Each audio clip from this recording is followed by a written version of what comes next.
Welcome to another Vixa Vaughn romance audiobook. We're excited to have you join us. Whether you're into second chance romance, enemies to lovers, fake marriage, or any other trope, Vixa Vaughn offers you the chance to escape into stories that will carry you away into heart-pounding romance and gripping characters. While we want to get you the full experience, some parts of this audiobook are abridged to stay abreast of YouTube's community guidelines. If you want the full experience, you can always head to Vixa Vaughn Romance and use code VIXA40 to get the unabridged version of this audiobook for 40% off. Now sit back and enjoy the show.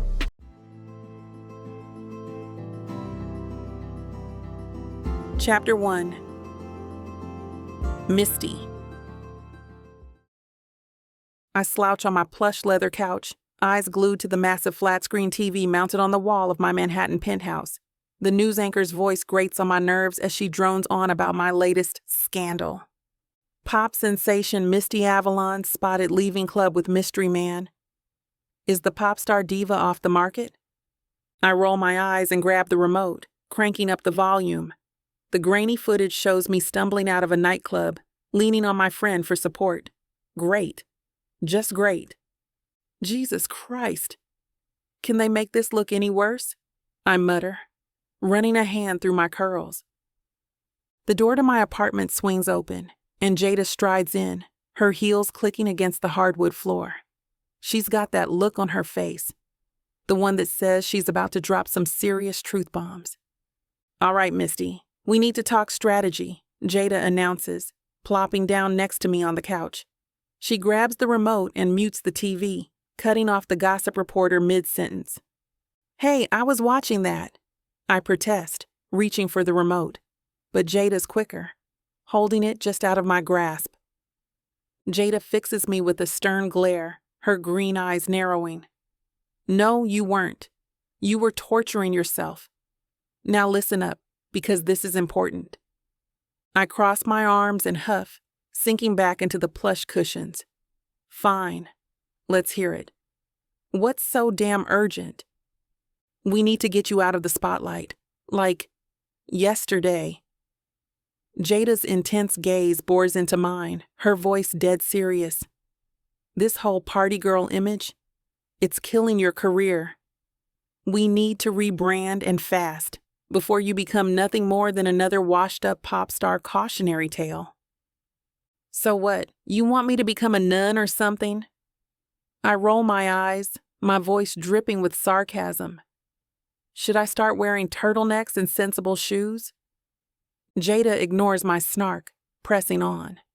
No, but we need to improve your image somehow. Get you away from the clubs, the paparazzi, all of it. Show the world you're more than just a pretty face and a good voice. You've got depth, Misty? It's time people saw that. I snort, running a hand through my curls in frustration. That's all people ever talk about these days. They want the shallow version of me in the designer cars and amazing outfits. They don't care about much else. It's all about the glitz and the glamour. Who cares if I can actually sing or write my own songs? Look, Misty, I'm serious. Your latest album isn't charting as well as we thought it would. The label's breathing down our necks.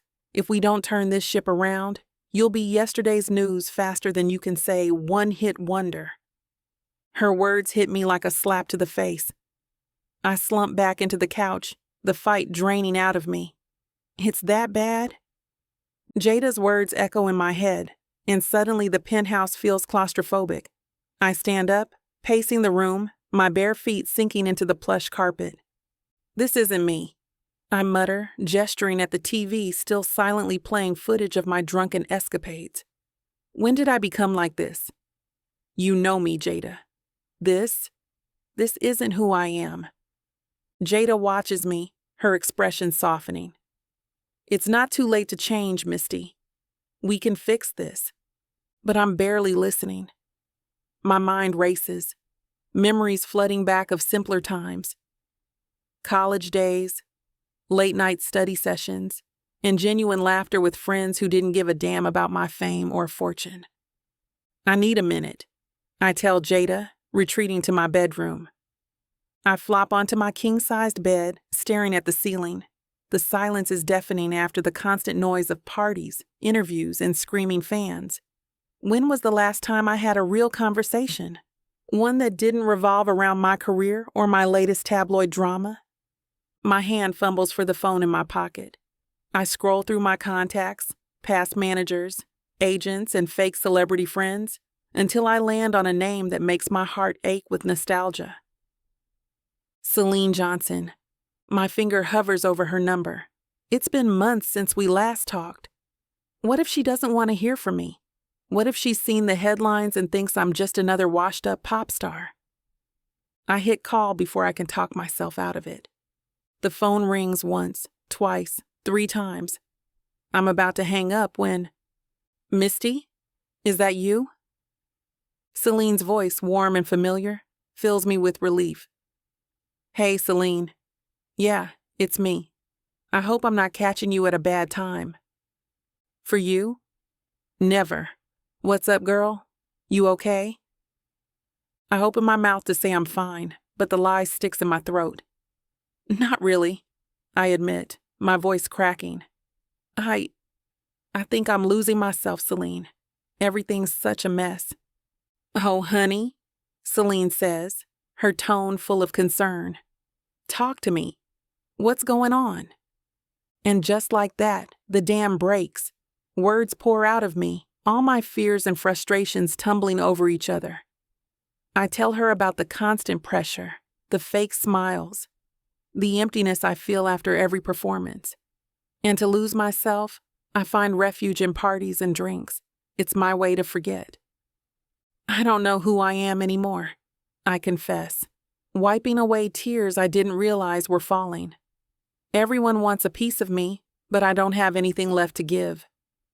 Celine listens patiently, offering words of comfort and understanding. For the first time in ages, I feel heard. Really heard. You know, Celine says after I've run out of words. Maybe what you need is a break, a chance to reconnect with yourself. A soft breath escapes me. I close my eyes, imagining myself far away from the city, away from the bright lights and the ogling eyes that judge me no matter what I do. God, that would be amazing right now. A weight lifts off my chest just envisioning myself in that situation. Celine's words hang in the air, a lifeline I hadn't realized I was searching for. Then she clears her throat, making my eyes open again. I've got an idea. Misty, why don't you come stay with me in Everwood for a while? It's a small town in Texas, but it's got charm for days. Might be just what you need to escape the craziness and find yourself again. I blink, caught off guard by the offer. Everwood? Isn't that where you moved after college? The very same, Celine quips happily. It's a far cry from Manhattan, but that's kind of the point. No paparazzi, no crazy fans, just good people and wide open spaces. The idea takes root in my mind, growing with each passing second. A place where no one knows me, where I can just be me, whoever that is. You sure I wouldn't be imposing? I ask, chewing my bottom lip. Girl, please. My house is way too big for just me and Tyler anyway. You'd be doing us a favor. We've been dying to host someone for the longest time, ever since we finished up renovations on the guest house. I glance around my bedroom, taking in the sleek furniture and designer everything. It's a far cry from the cozy dorm room where Celine and I first became friends. When did my life become so sterile? You know what? I'm in. Celine's squeal of delight makes me laugh, a real laugh that bubbles up from somewhere deep inside my chest. After we hang up, I sit on my bed, staring at my phone. The sensible thing would be to talk to Jada, to figure out a proper strategy. But for once, I don't want to be sensible. I want to be free. I grab a suitcase from my closet and start throwing clothes in. Jeans, t-shirts, sneakers, heels, dresses. Comfortable stuff I haven't worn in ages. No designer labels, no red carpet gowns. Just me. Jada walks in as I'm zipping up the suitcase. Her eyes widen. Misty, what are you doing? I take a deep breath. I'm leaving, Jada. I'm going to stay with a friend for a while. What? You can't just... I can, and I am. I meet her gaze, steady and sure. Look, I know this is sudden, but I need this. I'm putting myself first for once. Jada opens her mouth to argue, then closes it. She studies me for a long moment before sighing. Where are you going? It's better if you don't know. Plausible deniability and all that. I grab my suitcase and head for the door. Just handle my PR as best you can, okay? Tell them I'm on a spiritual retreat or something. Misty, wait. I pause at the doorway, looking back at her. I'm sorry, Jada. I know this puts you in a tough spot, but I have to do this. For me? Before she can say anything else, I'm out the door and in the elevator. My heart races as I hit the lobby button. This is crazy. This is impulsive. This is exactly what I need. I hail a cab outside my building, giving the driver directions to the airport. As the city rushes by outside the window, I feel a weight lifting off my shoulders. For the first time in years, I'm not Misty Avalon, pop sensation. I'm just Misty, a girl trying to find her way back to herself. And it feels amazing to take the first steps in the right direction. Chapter 2. Jason. I roll out of bed as the first rays of sunlight peek through my curtains. Another day on the ranch, another chance to breathe in that fresh country air. Rolling my neck, I feel the satisfying pop of my joints. Damn, that feels good, I mutter to myself, padding barefoot across the hardwood floor to the bathroom. The mirror reflects a face I've come to know well over the years. My light brown hair is a mess, sticking up in all directions like I've been wrestling a tornado. A few days' worth of stubble covers my jaw, giving me that rugged look city folks seem to think all us country boys have. I run a hand over my chin, considering a shave. Nah, not today, I decide, grinning at my reflection. My blue eyes crinkle at the corners, laugh lines etched deep from years of squinting in the sun. Stepping back, I take in the rest of me. Years of ranch work have sculpted my body into something lean and strong. No gym membership needed when you're hauling hay bales and mending fences all day. All right, Atwood, time to fuel up. In the kitchen, I pull out eggs, bacon, and some of last night's leftover vegetables. The sizzle of bacon hitting the pan fills the air, and my stomach growls in anticipation. While the bacon cooks, I chop up the veggies and whisk the eggs. A big omelet ought to do the trick. Gotta keep my energy up for the long day ahead. Nothing beats a home-cooked meal, I say to no one in particular, flipping the bacon. The coffee maker gurgles to life, filling the kitchen with the rich aroma of fresh brew. I pour myself a cup, black as night, and take a long sip. Perfect. As I plate up my breakfast, I can't help but feel a sense of pride. This is the good life, simple and honest.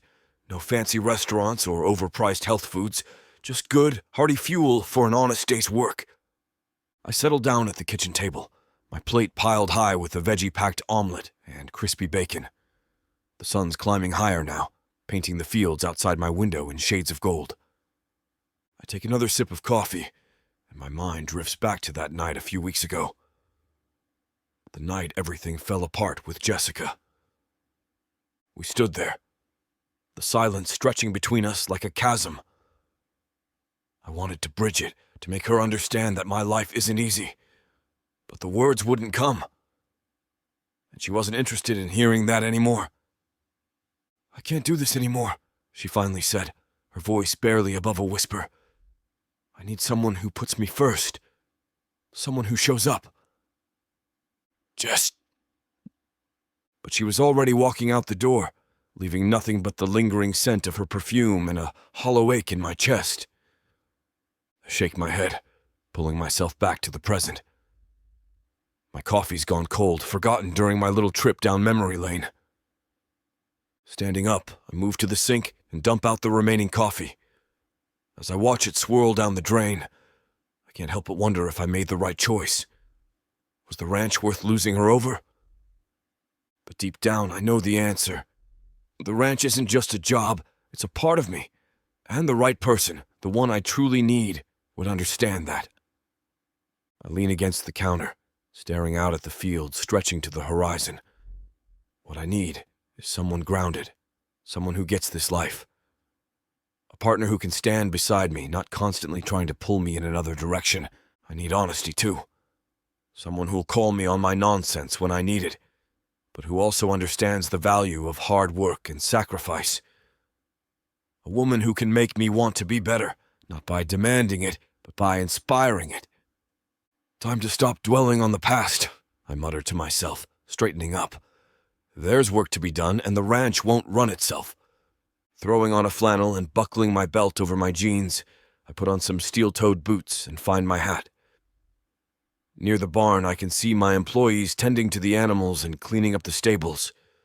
Like me, they know the value in honest work. "Hey there, Mr. Atwood," Johnny calls out, hauling some bags of fertilizer to the fields.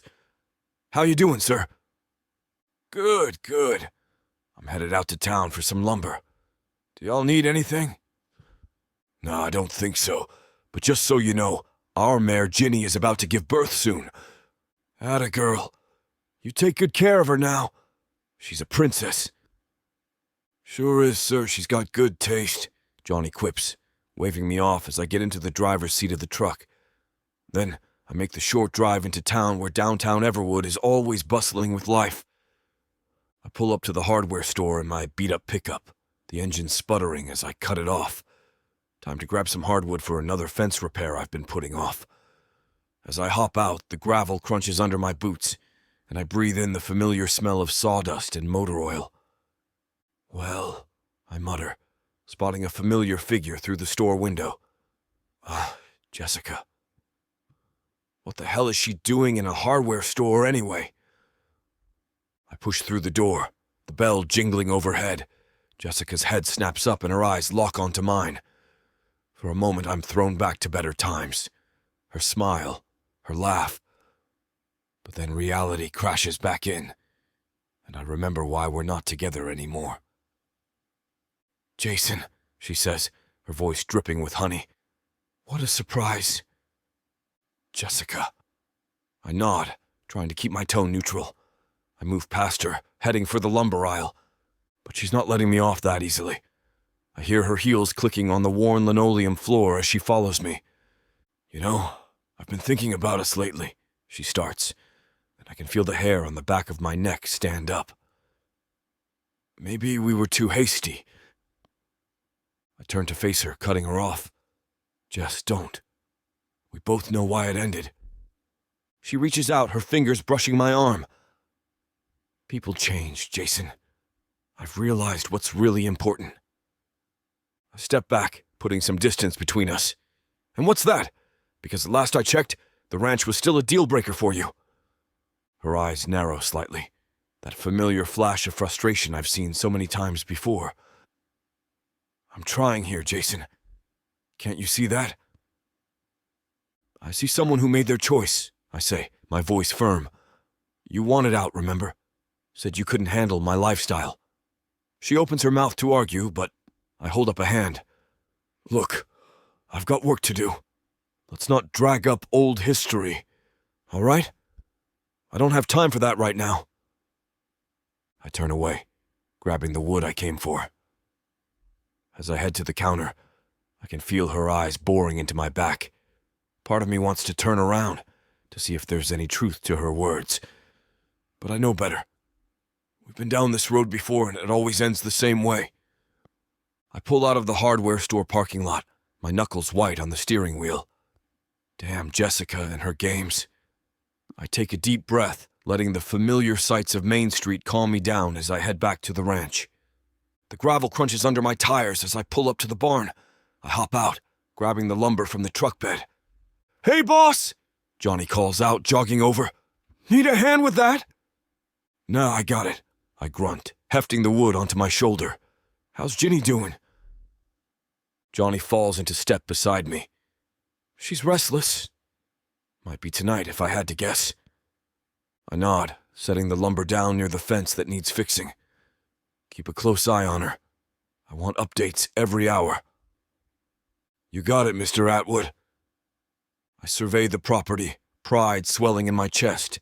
This land's been in my family for generations, and I'll be damned if I don't keep it thriving. Boss! Sarah, one of my newer hands, comes running up.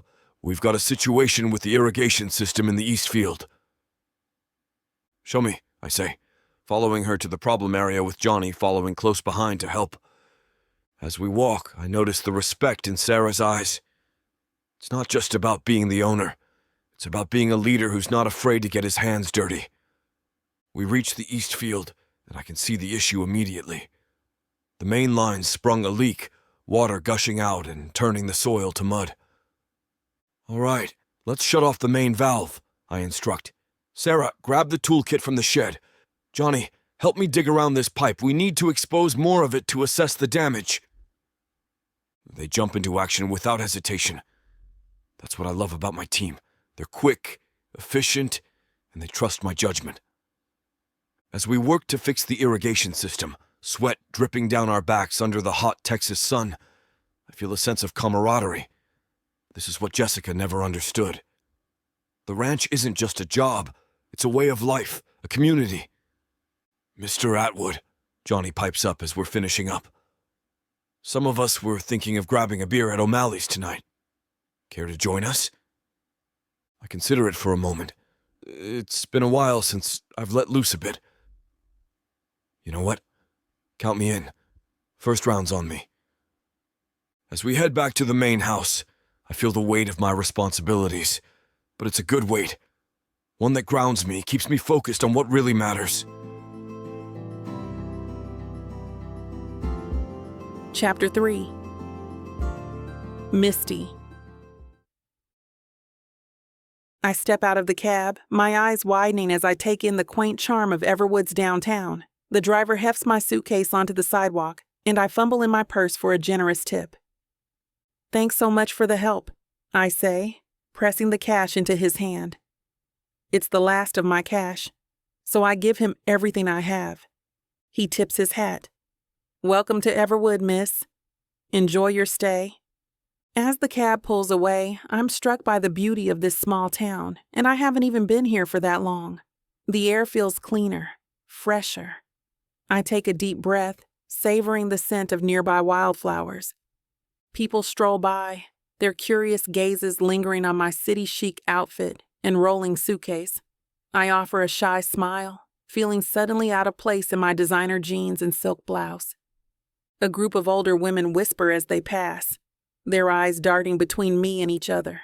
I catch snippets of their conversation, their hushed tones carrying on the breeze like little daggers aimed straight at my self-confidence. Who's that? One asks. Never seen her before? Another chimes in, eyebrows raised. Looks like a city slicker, the third one adds, with a knowing nod. I swallow hard, my throat suddenly dry. I'm used to being recognized, but this is different. Here, I'm just a stranger in a small town, and I'm sticking out like a fish out of water. Performing on stage in front of thousands of screaming fans feels less nerve-wracking than this. At least there, I know my role. Here, I'm completely out of my element, trying to blend in when everything about me screams outsider. I shift uncomfortably, suddenly hyper-aware of my designer clothes and perfectly manicured nails. Maybe I should have packed some more flannel shirts and cowboy boots. Hours without food suddenly makes my stomach growl. I spot a charming coffee shop across the street, its weathered sign swinging gently in the breeze. The Grindhouse, it reads in faded gold letters. I make my way over, the wheels of my suitcase clattering on the uneven sidewalk. A bell tinkles as I push open the door, and the rich aroma of freshly brewed coffee envelops me. The interior is cozy, with mismatched chairs and tables that look like they've been around for decades. Handmade quilts adorn the walls, and mason jars filled with wildflowers sit on every surface. "Well, hello there, sugar," a plump woman behind the counter calls out, her smile as warm as freshly baked bread. "What can I get for you today?" I approach, taking in the chalkboard menu scrawled with various coffee concoctions and homemade treats. My eyes dart between the options, overwhelmed by the quaint charm of it all.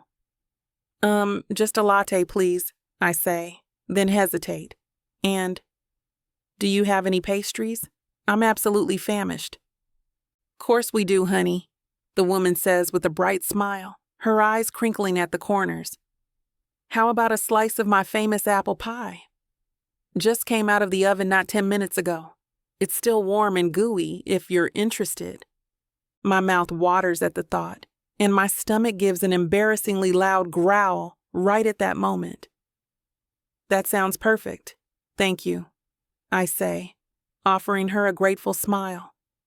"I think you might have read my mind." As I wait for my order, shifting from foot to foot, I can't help but notice the handful of patrons sneaking not-so-subtle glances at me as I hold on to my rolling suitcase.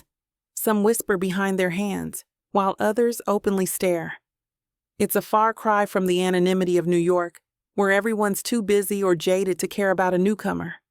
Here, I might as well have a flashing neon sign above my head that reads, "Fresh meat."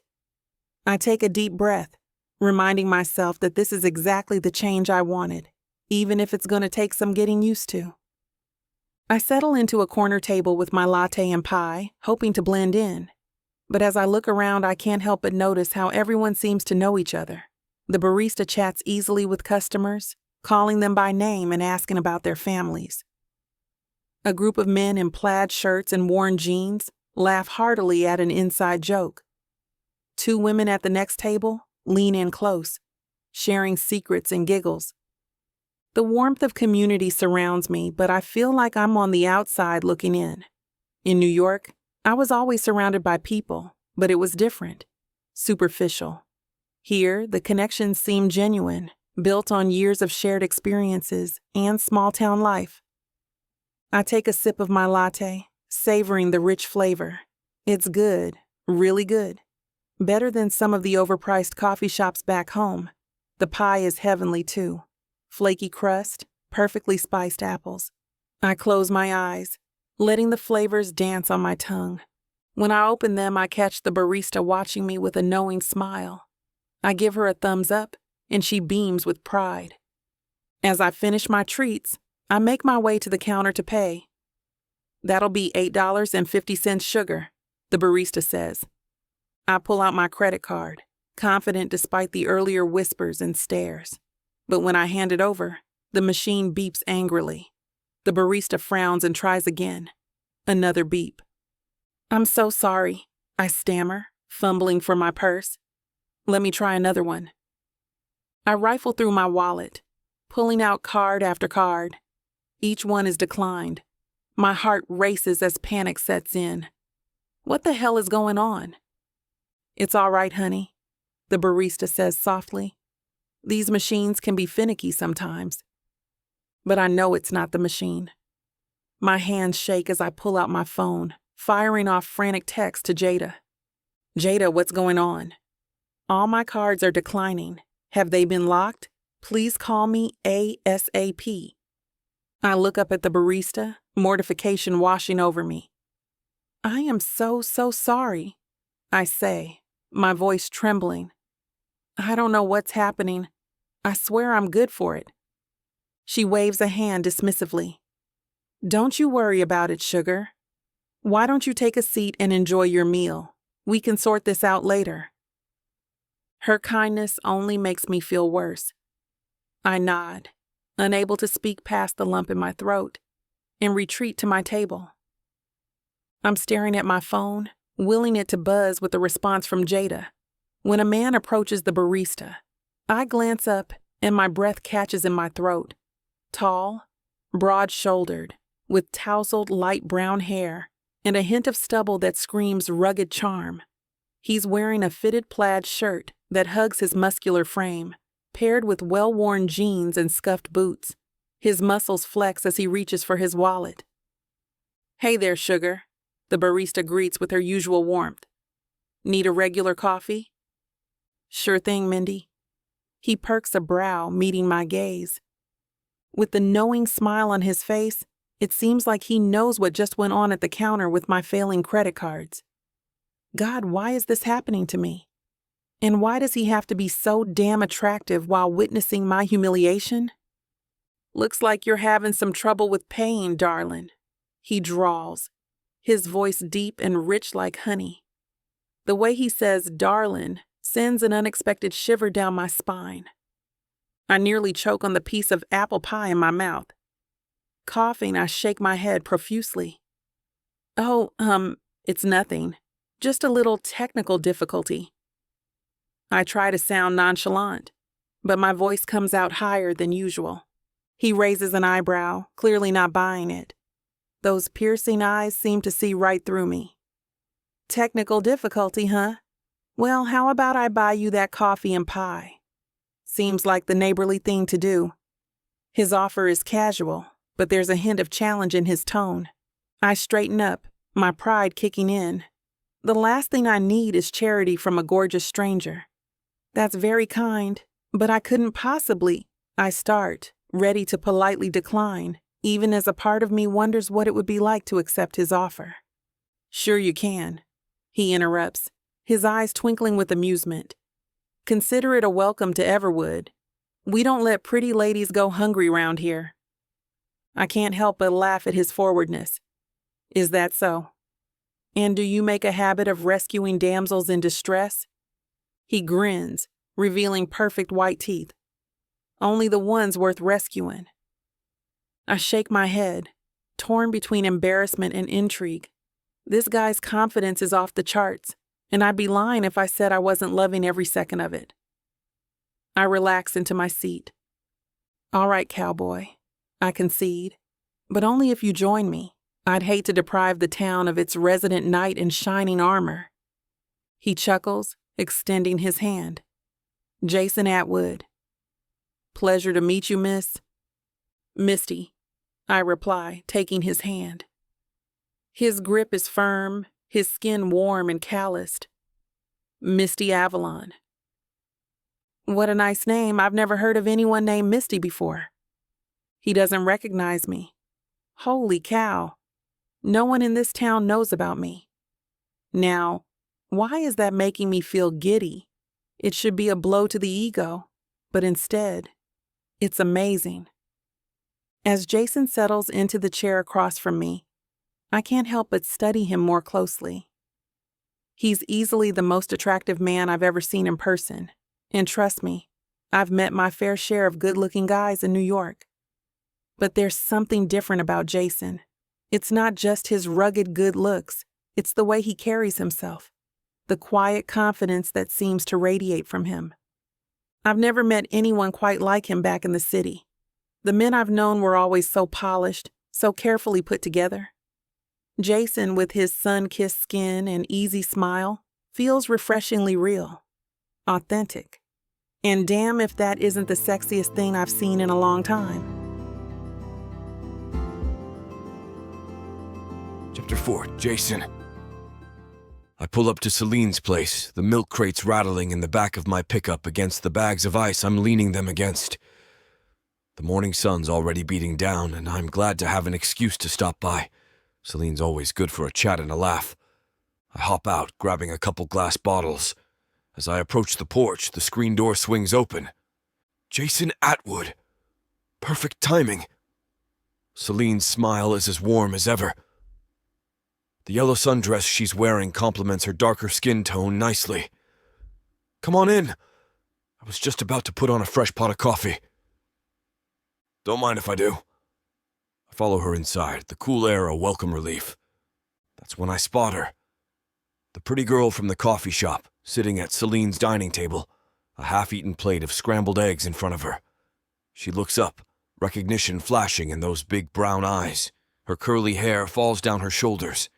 There's an expensive diamond necklace around her neck, probably more pricey than some houses around these parts. Well, if it isn't my caffeine hero, she says, a hint of a smirk playing on her lips. She sends a knowing look at Celine, who stops right in her tracks. Celine glances between us, eyebrows raised. You two know each other? I can't help but chuckle. We've met, briefly. Seems like the lady here isn't used to our small-town ways of doing business. Misty rolls her eyes, but there's no real annoyance there. I'm learning. Slowly but surely. Celine's eyes light up. Oh, well, let me give y'all a proper introduction. Jason, this is my friend Misty. She's staying with us for a while. Misty, this is Jason. He runs the Atwood Ranch, the biggest ranch in town. His family's been running it for generations, so they're pretty famous around these parts. Pleasure, I say, tipping my hat. We skipped the formal introductions back at the grindhouse. Misty stands, extending her hand. Once standing, I can see how her sundress wraps around her body nicely, showing off her curves and her strong legs. Well then, let's do this properly. Misty Avalon.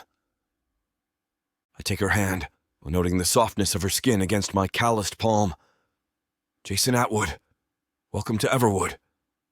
Thanks, she says, and for a moment I catch a hint of vulnerability in her eyes. It's gone in a flash, replaced by that same playful spark from before. I have to say, your town's hospitality is really interesting. I raise an eyebrow. How so? Well, where I'm from, strangers don't usually buy each other coffee, or deliver milk to your doorstep for that matter. I set the milk bottles on the counter. That's the beauty of small-town living, darling. We're all neighbors here. I lean against the kitchen counter, watching as Celine bustles around, pouring coffee for the three of us. Misty's got this air about her, something I can't quite put my finger on. She carries herself differently than most folks around here. So, Misty, I say, accepting a steaming mug from Celine with a nod of thanks. The rich aroma of fresh coffee fills my nostrils as I take a careful sip. What brings you to our neck of the woods? It's been on my mind since I first saw you in the coffee shop. We don't usually get tourists in Everwood, let alone someone who looks like they just stepped off a magazine cover. Misty opens her mouth to answer, a hint of hesitation in her eyes. But Celine cuts in, her eyes wide with excitement and practically bursting at the seams. Oh, Jason, I can't believe I forgot to mention it earlier. Misty here is actually a celebrity. Can you believe it? I nearly choke on my coffee, the hot liquid catching in my throat. What now? I splutter, setting the mug down with a clunk and wiping my mouth with the back of my hand. I eye Misty with newfound curiosity, trying to place her face. Misty shifts in her seat, looking uncomfortable as hell. She tugs at the hem of her dress, pulling it further down her legs and avoiding my gaze. It's not a big deal, really. I'd rather not make a fuss about it. But Celine's practically bouncing off the walls, her enthusiasm impossible to contain. Not a big deal? Misty, you're a pop star! Your debut album went platinum! People all over the country know your name. Jason, we've got a bona fide celebrity right here in our kitchen. I glance between the two women, feeling like I'm missing something. I'll be damned. A real-life celebrity in Everwood. Can't say I've ever heard your music, though. Sorry about that. Misty waves her hand dismissively. Don't worry about it. It's actually refreshing to meet someone who doesn't know who I am. I scratch my chin, thinking. I would have thought news of a celebrity in town would spread like wildfire. How come no one's talking about it? Celine pipes up. We're trying to keep it quiet, you see. Misty needs a break from the spotlight for a while. Ah. I nod, understanding dawning. Trying to fly under the radar, huh? Maybe that's why you looked so mortified at the coffee shop. Misty nods, a small smile playing on her plump lips. Exactly. Though I clearly need to work on my small-town camouflage skills, I still managed to get your attention. I can't help but chuckle at that. Well, you've come to the right place if you're looking to disappear for a bit. Folks round here mind their own business. Mostly. Misty raises an eyebrow. We're a small town. People talk, but they're good people. Won't go blabbing to the press or nothing if that's what you're worried about. Misty seems to relax a bit at that. That's good to know. I appreciate the hospitality. I take another sip of coffee, mulling over this new information. A celebrity, right here in Everwood. Who would have thought? I can't help but grin as I watch Misty fumble with her coffee mug, her manicured nails tapping against the ceramic. So, Miss Popstar, I'm guessing you don't do much of your own cooking back in the big city. Misty rolls her eyes, but there's a smile playing at the corners of her mouth. Is it that obvious? Let's just say you don't strike me as the type to whip up a mean pot of chili, I tease. She laughs, a genuine sound that lights up her whole face. You got me there. My culinary skills are pretty much limited to ordering takeout and microwaving leftovers. Celine chimes in, patting Misty's shoulder. Don't worry, hun. I'm teaching her the ropes. She's already mastered scrambled eggs. Well, ain't that something? I drawl, tipping my hat. Next thing you know, she'll be baking pies for the county fair. Misty leans forward, her eyes sparkling with mischief. Watch it, cowboy. I might just surprise you. There's something about her that catches me off guard. Despite her celebrity status and city background, there's an authenticity to her that's refreshing. She's not afraid to poke fun at herself, and she takes my teasing in stride. I'll believe it when I see it, I challenge, unable to keep the smile off my face. As we continue chatting, I find myself more and more intrigued by Misty. She's different from any woman I've met before, sure. But there's a kindness in her eyes and a warmth to her laugh that's downright endearing. She might not know her way around a kitchen, but she's got a quick wit and a genuine interest in learning about our way of life. So, Jason, Misty says, leaning back in her chair, what does a day in the life of a small-town rancher look like? I bet it's a far cry from my world of studio sessions and red carpets. I chuckle, setting down my empty mug. Well, darling, it ain't glamorous, that's for sure. Up before the sun, tending to the animals, mending fences. It's hard work, but honest work. She nods, her expression thoughtful. Sounds peaceful, actually. No paparazzi hiding in the bushes, at least. Nah, just the occasional nosy cow, I quip, earning another laugh from her. As I watch her, I can't help but feel a spark of something. It's not just her beauty, though she's certainly easy on the eyes. There's an energy between us, a connection I wasn't expecting. Despite our different backgrounds, there's something about Misty that feels right.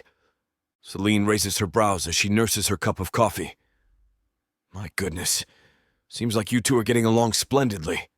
Should I give y'all some privacy? No need, Celine, I say, holding up a hand. I've got a few more milk bottles to deliver in town, so I can't stay long. But thank you for inviting me in. It's always a hoot when I visit you and Tyler. Oh, we love having you, Jason.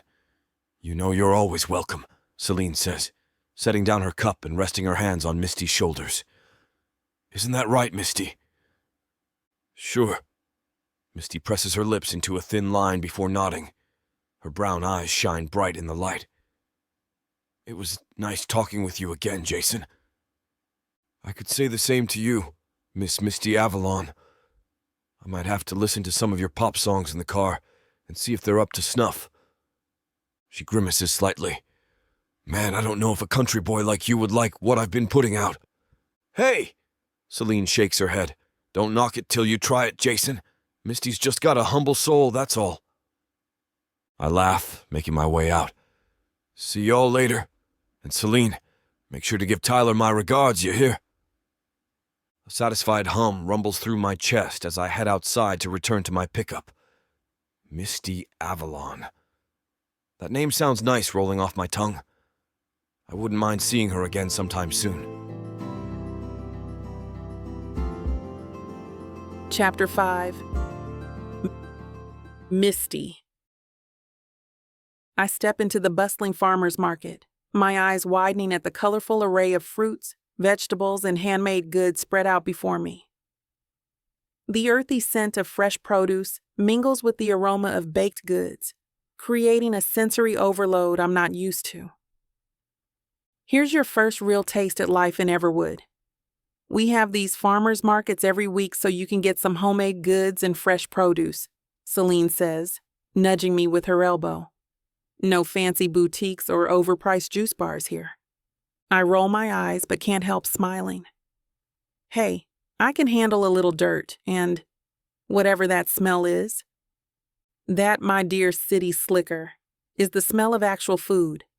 You know, the kind that doesn't come prepackaged or delivered to your door? We weave through the crowd, Celine confidently leading the way. I trail behind, trying not to bump into anyone as I take in the sights. An old man with weathered hands offers us a sample of something I can't identify. They're small slices of a red vegetable. What is that? I whisper to Celine. She laughs. It's just some radish, Misty. Don't tell me you've never tasted one before. Of course I have. I lie, accepting the sample with a forced smile. Though, once it's in my hands, I'm not too sure what to do with it. Here, Celine offers. I can have a bite of it too. Ready? I nod. We both take bites of radish slices. It takes me a moment to get used to the flavor. Meanwhile, Celine's eyes twinkle with amusement. How's that farm-fresh flavor treating you? It's interesting, I manage, swallowing hard. We continued our tour, stopping at various stalls. Celine points out different vegetables, most of which I can't name. I nod along, pretending to understand when she talks about the benefits of kale and the best way to prepare squash. Oh, look, Celine exclaims, dragging me toward a table piled high with lumpy brown objects. They have Jerusalem artichokes. I stare blankly at the pile. Are you sure those are edible? They look like potatoes gone wrong. Celine bursts out laughing. Oh, honey, you've got so much to learn. As we move through the market, the unfamiliar sights and smells start to overwhelm me. I feel out of place, like everyone can tell I don't belong. When Celine asks me to pick out some herbs for dinner, I freeze, unable to distinguish between the various green bundles. That one? I point randomly, hoping I've made the right choice. Celine gently corrects me. That's cilantro, not basil. Don't worry, you'll get the hang of it. I force a smile, but inside I'm starting to panic. How am I supposed to fit in here when I can't even identify basic ingredients? For the first time since arriving in Everwood, I wonder if I've made a huge mistake. I catch another person staring at me, her eyes fixed on the diamond necklace around my neck. I instinctively reach up to touch it, feeling self-conscious. I knew I shouldn't have worn this one out today. Don't worry about it, Celine whispers, noticing my discomfort. Most folks here haven't seen jewelry like that up close. It's just curiosity, not judgment. I nod, trying to relax, but I can't shake the feeling of being an outsider. Every glance in my direction feels like a spotlight, and I'm tempted to hide behind Celine. Maybe I should have left this at home, I mutter, fingering the necklace. Nonsense, Celine says firmly. You're not doing anything wrong by being yourself. Give it time, they'll get used to you. We continue browsing the stalls, and I'm starting to feel a bit more at ease when a woman with long dark hair approaches us. Her blue eyes sparkle as she smiles widely. Celine, it's so good to see you, she exclaims, pulling my friend into a hug. Then she turns to me, her gaze curious but friendly. And who's this? Jessica, this is my friend Misty, Celine introduces us. Misty, meet Jessica Bennett. Nice to meet you, I say, extending my hand. Jessica takes it, her grip firm. Likewise, I don't think I've seen you around before. Are you new to Everwood? I nod, feeling a bit nervous. Yes, I'm just visiting Celine for a while. Oh, how exciting! Jessica's smile widens. We don't get many visitors here. Where are you from? New York, I reply, bracing myself for the usual barrage of questions about the big city. But Jessica surprises me. That's wonderful. I'm sure you'll love it here in Everwood. It's quite different from the city, but in the best way possible. Her friendliness catches me off guard, and I find myself relaxing a bit. I'm looking forward to experiencing small-town life, I say, managing a genuine smile. Well, if you need a tour guide or just someone to show you around, I'd be happy to help, Jessica offers. I know all the best spots in town. Jessica offers a wave before heading off in another direction. Once she's out of an earshot, Celine lets out an astonished sigh. Wow, that's the nicest Jessica has ever been. I wonder what's gotten into her. I furrow my eyebrows together. What do you mean? Is she usually rude? Not necessarily, but she doesn't usually go up and greet people. It's the other way around most times. You have to start speaking to her first. Celine just shrugs. Who knows? Maybe she's turning a new leaf. Throwing a glance over my shoulder, I watch as Jessica stops at a tomato vendor to pick out some produce. Do you think she recognized me? I'm not sure about that, Celine says. She nudges me along, urging me to follow. She's Jason's ex-girlfriend, you know. Seriously? I ask, my eyebrows shooting up in surprise. For the longest time, I thought they were going to get married, but something happened between them. I don't know what exactly, but they split and it's been icy ever since, Celine explains, her voice dropping to a whisper. The whole town was buzzing about it recently. It happened not too long ago. So that means Jason is single? I can't believe that's the first thing that popped into my mind. My heart does a little flip in my chest, and I have to bite my lip to keep from grinning like an idiot. Well, that's good to know, I say, trying to keep my voice neutral. Yeah? Celine smirks at me, her eyes twinkling with mischief. Are you trying to try your luck with Mr. Atwood or what? Because I gotta say, half the single ladies in town have been eyeing him since the breakup. Oh, come on, I just got here, I remark, shaking my head at her and giving her a playful shove. But he's a nice guy. Maybe I can be his friend. Even as I say it, I know it sounds weak, like I'm trying to convince myself as much as her. His friend, Celine repeats, obviously not convinced. She cocks an eyebrow at me, her lips quirking into a knowing smile. I'm sure you'll become his closest friend soon enough. Maybe even his best friend with benefits, if you play your cards right. Stop it, I groan, hiding my face behind my hand, but I can't help the little thrill that runs through me at the thought. Jason Atwood, huh? Maybe small-town life won't be so bad after all. Celine and I continue our stroll through the farmer's market, weaving between stalls laden with colorful produce. The vibrant array of fruits and vegetables is completely at odds with the sterile grocery stores I'm used to back in New York. Oh, we have to stop here, Celine says, pulling me towards a booth overflowing with fruits, some of which I've never seen before. Mrs. Watson has the best selection in town. An older woman with silver hair and kind eyes greets us warmly. She adjusts her glasses on the bridge of her nose. Celine, dear, how lovely to see you. And who's this? This is my friend Misty, Celine introduces me. She's visiting from New York. Mrs. Watson's eyes light up. New York? My. Well, you're in for a treat, honey. Care to try some of our local specialties? I nod, curiosity getting the better of me. Mrs. Watson hands me a small purple fruit.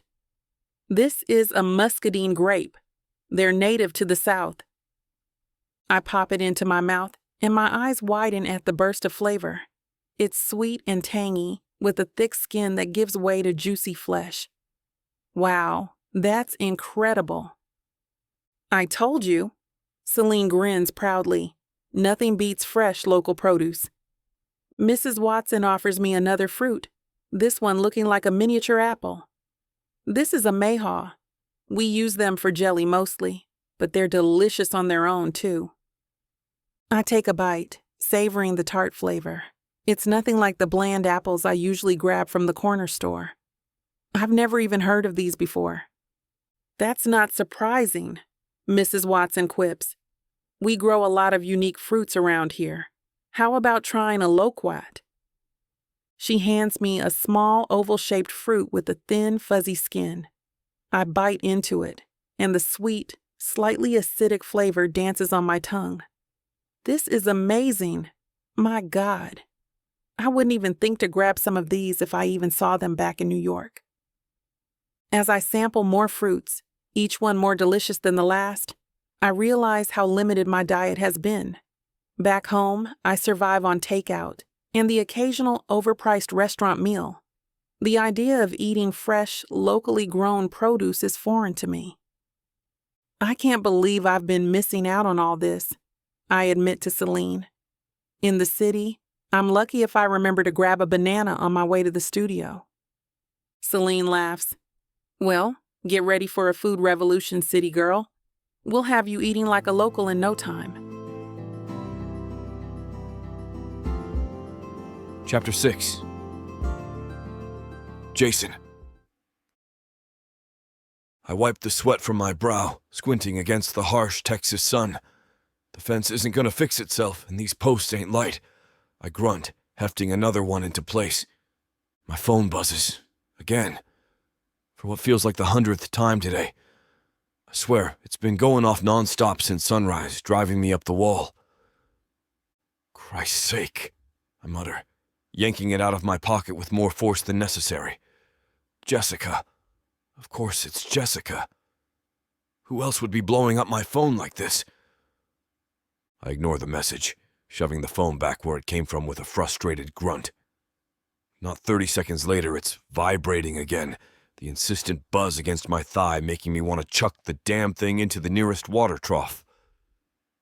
Everything all right, boss? Kyle calls out from where he's mending a section of wire fencing, his young face creased with concern. I let out a long breath, running a hand through my sweat-dampened hair. Yeah, just Jessica, I reply, my voice tinged with exasperation. She's been at it all morning. Can't seem to take a hint. Kyle's eyebrows shoot up. Still? Damn. She's chasing you like a dog after a bone, boss. You're telling me. I shake my head, focusing on driving the post into the ground. It's like she thinks if she texts enough, I'll magically change my mind. Kyle wipes his hands on his jeans, wandering over. He's a good kid, barely old enough to drink, but with a solid head on his shoulders. You want me to have a word with her? I can't help but chuckle at that, shaking my head. Appreciate the offer, Kyle, but I don't think sicking my baby-faced ranch hand on her is going to solve anything. Jessica's not exactly the type to be intimidated by most people. Hey, don't say that, Kyle protests. But there's a grin tugging at his lips. His blue eyes sparkle with mischief. I'll have you know I'm very intimidating. I once scared off a whole flock of crows just by looking at him funny. Sure you did, kid. I ruffle his hair, earning me an indignant squawk. He ducks away, trying to smooth down his mop of sandy blonde curls. You're about as intimidating as a golden retriever puppy. My phone buzzes again, the vibration feeling like a damn jackhammer against my thigh. I groan, pulling it out and squinting at the screen. Christ, it's like she's got a sixth sense, or she's planted a bug on me or something. Kyle sidles closer, peering at the screen with unabashed curiosity. What's she saying now? More declarations of undying love, or threats to key your truck? I scroll through the messages, each one more desperate than the last. Same old stuff. How we're meant to be together, how I'm making a mistake, how she can change. That's kinda creepy, boss. Yeah, I know. That's why I want no part in that. I run a hand through my hair, frustration building, I've told her 100 times it's over, but she just won't listen. It's like she's obsessed. Kyle's face scrunches up in concern. You think she might do something crazy? The thoughts crossed my mind more than once. I hope not, but hell, I don't know anymore. She's always been intense, but this is something else. Maybe you should block her number, Kyle suggests. I shake my head. Tried that. She just finds other ways to contact me. Shows up at the ranch, sends messages through mutual friends. It's exhausting. Kyle lets out a low whistle. That's rough. What are you gonna do? I don't know, I admit, the weight of the situation settling heavy on my shoulders. I've tried being nice, I've tried being firm. Nothing seems to get through to her. Maybe she just needs to find someone new, Kyle offers, shrugging. She's convinced herself that you're the best she's ever gonna have, and now she wants you back, boss. Damn, I wish I had that sort of effect on girls. Trust me, there's nothing envious about being hounded while you're trying to work. As Kyle and I take a break, my eyes wander to the perimeter of the ranch property where our fence borders the road. There in the distance, I see two women walking with some bags in their hands, and I can spot that city girl from a mile away with the shine on her diamond jewelry. Yep, that's definitely the city girl Misty, along with Celine. They're laden down with bags. As I watch, one of Misty's bags suddenly gives way, spilling its contents all over the dusty road. Damn, I mutter, already moving before I realize it. My feet are carrying me forward of their own accord. Kyle, I'll be right back, I call over my shoulder, not waiting for a response. I jog over, my boots kicking up little puffs of dust as I go. I reach them just as Misty's crouching down to gather her scattered produce, her designer jeans already getting dirty. Need a hand there, city slicker? I drawl, unable to keep the amusement out of my voice. Misty looks up, surprise flashing across her face, her curls bouncing as she does. Oh, hey Jason, I've got it, thanks, she says, trying to sound nonchalant. But I'm already kneeling beside her, scooping up a runaway apple that's threatening to roll into a nearby ditch. Sure you do. That's why your fancy tomatoes are rolling away, huh? I tease, gesturing to the red orbs making a break for freedom. She huffs, but there's a smile tugging at her lips, her eyes sparkling with reluctant humor. They're heirloom tomatoes, I'll have you know, she retorts, her chin tilting up defiantly. Fancy tomatoes, I repeat, grinning as I help her collect the rest of her stuff. I pick up a silky scarf, raising an eyebrow. Interesting choice for farm work. It's not for... Misty starts, then catches the teasing glint in my eye. Oh, you're impossible. Celine chuckles, watching us. Thanks for the assist, Jason. We were just heading back from the farmer's market. Is that right? I turn back to Misty, genuinely impressed. Well, look at you, getting into the small town spirit. Next thing you know, you'll be milking cows and shucking corn. Misty rolls her eyes, but there's no real annoyance there. Let's not get ahead of ourselves. I'm still trying to figure out what half of these vegetables are. I can't help but laugh at that. Tell you what, I'll make you a deal. You keep coming to the market, and I'll teach you all about our fancy produce. Oh yeah? Misty challenges, a spark of interest in her eyes. And what do you get out of this deal? I shrug, offering her a lopsided grin. The pleasure of your company, of course. And maybe a few laughs at your expense. Misty nudges Celine's arm. Who knew Jason Atwood was so excited to spend some time with me? I feel honored. Oh, honey, Celine remarks, snorting out a laugh. You two are crazy. I can't help but chuckle at Misty's spunk as well. All right, city slicker, you got me. But don't think I'm gonna go easy on you just 'cause you're new in town. Wouldn't dream of it, cowboy, Misty fires back, her eyes sparkling with mischief. I may not know my way around a farm, but I can hold my own in a battle of wits. Is that so? I raise an eyebrow, enjoying our back and forth. Well, we'll just have to put that to the test, won't we? Celine watches us, a knowing smile playing on her lips. You two are like a couple of kids on a playground. Should I leave you alone to pull each other's pigtails? Misty just laughs. Please, Celine. Jason here couldn't handle my pigtails. He'd probably get his spurs tangled in them. Spurs? I scoff, playing along. What kind of cowboy do you think I am? This ain't the Wild West, darling. Could have fooled me with that accent, Misty teases, her grin widening. Celine shakes her head, chuckling. All right, you two. As entertaining as this is, we should probably get these groceries home before they spoil in this heat. Right, I say, suddenly remembering where we are. Well, don't let me keep you ladies. Wouldn't want those fancy tomatoes to go bad. As they start to walk away, Misty turns back. See you around, Jason. Try not to miss me too much.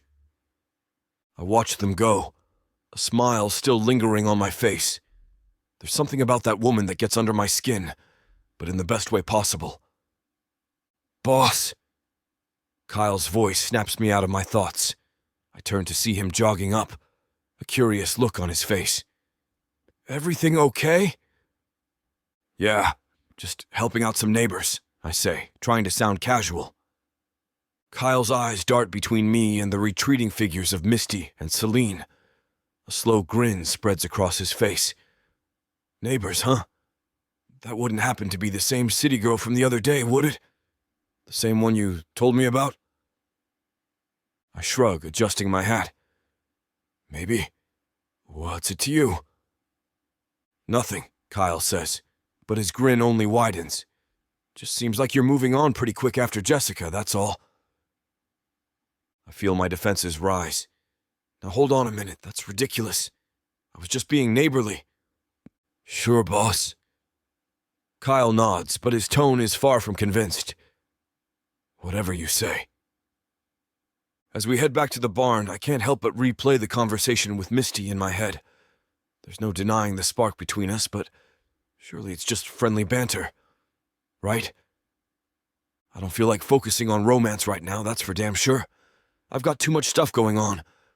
But with Misty's dark skin, full lips, her curves, her pretty hair, I don't know. I might start second-guessing myself any minute now. Chapter 7. Misty. You know what I was thinking, honey? Maybe we can bake a little something for Tyler, Celine remarks. He's always working so hard. And he's got a sweet tooth, so why not? I follow Celine into her cozy kitchen, eyeing the array of ingredients spread across the counter with a bit of hesitation. So, what's on the menu today, chef? Celine grins, tying an apron around her waist.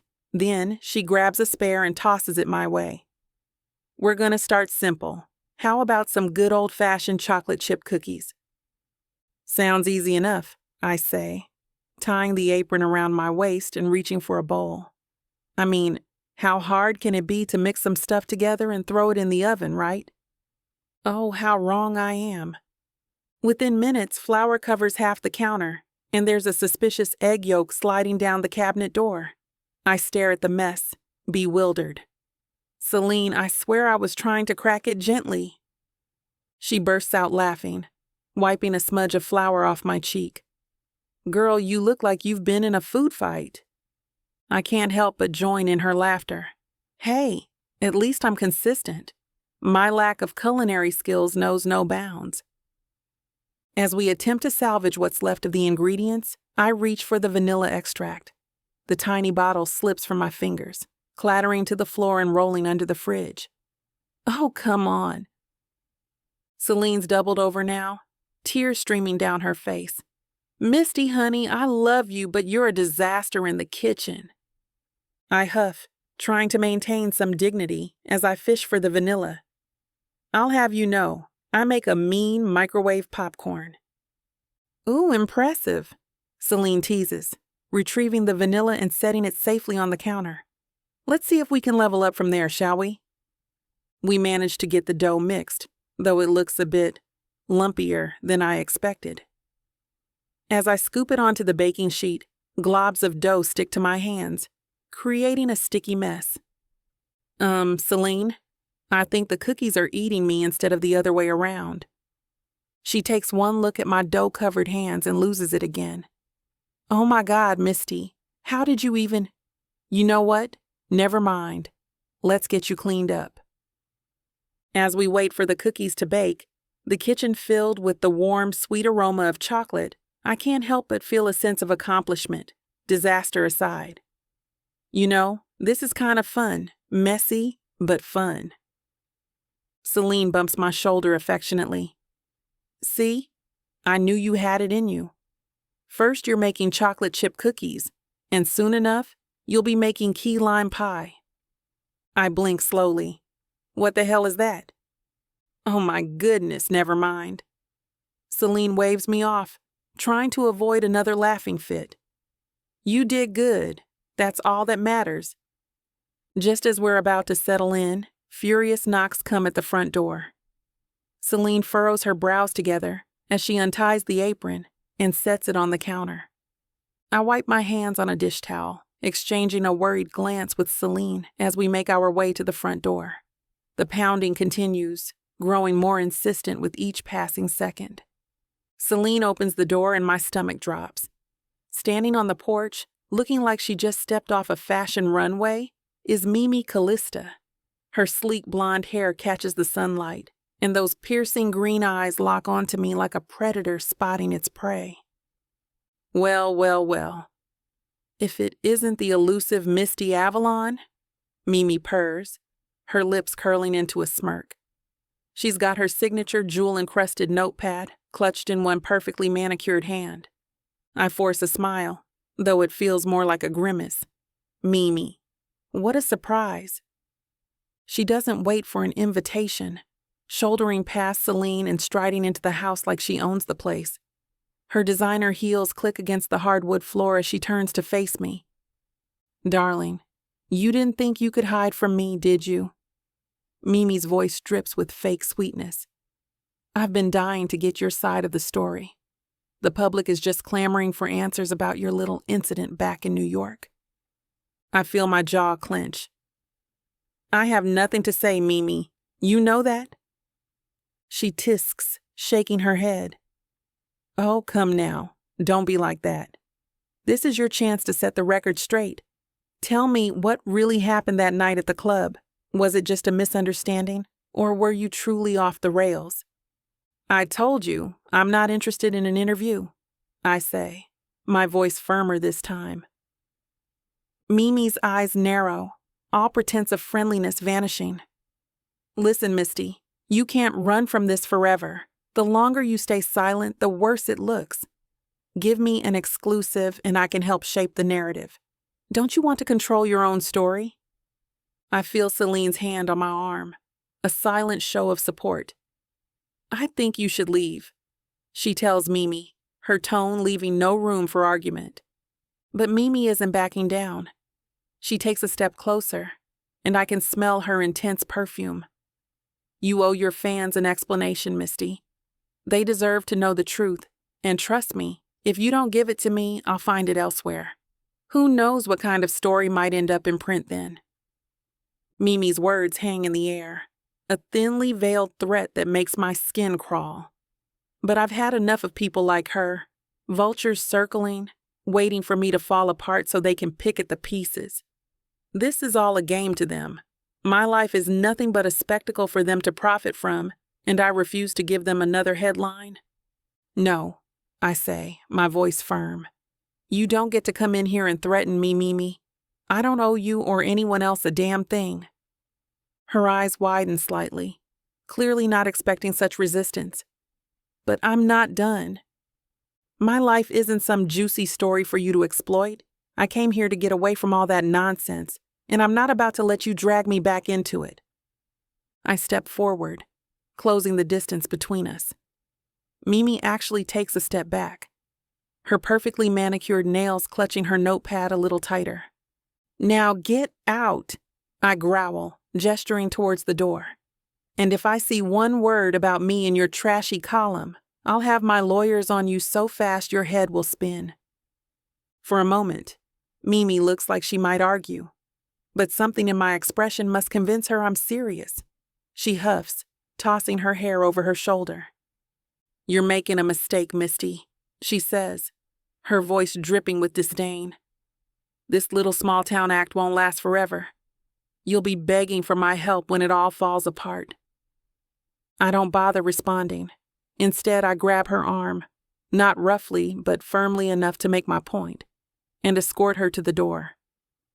Celine follows close behind, her presence a comforting shield at my back. As soon as Mimi's over the threshold, I slam the door shut, the sound echoing through the house. I lean against it, suddenly feeling drained, like all the fight's gone out of me. Celine's there in an instant, wrapping me in a tight hug. "You okay, honey?" she asks, her voice soft with concern. I nod against her shoulder, taking a deep breath. "Yeah, God, I thought I'd left all that behind in New York." She pulls back, her hands on my shoulders as she looks me in the eye. "You did good, Misty. You stood your ground. I'm proud of you." A weak smile tugs at my lips. "Thanks, Celine. I don't know what I'd do without you." Celine guides me to her couch, my hands shaking slightly as I try to process what just happened. The confrontation with Mimi has left me feeling raw and exposed, like an old wound that's been ripped open again. After making sure I'm comfortable, Celine bustles around the kitchen, the gentle clink of china a soothing counterpoint to the chaos in my head. She returns with 2 steaming mugs of tea, pressing one into my hands before settling beside me. "Thanks," I murmur, wrapping my fingers around the warm ceramic. "You want to talk about it?" Celine asks gently, her eyes filled with concern. I take a sip of tea, letting the warmth spread through me before speaking. "God, Celine, Mimi's been a thorn in my side for years. She's like a shark that smells blood in the water." "She's written about you before?" I let out a bitter laugh. "Written? More like eviscerated. Remember that time I tripped on stage during the VMAs?" Celine nods, her brow furrowing. Mimi turned it into this whole expose about how I was spiraling out of control, battling addiction. I shake my head, the memory still stinging. It was a shoe malfunction, but she made it sound like I was one step away from rehab. "That's awful, Misty. I had no idea." I shrug, trying to play it off. "It's part of the game, I guess. But now, I don't know. It feels different, like she's out to get me personally." "What do you mean?" I set my mug down, running a hand through my hair. The way she showed up here, the things she said. It's like she's not just after a story anymore. She wants to see me crash and burn. Celine reaches out, squeezing my hand. "Hey, look at me." I meet her gaze, seeing nothing but warmth and support there. "You're stronger than her, Misty. You've dealt with people like her before, and you'll deal with them again. You won't let her win." She gives me another reassuring squeeze. "Tyler and I will stand behind you every step of the way." Letting out a small sigh, I feel the tension in my shoulders ebb away slightly. Even if the whole world wants to see me crash and burn, I'm comforted by the fact that Celine won't throw me to the wolves anytime soon. Chapter 8. Jason. I wiped the sweat from my brow as I finished tightening the last screw on Mrs. Johnson's new light fixture. The bakery's been dim for weeks, and I know how much the old gal's been struggling to read her recipes. "There you go, Mrs. J. Good as new," I say, climbing down from the ladder. Mrs. Johnson beams at me, her wrinkled face lighting up. "Oh, Jason, you're a godsend. I don't know what this town would do without you." I shrugged, trying to brush off the compliment. "Just doing my part, ma'am. Can't have the best baker in Everwood working in the dark now, can we?" She chuckles, patting my arm. "You're too kind. Here, take some of these muffins home with you. On the house." I start to protest, but Mrs. Johnson's already packing up a box. No use arguing with her when she's made up her mind. As I'm about to leave, the bell over the door chimes. Jessica saunters in, followed by her friend Kylie. They barely spare me a glance as they head to a corner table, already deep in conversation. I nod politely, but they're too wrapped up in their gossip to notice. Normally, I'd hightail it out of there, but something in Jessica's tone makes me pause. Did you see what she was wearing at the farmer's market? Jessica's voice drips with disdain. Like she stepped right off a runway. Who does she think she's impressing? Kylie giggles. I know, right? And did you hear her trying to haggle with old man Peters over his tomatoes? Girl clearly doesn't know the first thing about our life. She thinks she can just come in here and bring her New Yorker ways to Texas. I tell you, she's got a storm coming her way if she keeps acting like that. Jessica huffs. She's classless like those damn rats crawling up and down those New York sewers. My jaw clenches as I realize they're talking about Misty. Sure, she's a bit out of her element, but who wouldn't be? Mark my words, Jessica continues, her voice lowering slightly. She won't last a month here. I bet she's already planning her escape back to the big city. I feel a surge of protectiveness wash over me. Misty might be new, but she doesn't deserve this kind of treatment. Before I can stop myself, I'm walking over to their table. Ladies, I say, my voice calm but firm. Don't you have anything better to talk about? Jessica looks up, surprise flickering across her face before it's replaced by a saccharine smile. Jason, honey, we're just having a little girl talk. Nothing for you to worry about. I shake my head, disappointment clear in my voice. Tearing down someone who's new in town isn't girl talk, Jess. It's nasty. Misty's trying her best to fit in. Maybe give her a chance before you start writing her off. Jessica's eyes narrow, all pretense of sweetness gone. Since when do you care so much about the new girl, Jason? Got a little crush? I don't rise to the bait. I care about treating people with respect, Jessica. Something you seem to have forgotten. My God. Jessica scoffs and crosses her arms over her chest indignantly. Since when do you care about some millionaire celebrity, Jason Atwood? What? She's got it better than the whole damn town. We can't snark a little bit? I stare Jessica down, my voice steady but firm. Look, I don't give a damn about her fame or where she's from. What matters is she's new here, trying to find her footing. Y'all should know better than to judge someone before giving them a fair shake. Jessica's mouth hangs open for a second before she snaps it shut. Oh, I see. You're just trying to act like her knight in shining armor. That's cute and all, Jason, but let me remind you who she is. A damn celebrity. She won't stay here for long. She'll be gone before the leaves change. I shake my head, feeling my patience wear thin. That's not the point, Jess. Whether she stays a day or a decade, she deserves a chance to feel welcome here. That's what Everwood's about, isn't it? Or have you forgotten that? Kylie shifts uncomfortably in her seat, avoiding my gaze. Jessica, on the other hand, narrows her eyes at me. Oh, please. Don't act all high and mighty. You barely know her. You're right, I don't, I admit. But I know enough to see she's trying. And that's more than I can say for how you're acting right now. Jessica's face flushes red. She opens her mouth to argue, but I cut her off. Save it, Jess. I'm not interested in your excuses. Just think about how you'd feel if you were in her shoes. I turn to leave, but pause, looking back at them. And for the record, this town's got enough drama without you two stirring the pot. Why don't you focus on making Everwood better instead of tearing others down? As I walk out, I can feel Jessica's eyes boring into my back. I know this isn't over, but I'll be damned if I let them continue this nonsense unchecked. Misty might be a stranger, but she's in my town now. And in Everwood, we look out for our own, even the newcomers. I toss the muffin box into my truck and slam the door, needing a moment to cool off before I start driving. Leaning against the sun-warmed metal, I take a deep breath, trying to shake off the frustration. My mind drifts to Misty, wondering how she's holding up.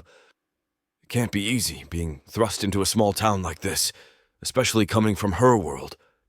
But damn if she ain't trying. I think back to our first meeting at the coffee shop, how she handled that awkward moment with grace and humor. And then at Celine's place, the way she fired back at my teasing, not backing down an inch. A smile tugs at my lips as I remember her struggling with that ripped bag, trying to save her produce from rolling away. Most city folk would have thrown a fit, but not Misty. That's the thing about her. She's got grit. I can see it in her eyes. She might be out of her element, and she might not know much about what it means to live a humble life, but she's facing it head on with a smile and a quip always ready. It's refreshing. In a town where everyone knows everyone's business, where routines are set in stone, Misty's like a breath of fresh air. The more I think about it, the more I admire her spirit. She could have holed up at Celine's place, hiding from the town's prying eyes. But instead, she's out there, giving it her all, trying to fit in while still being true to herself.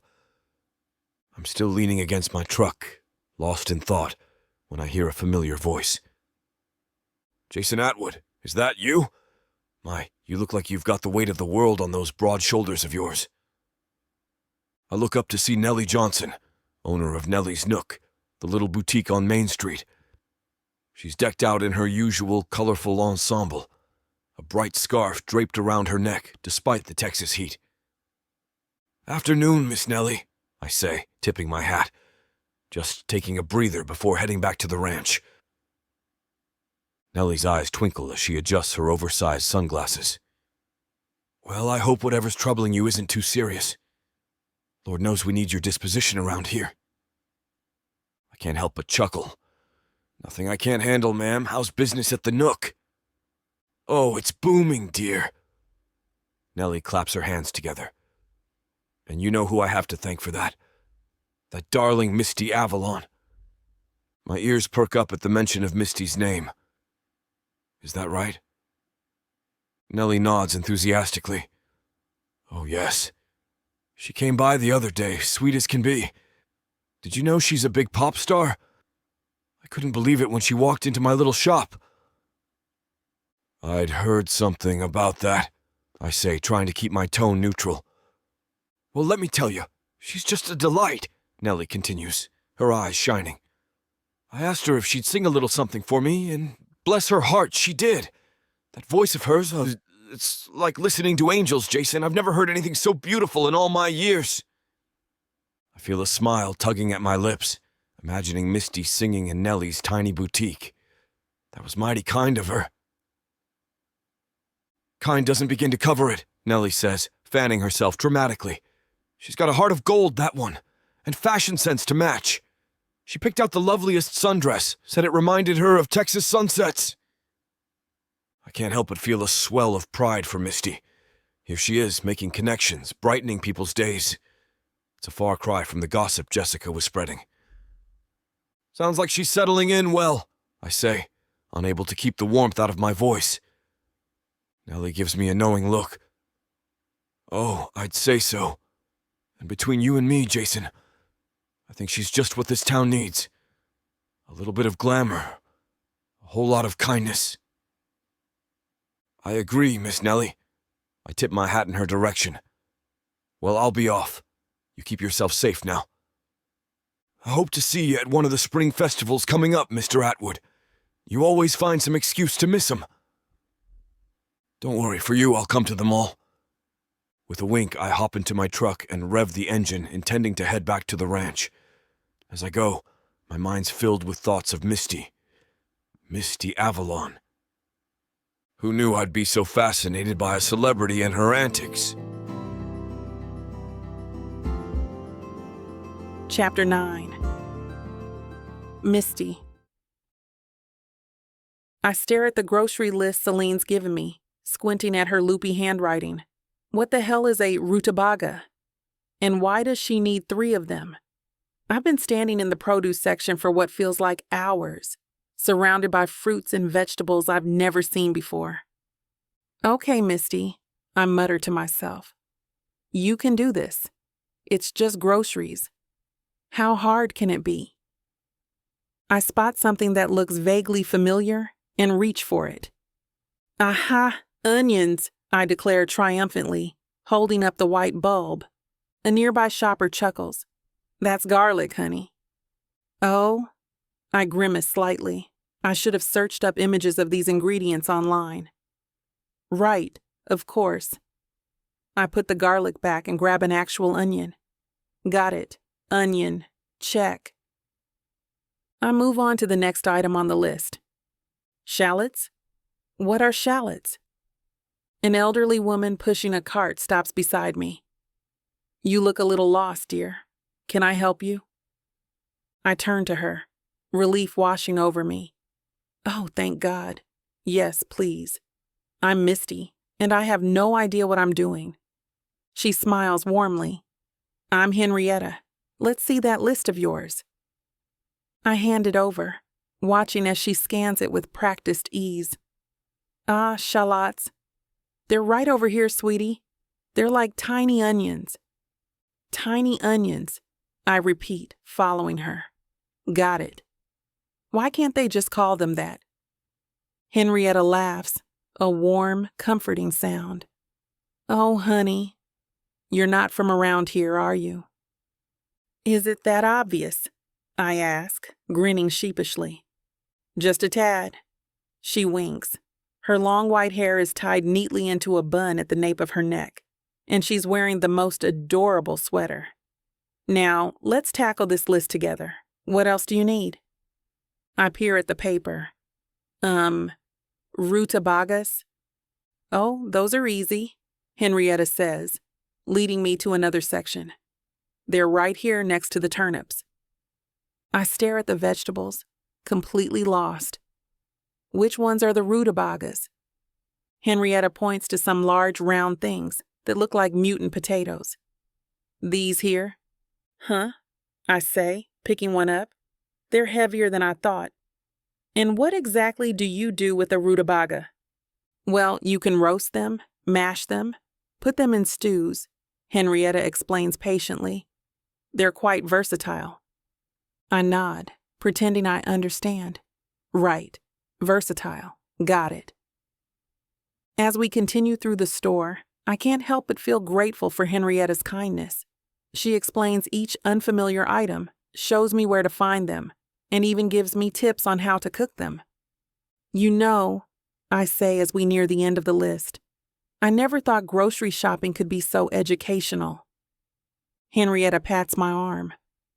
Oh, honey, there's always something new to learn every day, especially in a little town like ours. We look out for each other here. I leave the grocery store, feeling a surge of accomplishment as well as a bit of exhaustion. Who knew shopping for food could be such a workout? I glance at the list again, hoping I'm done, but my heart sinks when I see Celine's final request. Pick up pork loin from Jason's ranch. Damn, I mutter under my breath. Jason's ranch? The last thing I need is another encounter with Mr. Hot as Damn. But I can't let Celine down. She's been nothing but kind since I arrived. I start the walk to Jason's ranch, my mind racing. What do I even say? What is a pork loin? How do I pick it out?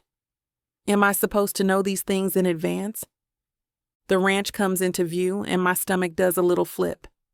I take a deep breath, trying to calm my nerves as my grip tightens on my grocery bag. It's just pork loin, Misty. You can do this.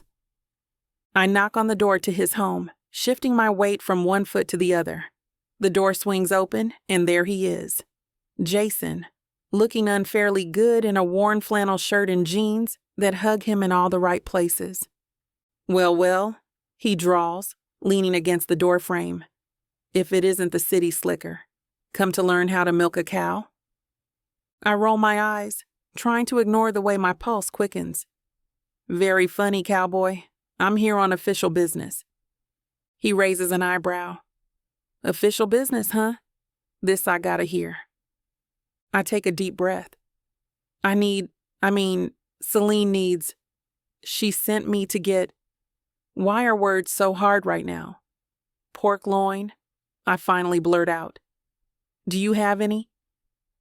Jason's lips twitch, clearly amused by my discomfort. Pork loin, is that all? And here I thought you were going to ask me to teach you how to lasso or something. I swallow down the knot forming at the back of my throat. Look, can you help me or not? He chuckles, stepping back from the door. Come on in, city girl. Let's see what we can do about that pork loin. I follow him inside, trying not to stare at the way his shoulders fill out that shirt. The house is cozy, with a lived-in feel that's worlds away from my sleek Manhattan apartment. So, Jason says, leading me to the kitchen. You're running errands for Celine now? How domestic of you. I'm helping out a friend, I remark. That's what friends do. He opens the fridge, rummaging around. And how's small-town life treating you? Figured out how to work a coffee maker yet? I narrow my eyes at him. I'll have you know I made a perfectly good cup of coffee this morning. Instant doesn't count, he teases, pulling out a wrapped package. It wasn't instant, I lie. Then immediately feel guilty. Okay, fine, it was instant. But I'm learning. And what's the problem with instant? It tasted fine to me. Jason laughs, a rich, warm sound that does funny things to my insides. Here you go, he says, handing me the package. 1 pork loin, as requested. Our fingers brush as I take it, and I feel a jolt of electricity. I quickly pull my hand back, almost dropping the meat. Thanks, I mumble, suddenly feeling frazzled. Never in my life has a man had me this weak in the knees before. I clutch the pork loin to my chest, feeling like I've just completed some sort of bizarre small-town initiation. Then, I put it inside my grocery bag with the rest of my items. I should probably get going, I say. Jason leans against the kitchen counter, arms crossed, a smirk playing on his lips. Hold up there, city slicker. You sure you know how to cook that thing? I lift my chin, trying to look more confident than I feel. Well, sure. Celine will help me. You just put it in the oven, right? He chuckles, shaking his head. Oh, darling. There's a bit more to it than that. You gotta season it. Maybe marinate it. You can't just throw it in there and hope for the best. I knew that, I lie, nodding. I was just testing you. Sure you were. His eyes twinkle with amusement. Look, I gotta hand it to you. You're really trying to fit in here. It's kinda cute watching you fumble your way through. I narrow my eyes at him. I'm not fumbling. I'm adapting as best as I can. Rome wasn't built in a day, you know. No, but I bet they knew how to cook a pork loin. He teases, but his tone is softer now, almost affectionate. I can't help but laugh. Okay, fine. I'm a work in progress. Happy? He grins, pushing off from the counter. Tell you what, why don't I walk you home? Make sure you don't accidentally trade that pork loin for some magic beans on the way. My heart does a little flip.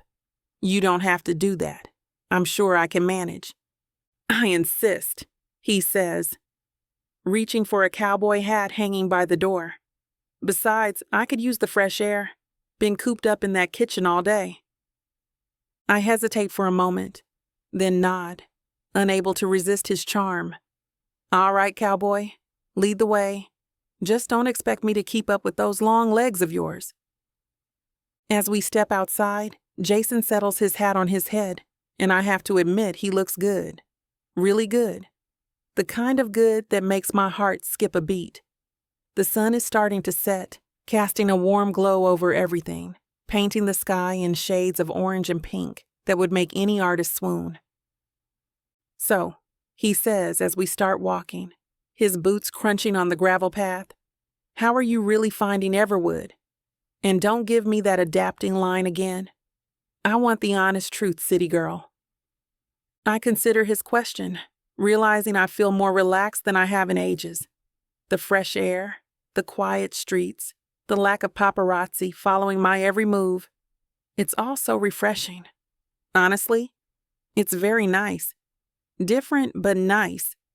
It's like a real treat compared to the life I'm used to. Everyone's been so welcoming.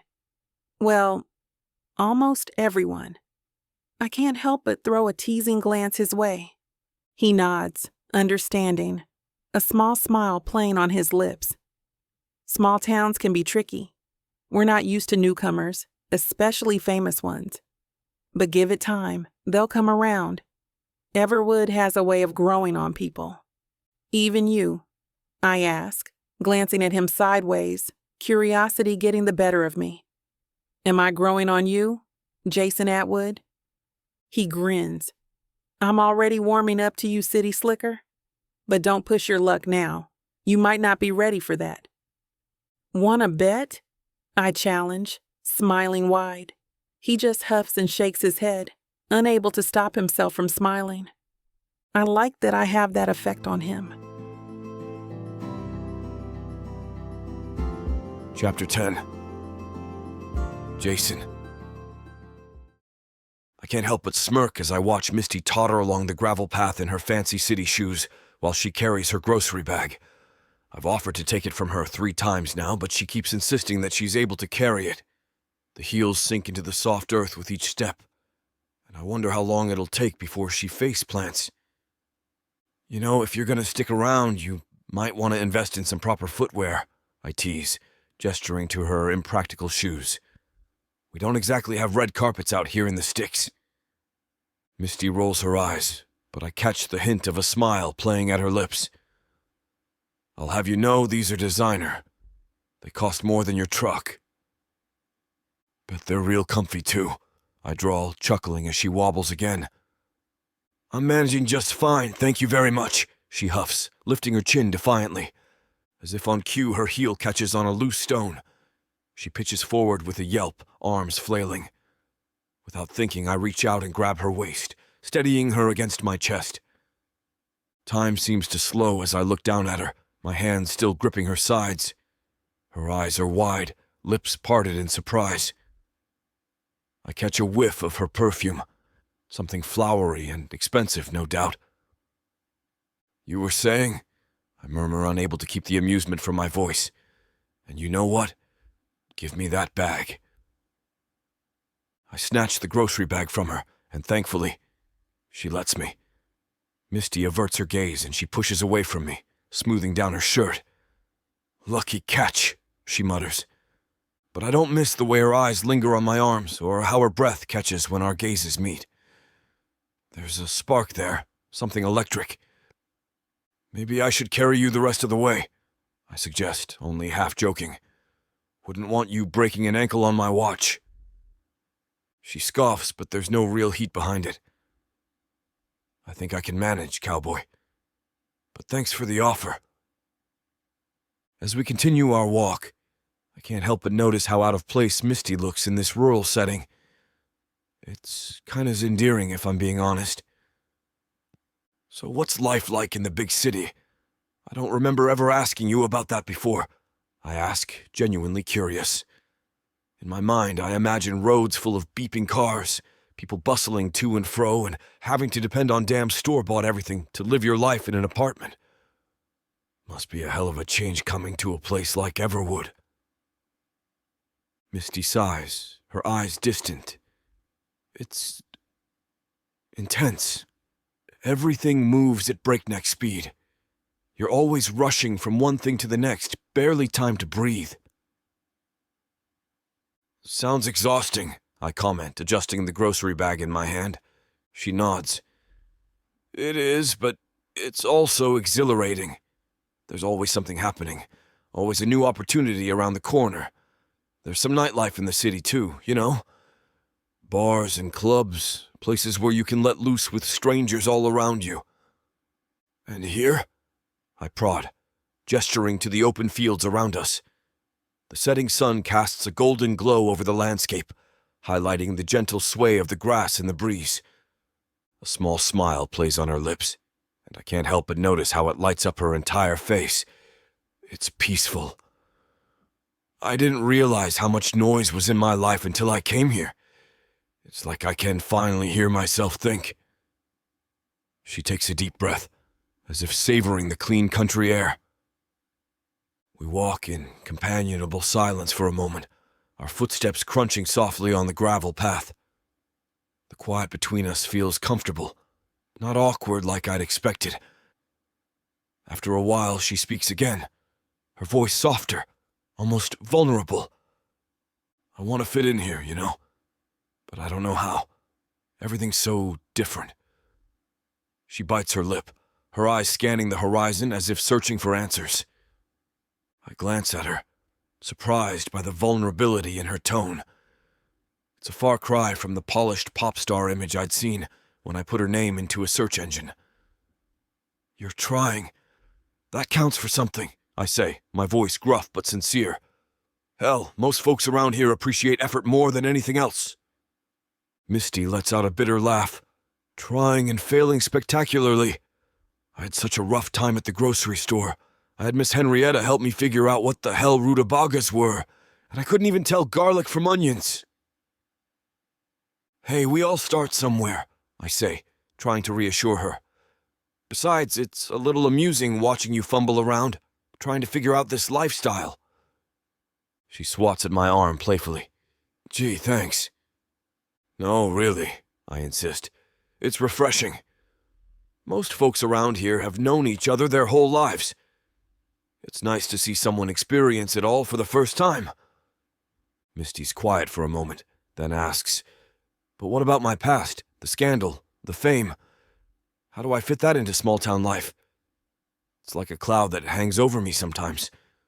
And the worst part is that you can go online and read all about my life before hearing my side of the story from my own mouth. I shrug, my shoulders rising and falling with a casual ease. You know what? Most people here don't give a damn about celebrity gossip.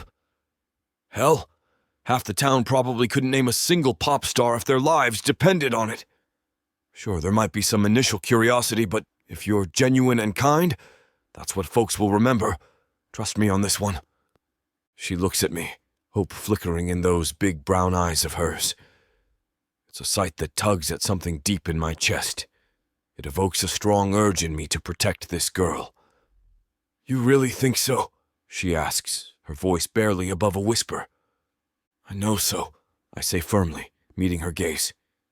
Just be yourself, Misty. The rest will follow. And between you and me, that's a hell of a lot more interesting than some manufactured image. As we near Celine's house, I can see Misty mulling over my words. There's a determination in her step that wasn't there before. Celebrity heels be damned. It's almost comical watching her navigate the uneven gravel roads in those things, but I've got to hand it to her. She's persistent.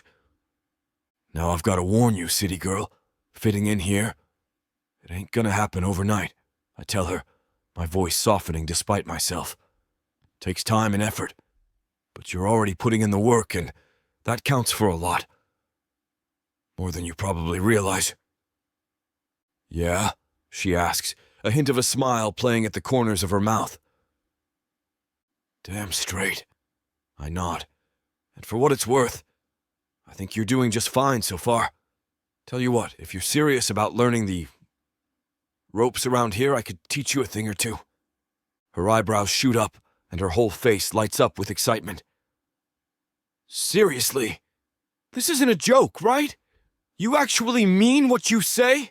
She asks, her voice tinged with disbelief. Of course I mean what I say. I wouldn't have the reputation that I have if I didn't, I reply, crossing my arms over my chest. Could start with horseback riding. Teach you how to muck out stalls, maybe even how to milk a cow if you're feeling adventurous. Hell, we could even throw in some lasso practice if you're up for it.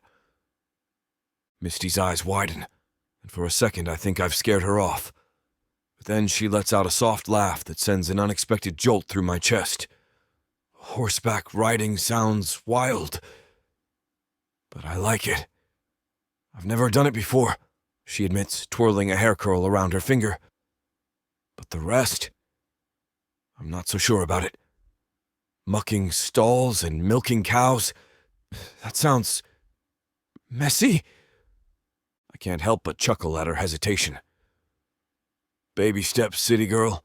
We'll start with the horses and work our way up, I assure her, feeling a strange urge to reach out and pat her shoulder. Trust me, once you get the hang of it, you might even start to enjoy the messier parts of ranch life. It's all part of the charm. She hesitates for a moment, then nods. I can see that familiar spark of determination lighting up those big brown eyes. All right, cowboy. You've got yourself a deal. But don't expect me to be mucking stalls on day one, you hear? We've reached Celine's house now, and I hand over the grocery bag. It takes every ounce of willpower I've got to not pull her in closer, to breathe in that intoxicating scent of hers that's been driving me crazy all this time. Damn, what's this woman doing to me? Thanks for the help, Jason, Misty says, her voice soft and sweet as honey, and for the offer to teach me. I really appreciate it. You're making this whole small-town transition a lot less scary. I tip my hat to her, feeling a smile tug at my lips. Anytime, Misty. See you around. And don't worry, I'll make sure you're good and ready before we tackle anything too messy. As I turn to leave, I can't help but feel a sense of anticipation coursing through my veins. Teaching Misty about ranch life is going to be interesting, to say the least. And I'd be lying if I said I wasn't looking forward to it.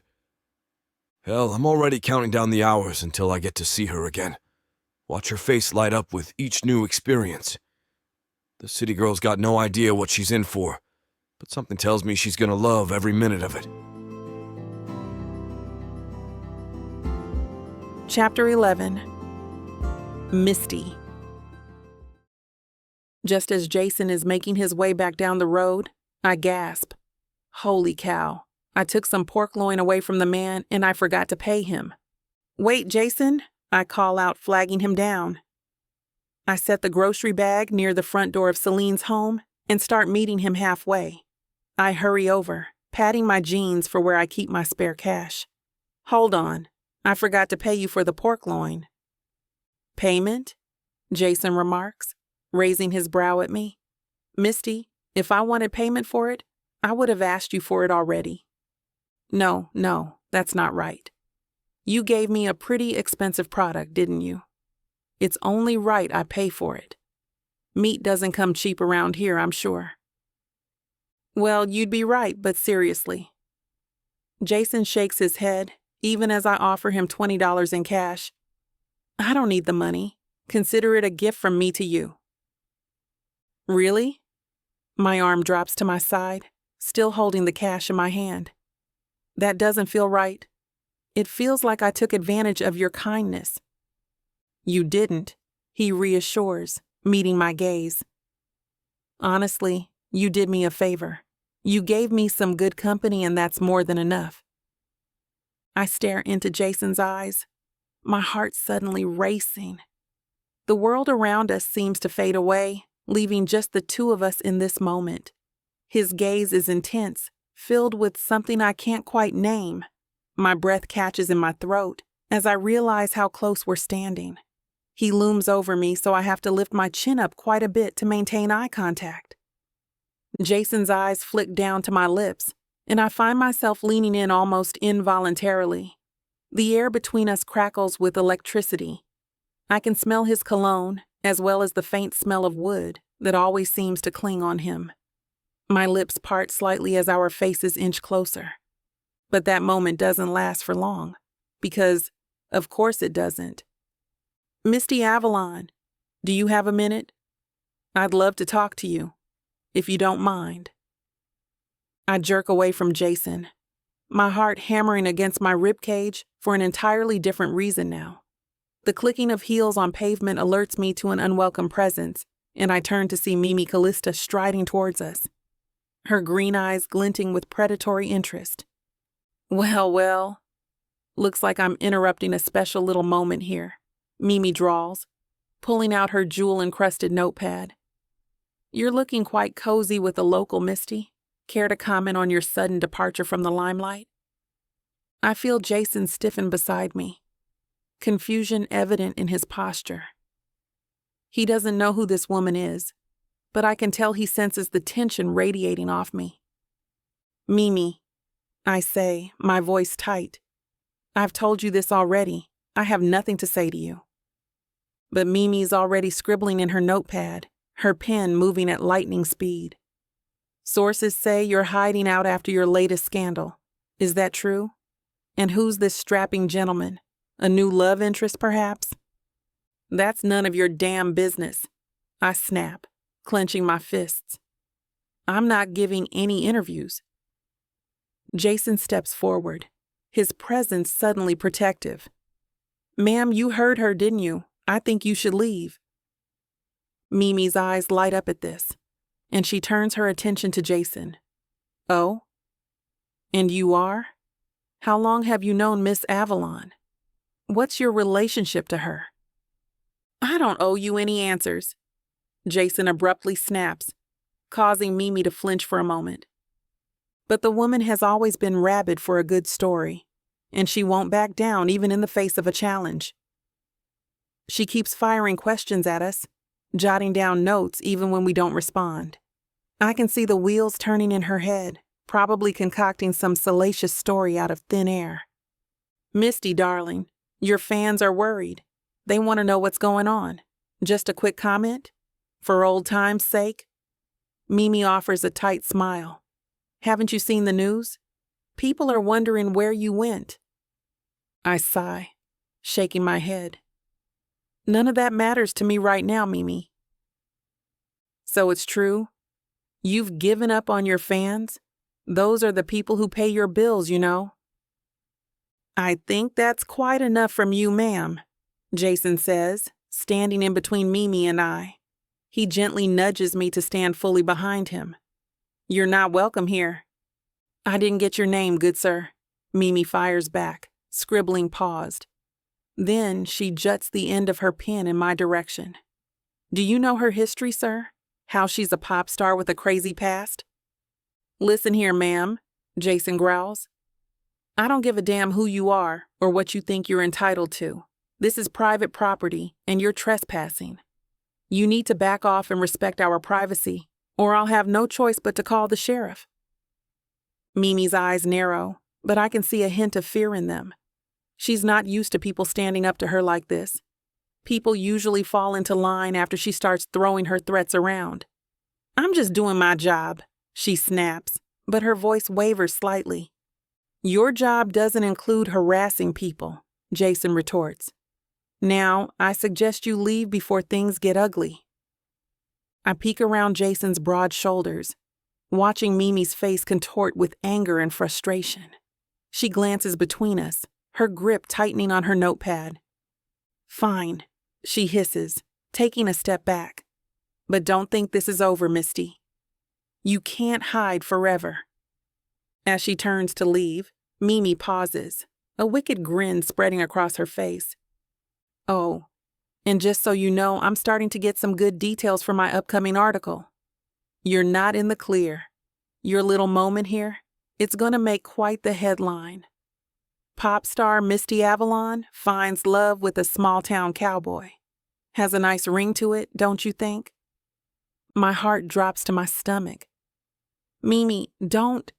You can't do that, Jason interrupts, his voice steely. You have no proof and we haven't consented to any of this. Mimi laughs, a harsh, grating sound. Oh, honey. Welcome to the world of celebrity gossip. We don't need consent. As she struts away, my anxiety skyrockets. I can feel my breath coming in short gasps, my vision blurring slightly at the edges.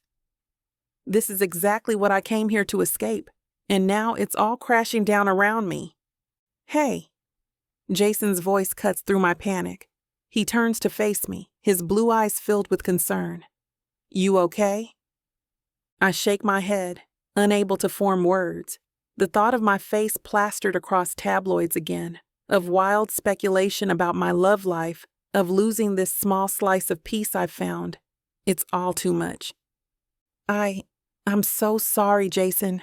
I didn't mean to get you tangled up in my mess. I whisper, averting my gaze. I wrap my arms around myself, suddenly feeling exposed. I understand if you want nothing to do with me after this. My celebrity status, it just complicates everything. I don't want you suffering by just spending time around me. Jason's expression softens, and he takes a step closer to me. Hey now, don't go apologizing for something that ain't your fault. That woman, she's the one who should be sorry. I shake my head, still not meeting his eyes. But my past, my fame, it's like a curse sometimes. It follows me everywhere. Listen here, Misty, Jason says, his words coming out firm. He places a hand on my shoulder, and I finally look up at him. I don't care about your celebrity status, if I'm being entirely honest. Fame, fortune, none of that matters to me. What matters is who you are as a person, and from what I've seen, you're pretty damn amazing. His words catch me off guard, and I feel a flutter in my chest. You really mean that? Course I do, he says with a grin. I'm not one for nonsense, remember? If I didn't like you, celebrity or not, I'd tell you straight up. I wouldn't even bother spending time around you if I didn't think you were worth it. I can't help but laugh at that, feeling some of the tension leave my body. Well, I appreciate your honesty. Jason's grin widens, and there's a mischievous glint in his eye. Tell you what, if you're worried about more paparazzi showing up, I could always be your bodyguard. I reckon I'd be pretty good at scaring off nosy reporters.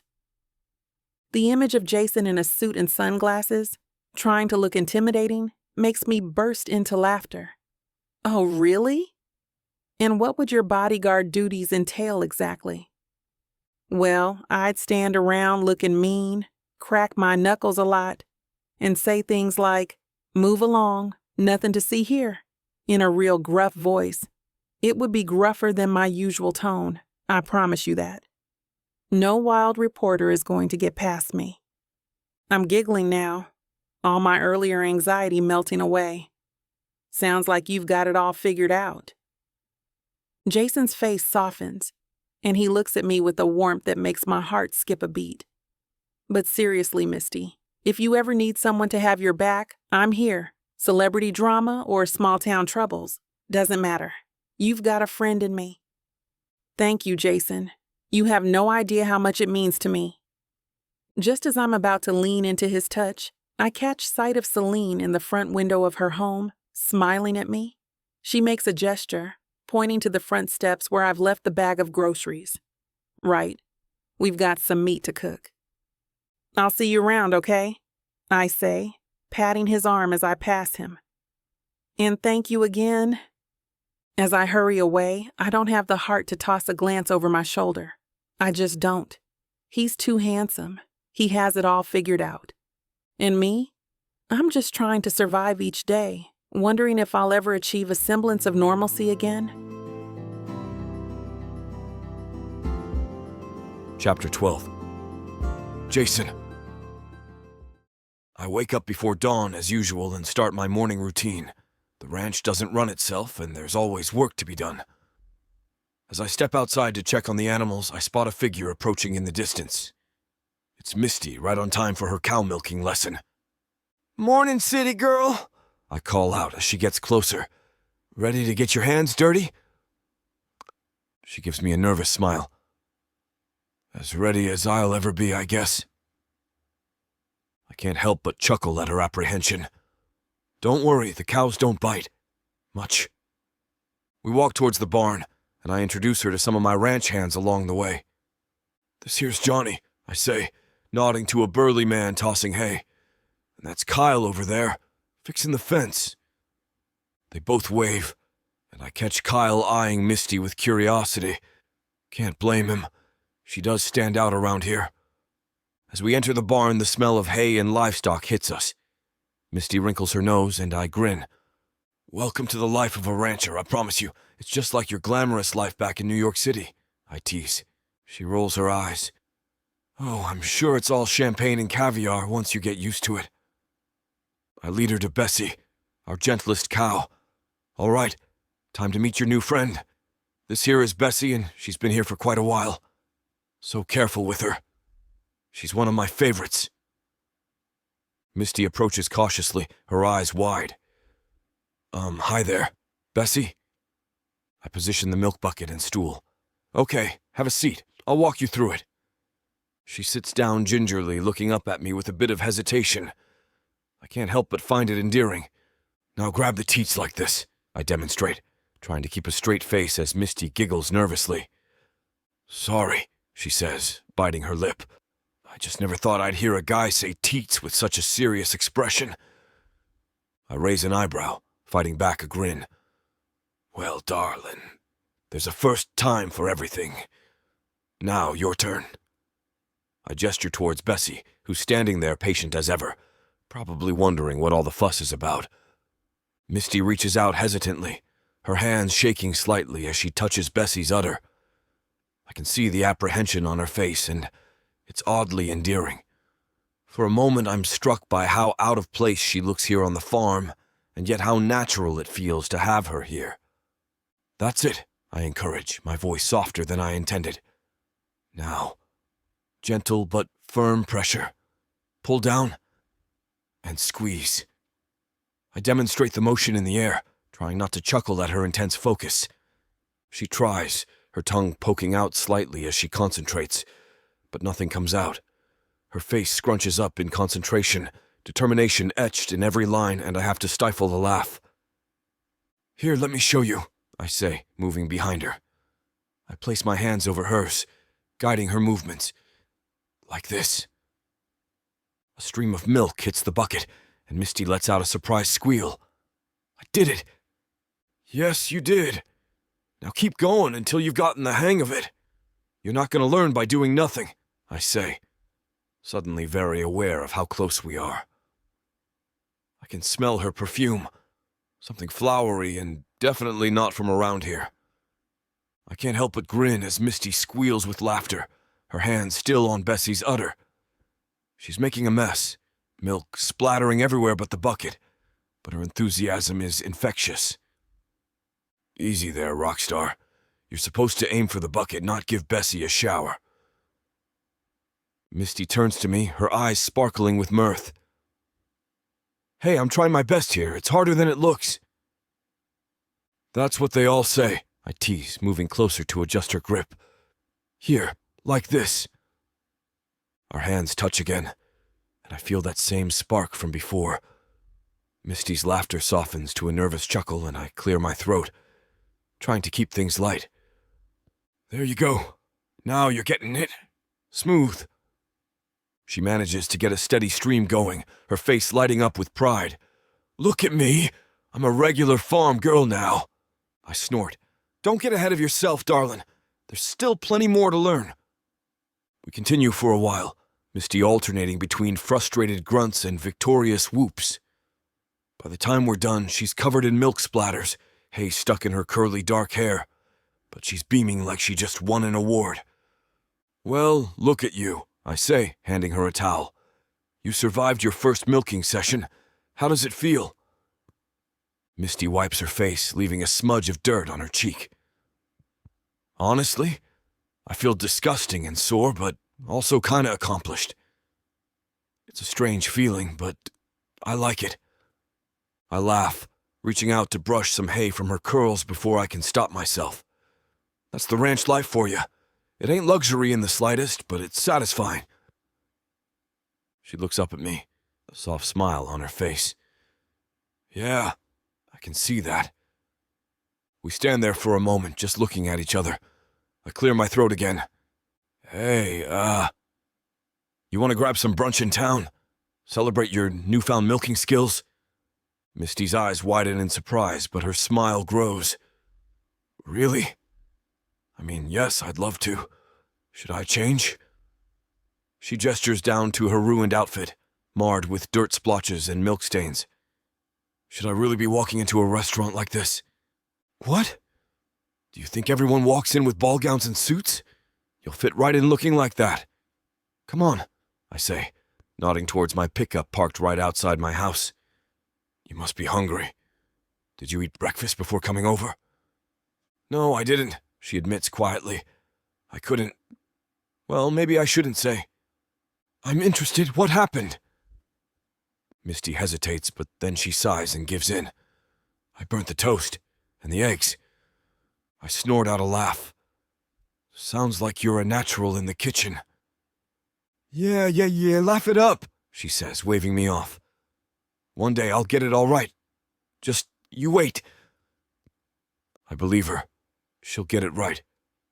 I can't help but wonder if I'll still be in her life by that point, watching her thrive in her role as a small-town girl.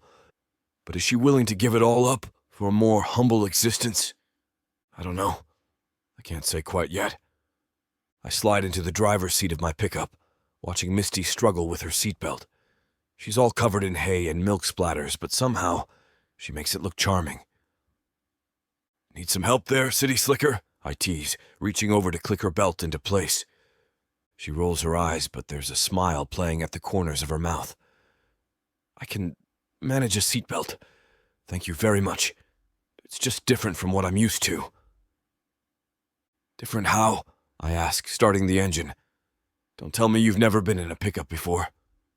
Misty laughs, a sound that's becoming more familiar and welcome by the minute. Oh, I have. Just not one quite this rustic. I raise an eyebrow as we pull out onto the dirt road. Rustic. This here's a classic, darling. Show some respect. My apologies to your chariot, she says, patting the dashboard dramatically. I'm sure it's seen many a cow-tipping adventure. I can't help but chuckle. Cow-tipping? Really? You know that's not actually a thing, right? Her eyes widen in mock surprise. Next, you'll be telling me that chickens don't cross the road for philosophical reasons. We both burst out laughing, and I find myself pleasantly surprised at how easy it is to talk to her. For someone who's lived such a different life from mine, she's surprisingly down to earth. So tell me, I say, glancing at her as we drive, what's the craziest thing you've ever done? And I mean really crazy, not just, I ate carbs after 8 p.m. crazy. Misty thinks for a moment, then grins. Well, there was this one time in Vegas. Let's just say it involved a stolen Elvis costume, a group of Japanese tourists, and a very angry Chihuahua. I whistle low. Now that sounds like a story worth hearing. She launches into the tale, gesturing wildly and doing different voices for each character. By the time she finishes, we're both in stitches, and I have to remember that I'm driving the car. Your turn, she says, nudging my arm. What's the craziest thing you've done? I smirk, remembering a particularly wild night from my younger days. Well, it all started with a dare and a greased pig. As I recount the story, I watch Misty's reactions from the corner of my eye. She laughs at all the right moments, gasps in surprise, and even snorts once or twice, a sound she immediately tries to cover up, looking embarrassed. Don't you dare laugh at that, she warns, but she's fighting back a smile. Wouldn't dream of it, I say, grinning. It's cute. The word slips out before I can stop it, and we both fall silent for a moment. I clear my throat, focusing on the road ahead. She stares out the window, twiddling her thumbs as we make our way into downtown Everwood. Chin up, city girl, I say, pulling my truck into an ideal parking spot outside of Louie's diner. Get yourself a burger and a shake. You'll be smiling in no time. Misty perks a brow at me. I don't need a burger to make me smile. No? You're enough. Misty Avalon might just be the death of me. Chapter 13. Misty. I slide into the booth across from Jason, my fingers still tingling from the morning's milking adventure. The quaint diner buzzes with the chatter of locals, and I can't help but feel a little out of place yet again. They all know each other. Meanwhile, I'm just the city girl who's plopped into their town. But Jason's easy smile puts me at ease. So tell me about growing up here, I say, genuinely curious. It must have been so different from mine. I've been singing and performing on stage for as long as I remember. Jason leans back, his blue eyes twinkling. Different? Darling, that's an understatement. I wasn't on fancy stages. He chuckles, a deep, warm sound that makes my stomach flutter. I was up before the roosters every day, helping my old man with the chores. Every day? Even as a kid? Especially as a kid. Ranch life don't take breaks. He takes a sip of his coffee. I remember this one time. I was about 12. We had this mean old bull, ornery as all get out. Dad told me to stay clear, but you know how kids are. I lean in, captivated. What happened? Let's just say I learned real quick why you don't mess with a bull. He rolls up his sleeve, revealing a long, faded scar. Took 15 stitches and a month of extra chores as punishment. Oh my God. I gasp, reaching out to touch the scar before I can stop myself. His skin is warm under my fingertips. Jason's eyes meet mine, and for a moment, the diner fades away. He clears his throat. Yeah, well, it taught me respect. For the animals. For the work. As he talks, I'm struck by the contrast between our lives. While I was worrying about dance recitals and talent shows, he was wrestling calves and mending fences. The waitress comes and drops off our plates and coffee mugs. But even then, I can't take my eyes off of him as he recounts his stories. There was this drought when I was 16, he continues. Worst one in decades. We were up day and night, trying to keep the crops alive, the animals watered. I thought my arms would fall off from hauling water buckets. That sounds brutal, I say, my admiration growing. How did you manage? Jason shrugs, but I can see the pride in his eyes. We didn't have a choice. It was do or die. But we made it through. That's the thing about ranch life. It teaches you to be tough, to keep going when things get rough. I think about my own struggles, how different they seem now. I used to freak out when my shoes didn't match the dress I was wearing before red carpet events. I can't even imagine dealing with that kind of pressure. Sure you can, he says, surprising me. You're dealing with your own kind of pressure right now, aren't you? Hiding from the spotlight and all that?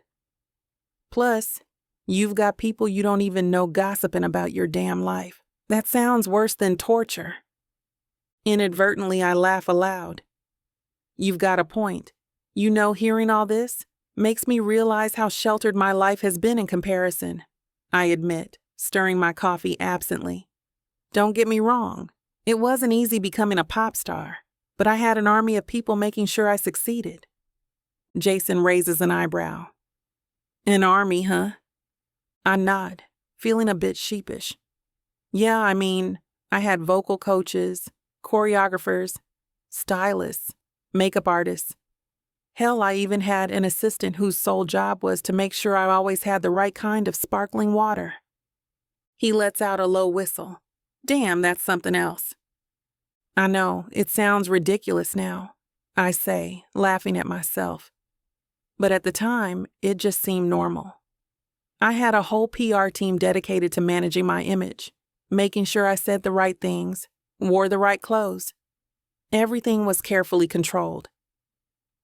As I'm speaking, my phone buzzes in my purse. I ignore it at first, but then it buzzes again, more insistently.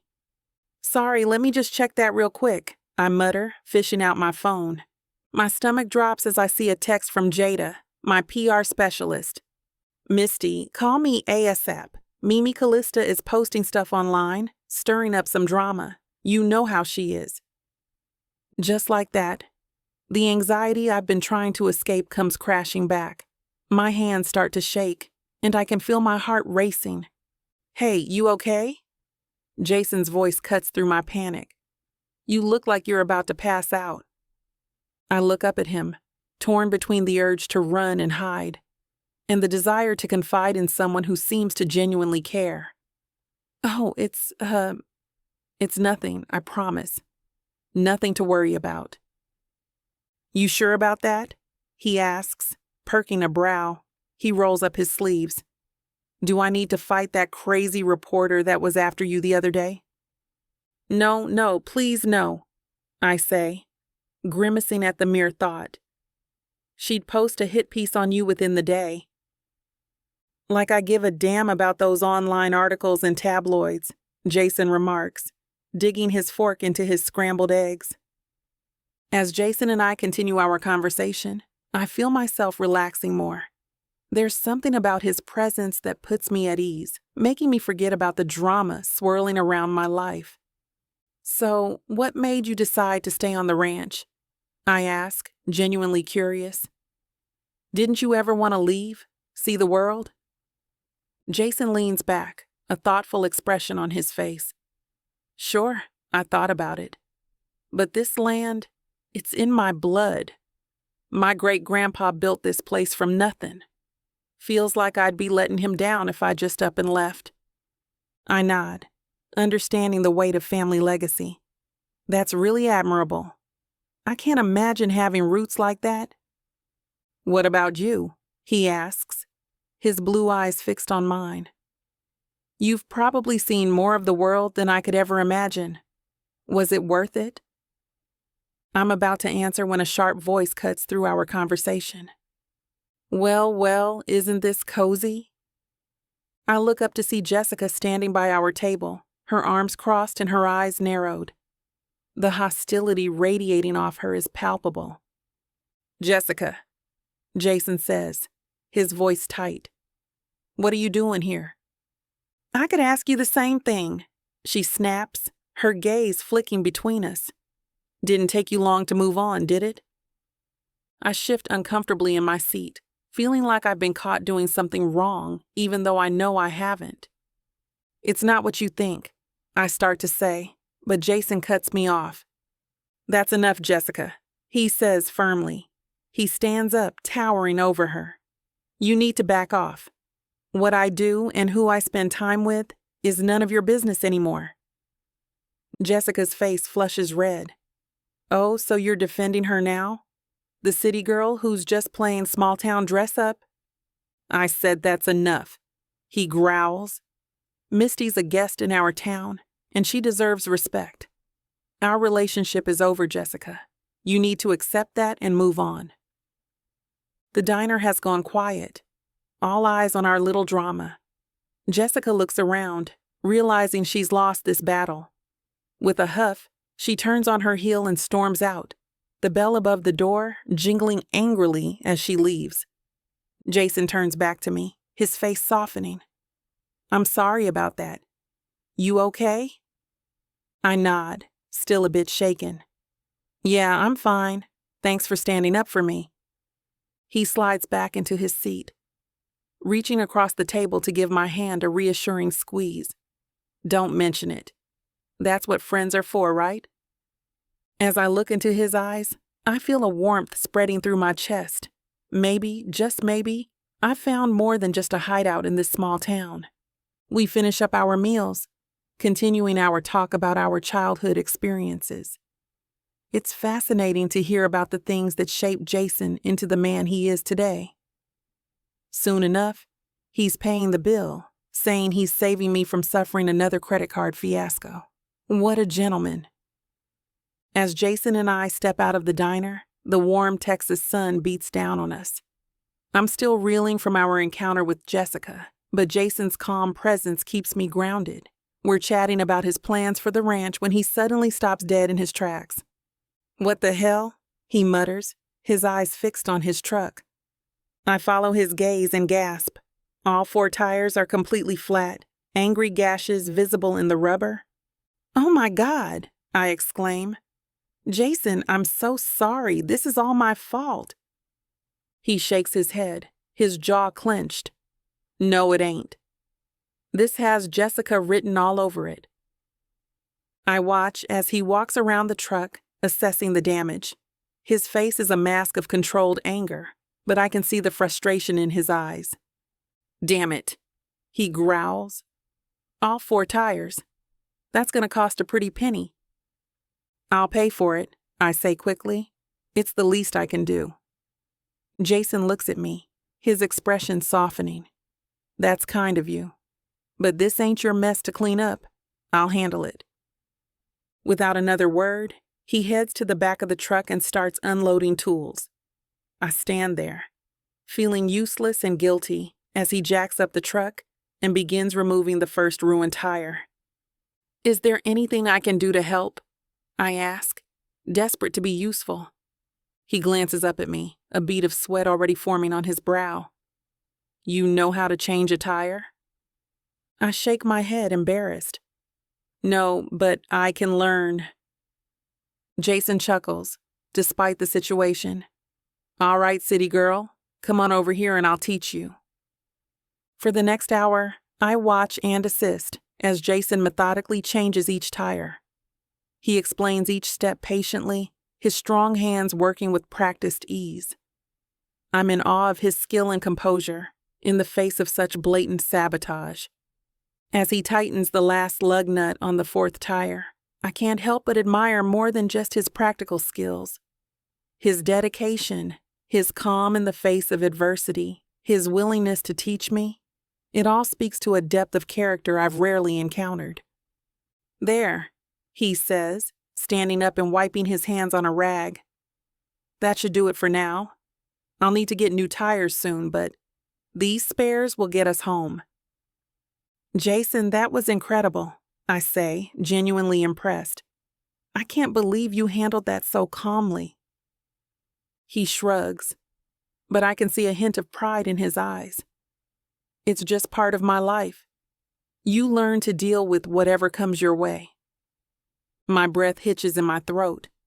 I've never met a man quite like him, and it's starting to take my breath away.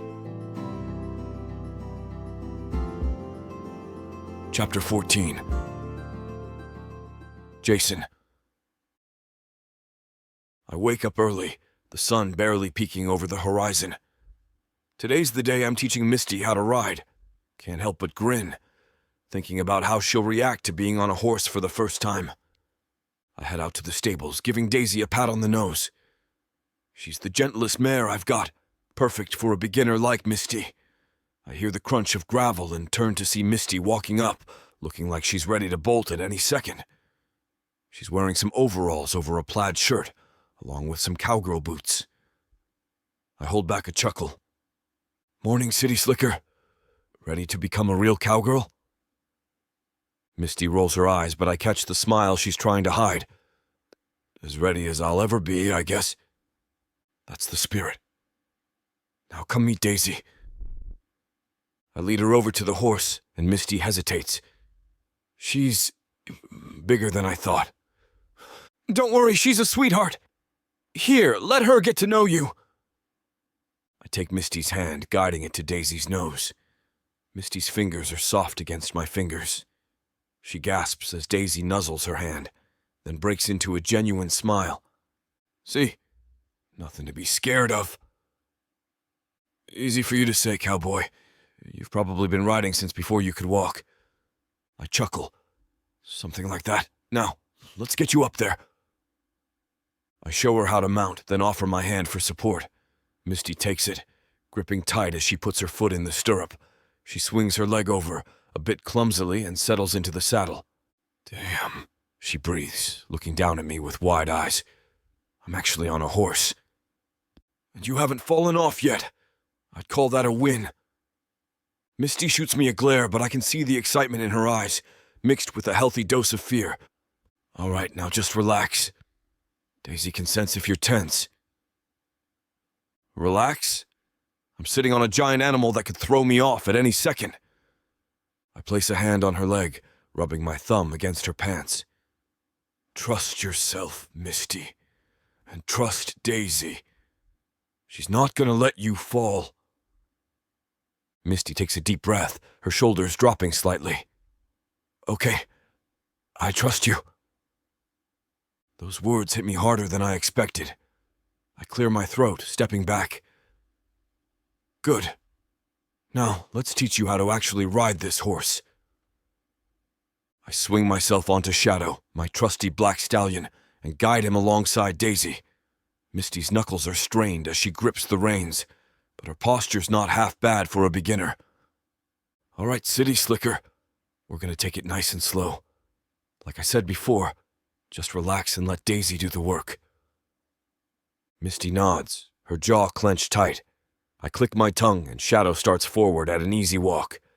Daisy follows suit, and Misty lets out a small yelp. Breathe, Misty, you're doing great!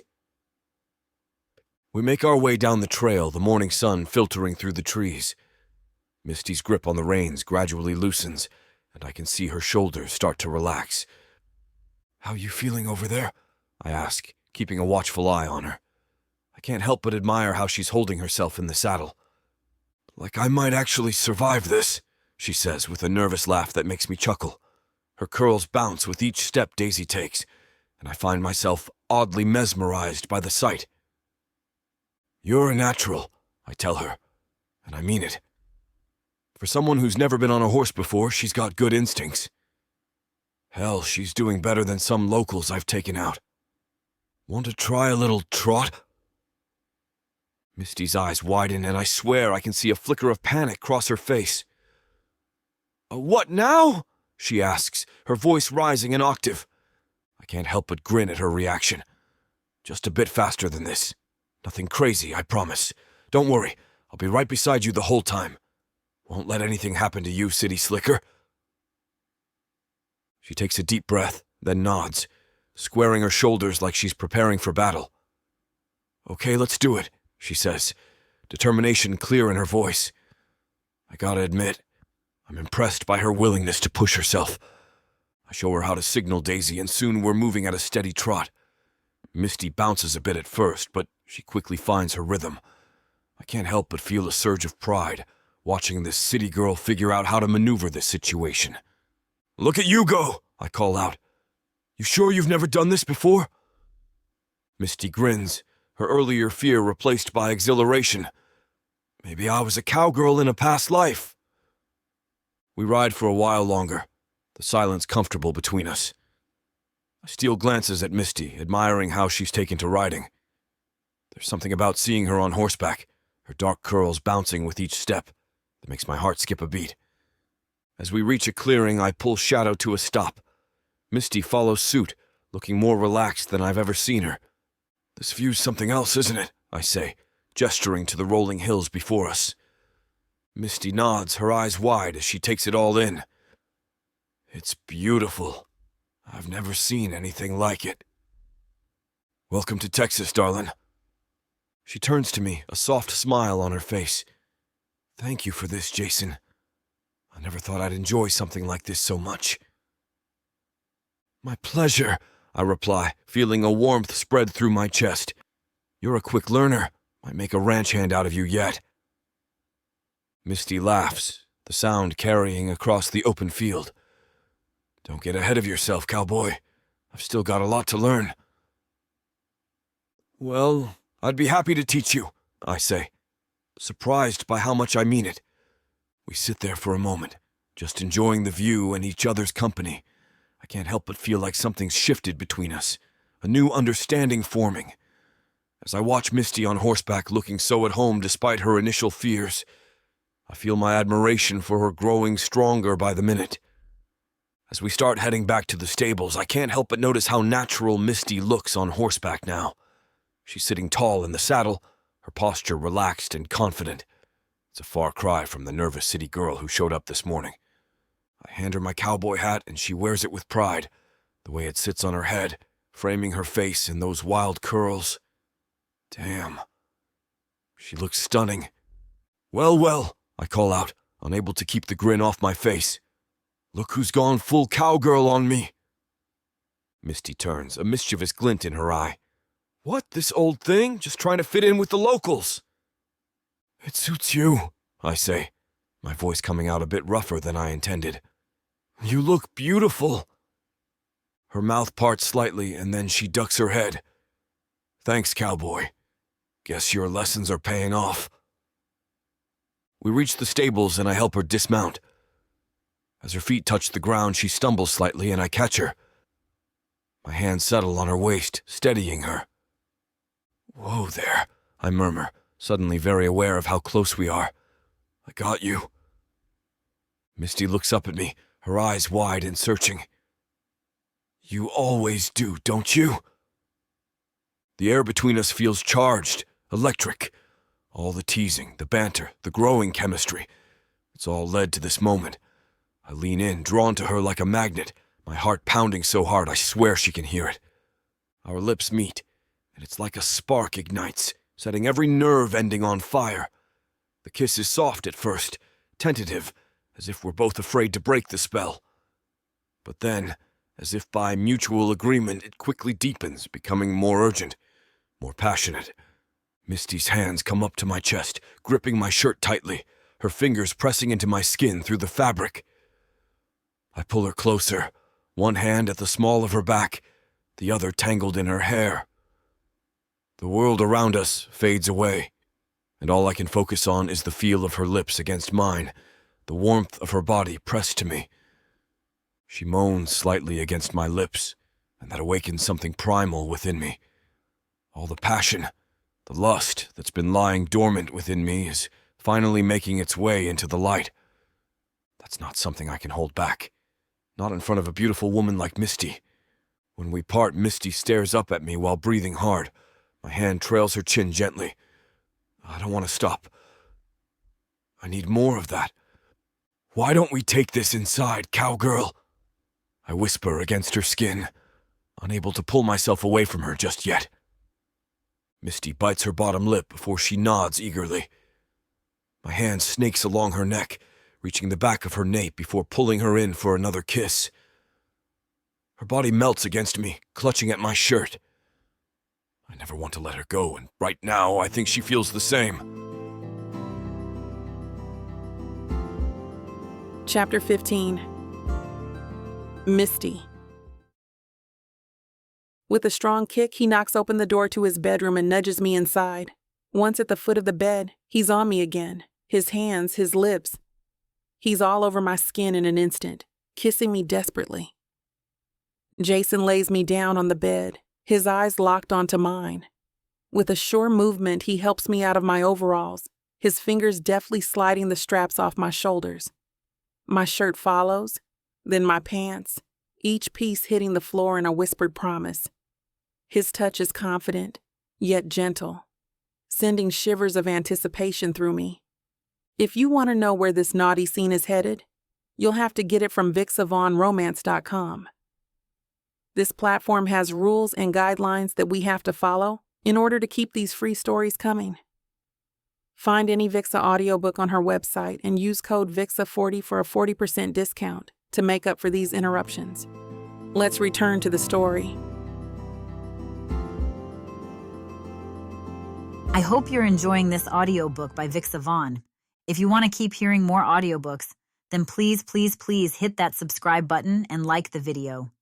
It may seem insignificant, but the more people that subscribe, the easier it is to produce more audiobooks in the future.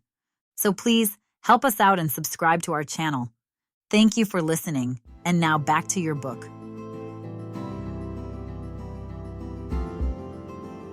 Chapter 16. Jason. I wake up early, the sun barely peeking over the horizon as I stretch and yawn. Yesterday's events with Misty replay in my mind, bringing a smile to my face. But reality sets in quickly. I've got work to do. I hop into my beat-up truck, the engine groaning to life as I turn the key. The drive into town is familiar, the winding roads lined with towering trees that seem to whisper secrets as I pass. I've got a mental checklist of supplies I need, and the hardware store's at the top of my list. As I push open the creaky door of the shop, the bell jingles overhead. The smell of sawdust and metal hits me, a scent I've come to associate with productivity. I'm standing in the nail aisle, debating between galvanized and stainless steel, when I overhear a conversation that makes my blood run cold. "Did you hear about that pop star?" A nasally voice carries over the shelves. "I can't believe it! The articles that are coming out about her." "My goodness," another voice chimes in, dripping with judgment. My jaw clenches so tight I can hear my teeth grind. Every muscle in my body tenses, and I have to physically restrain myself from marching over there and giving them a piece of my mind. Who the hell do they think they are gossiping about Misty like that? But I know better. Getting involved would only make things worse for both Misty and me. I grab a box of nails with more force than necessary, the metal clanking loudly in my hand. As I make my way to the checkout, their words echo in my ears, and I have to concentrate on keeping my face neutral. The last thing I need is to become the town's latest source of gossip. I focus on the items I'm buying, trying to drown out the whispers that seem to follow me down every aisle. As I step out onto the sun-warmed sidewalk, a shrill voice cuts through the otherwise peaceful morning air, making me wince. Jason Atwood! Just the man I wanted to see. I take a deep breath, steeling myself before I turn around. Sure enough, there's a woman with perfectly coiffed blonde hair waving me over, her jewel-encrusted notepad glinting in the sunlight. Mimi Callista, that nosy reporter who's been hounding Misty since she arrived in town. She's got a predatory gleam in her eye that makes me grit my teeth and my fists ball up.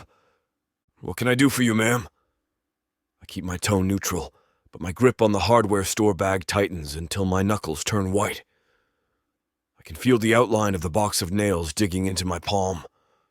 She doesn't waste a second, stepping closer with a smile that doesn't reach her eyes.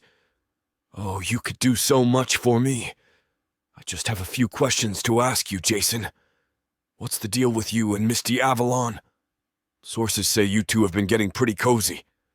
Her pen is already poised over her notepad, ready to pounce on any morsel of information I might let slip. No comment. I start walking towards my truck, but she matches my stride, her heels clicking on the pavement with annoying persistence. The hardware store bag swings in my hand, a reminder of the mundane errand I was trying to complete before this ambush. Come on, Jason. The public has a right to know. Is it true she's hiding out here because of her latest scandal? Mimi's voice drips with fake sweetness like poison-laced honey. I stop dead in my tracks, my boots scuffing the ground as I turn to face her. My jaw clenches, and I can feel a vein pulsing in my temple. The public doesn't have a right to talk.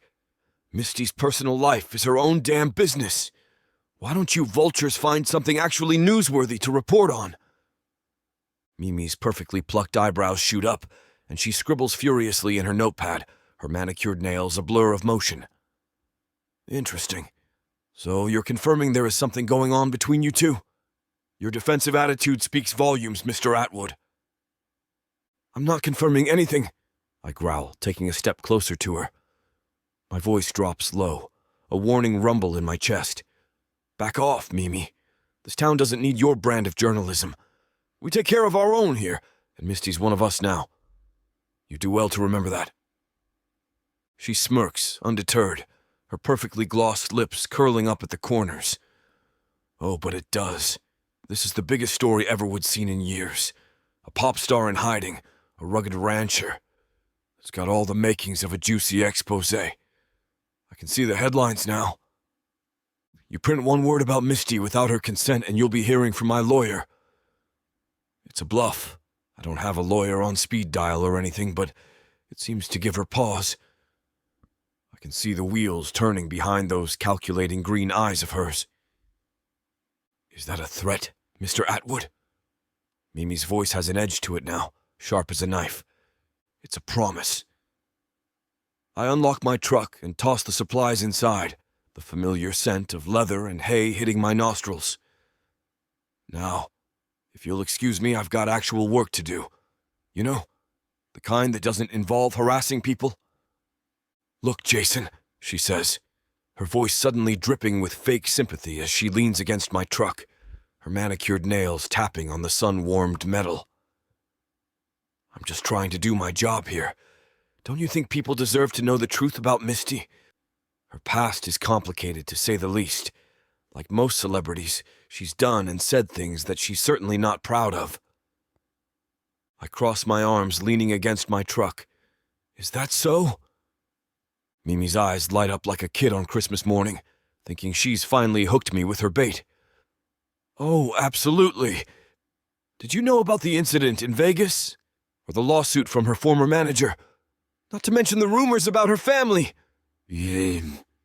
She fans herself dramatically as she keeps talking, spewing out gossip and half-truths like a broken fire hydrant. Each tidbit is more outrageous than the last, and I can practically see her salivating at the thought of breaking such a juicy story. I let her go on and on, watching with veiled disgust as she digs herself deeper into a hole. It's like watching a train wreck in slow motion. You know you should look away, but you just can't. I almost feel sad for the lady, but when she's created a life off of tearing down others, that pity quickly disappears. When she finally pauses for breath, probably realizing she needs oxygen to keep her nonsense factory running, I speak up. "You done?" I ask, my voice flat and unimpressed. Mimi blinks rapidly, clearly caught off guard by my lack of enthusiasm, her perfectly plucked eyebrows scrunched together in confusion. "Excuse me?" I said, "Are you done?" I repeat slowly, as if talking to a particularly dim child. "'Cause I gotta tell you, Mimi, I don't give a damn about any of that crap you're spouting."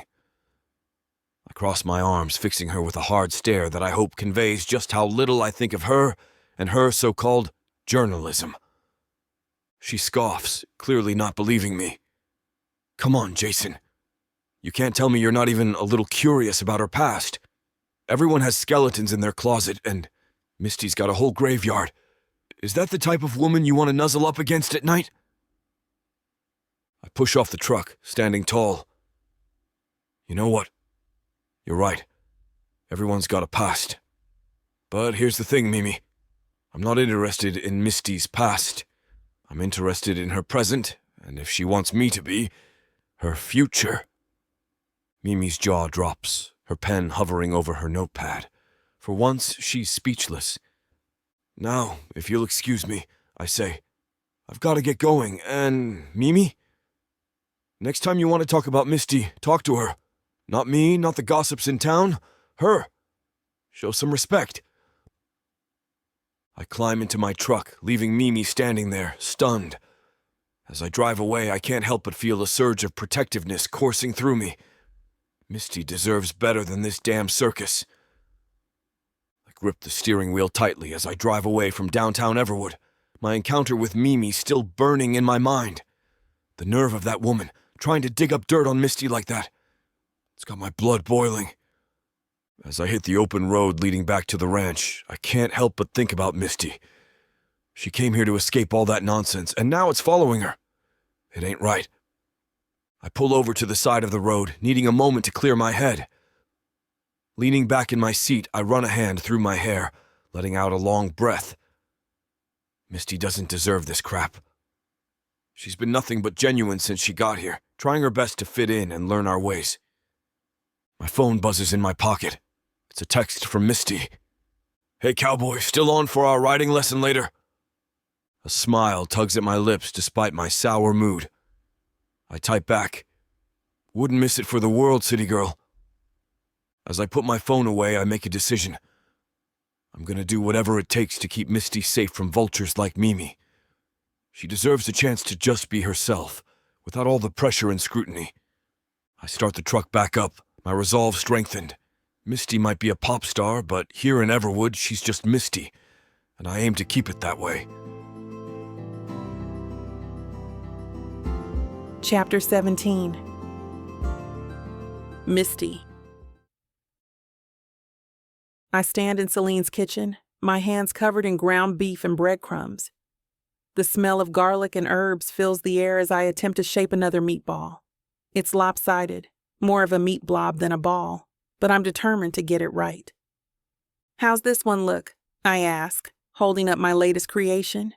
Celine glances over, a smile tugging at her lips. "Oh, honey, it certainly has some personality," she says diplomatically. I groan, dropping the misshapen meatball onto the baking sheet. I'm hopeless at this. "Hey, no you're not," Celine reassures me, bumping her hip against mine. "They don't have to be perfect. They'll taste great, I promise." Tyler walks in, sniffing the air appreciatively. "Smells good in here, ladies." As we continue working, I feel a sudden urge to confide in my friends. So, I wanted to talk to you guys about something. I start, my voice hesitant as I try and shape another meatball. Celine looks up, curiosity in her eyes. What's up, Misty? I take a deep breath. It's about Jason. We've been getting closer. Tyler raises an eyebrow, a grin spreading across his face. Oh, really? I nod. Yeah, he's not what I expected. He's kind and funny, and I trail off, not sure how to express the whirlwind of emotions I'm feeling. Celine puts down her spoon and turns to face me fully. Misty, that's wonderful. I'm so happy for you. I'd hug you right now, but I don't want to get ground beef on your nice clothes. Thanks, I mumble, focusing intently on rolling another meatball. It's just, I don't know. It's all happening so fast, you know? And with everything going on with the media and my career, I'm scared. Tyler leans against the counter, his expression thoughtful. Scared of what exactly? I shrug, struggling to put my feelings into words. Of messing it up, I guess. Of not being good enough for him. Of dragging him into my messy life. Celine shakes her head. Misty, honey, you are more than good enough. Jason's lucky to have you in his life. She's right. Tyler chimes in. And from what I've seen, Jason's a tough guy. He can handle a little media circus if it means being with you. Their words warm my heart, easing some of the anxiety that's been building up. You really think so?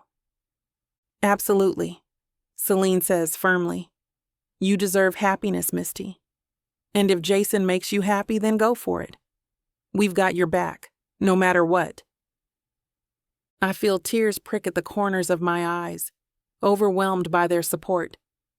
Thank you, both of you. I don't know what I'd do without you. Tyler grins, reaching over to steal a pinch of cheese from the bowl. Probably make even more lopsided meatballs. I grin, but the amusement of the situation wears off quickly as my thoughts start taking hold of me again. I take a deep breath, feeling the weight of my concerns pressing down on me. There's something else I need to talk about, I say, my voice barely above a whisper. Celine and Tyler exchange glances, their expressions growing serious. What is it, Misty? Celine asks gently. I set down the meatball I've been working on, wiping my hands on a nearby towel. It's about Mimi and Jessica. They're really starting to freak me out. Tyler's brow furrows. What do you mean? Mimi won't leave me alone, I explain, frustration seeping into my voice. She's always popping up, trying to get a story out of me. It's like she's stalking me or something. And Jessica? I trail off, a shiver running down my spine. Celine reaches out, placing a comforting hand on my arm. What about Jessica? I swallow hard, the reality of the situation hitting me all at once. I think she slashed Jason's tires the other day. The kitchen falls silent. The only sound is the quiet hum of the refrigerator. Tyler's eyes widen in shock, while Celine's mouth drops open. Are you sure? Tyler asks quietly, placing a comforting hand on my shoulder. I nod, feeling a lump form in my throat. Pretty sure. It happened right after she saw us together at the diner. And the way she's been acting, it's like she's obsessed with Jason. The realization of what this means washes over me, and I feel my knees go weak. I lean against the counter for support, my heart racing. Oh God, I whisper. What if she does something worse? What if she tries to hurt Jason? Or me? Celine wraps her arms around me, pulling me into a tight hug. Hey, it's okay. We're here for you, Misty. We won't let anything happen to you or Jason. I cling to her, grateful for her support, but still feeling overwhelmed by the situation. I never thought it would get this crazy. I came here to escape drama, not create more of it. Tyler's voice is firm when he speaks. This isn't your fault, Misty. Jessica's behavior is on her, not you. And as for Mimi, we'll figure out a way to keep her off your back. I pull away from Celine, wiping at my eyes. But what if they don't stop? What if it just keeps getting worse? I feel the weight of my celebrity status pressing down on me, heavier than ever before. The life I've built here in Everwood suddenly seems fragile, like it could shatter at any moment. I found something real here. Friendships, a sense of belonging, and Jason. The thought of losing it all because of who I am, it's almost too much to bear. Oh, Misty, I didn't want to tell you this, but Celine begins, her voice gentle but hesitant. She glances at Tyler. Mimi's she's been following us too. Tyler and me. My stomach drops. What? Why? Tyler sighs, running a hand through his hair. She's been trying to get us to talk about you. Asking questions, showing up at our house. It's getting pretty intense. My head starts spinning and I have to grip the counter to prevent myself from falling. Oh God, I'm so sorry. I never meant to drag you into this. Celine shakes her head firmly. Don't apologize, Misty. This isn't your fault. But I thought that you should know so you could be careful. That woman is relentless. Even as their words try to assure me otherwise, I can't shake the guilt. My friends, the people who've welcomed me with open arms, are now being harassed because of me, because of who I am and the life I've led. I sink into a chair at the kitchen table, my mind racing. Maybe I should just go back, I whisper, the words tasting bitter on my tongue. Go back? Tyler asks, confusion evident in his voice. I nod, feeling tears prick at my eyes. To my old life, to being a celebrity. At least then I'd be the only one dealing with this mess. Celine kneels beside me, taking my hands in hers. Misty, listen to me. You can't run away from who you are, and we don't want you to. I look at her, seeing the sincerity in her eyes. But what if my being here ruins everything? What if I can't have a normal life because of my past? The thought of leaving Everwood, of leaving Jason, makes my chest ache. But the idea of staying and watching my presence destroy the lives of the people I care about is even worse. What if?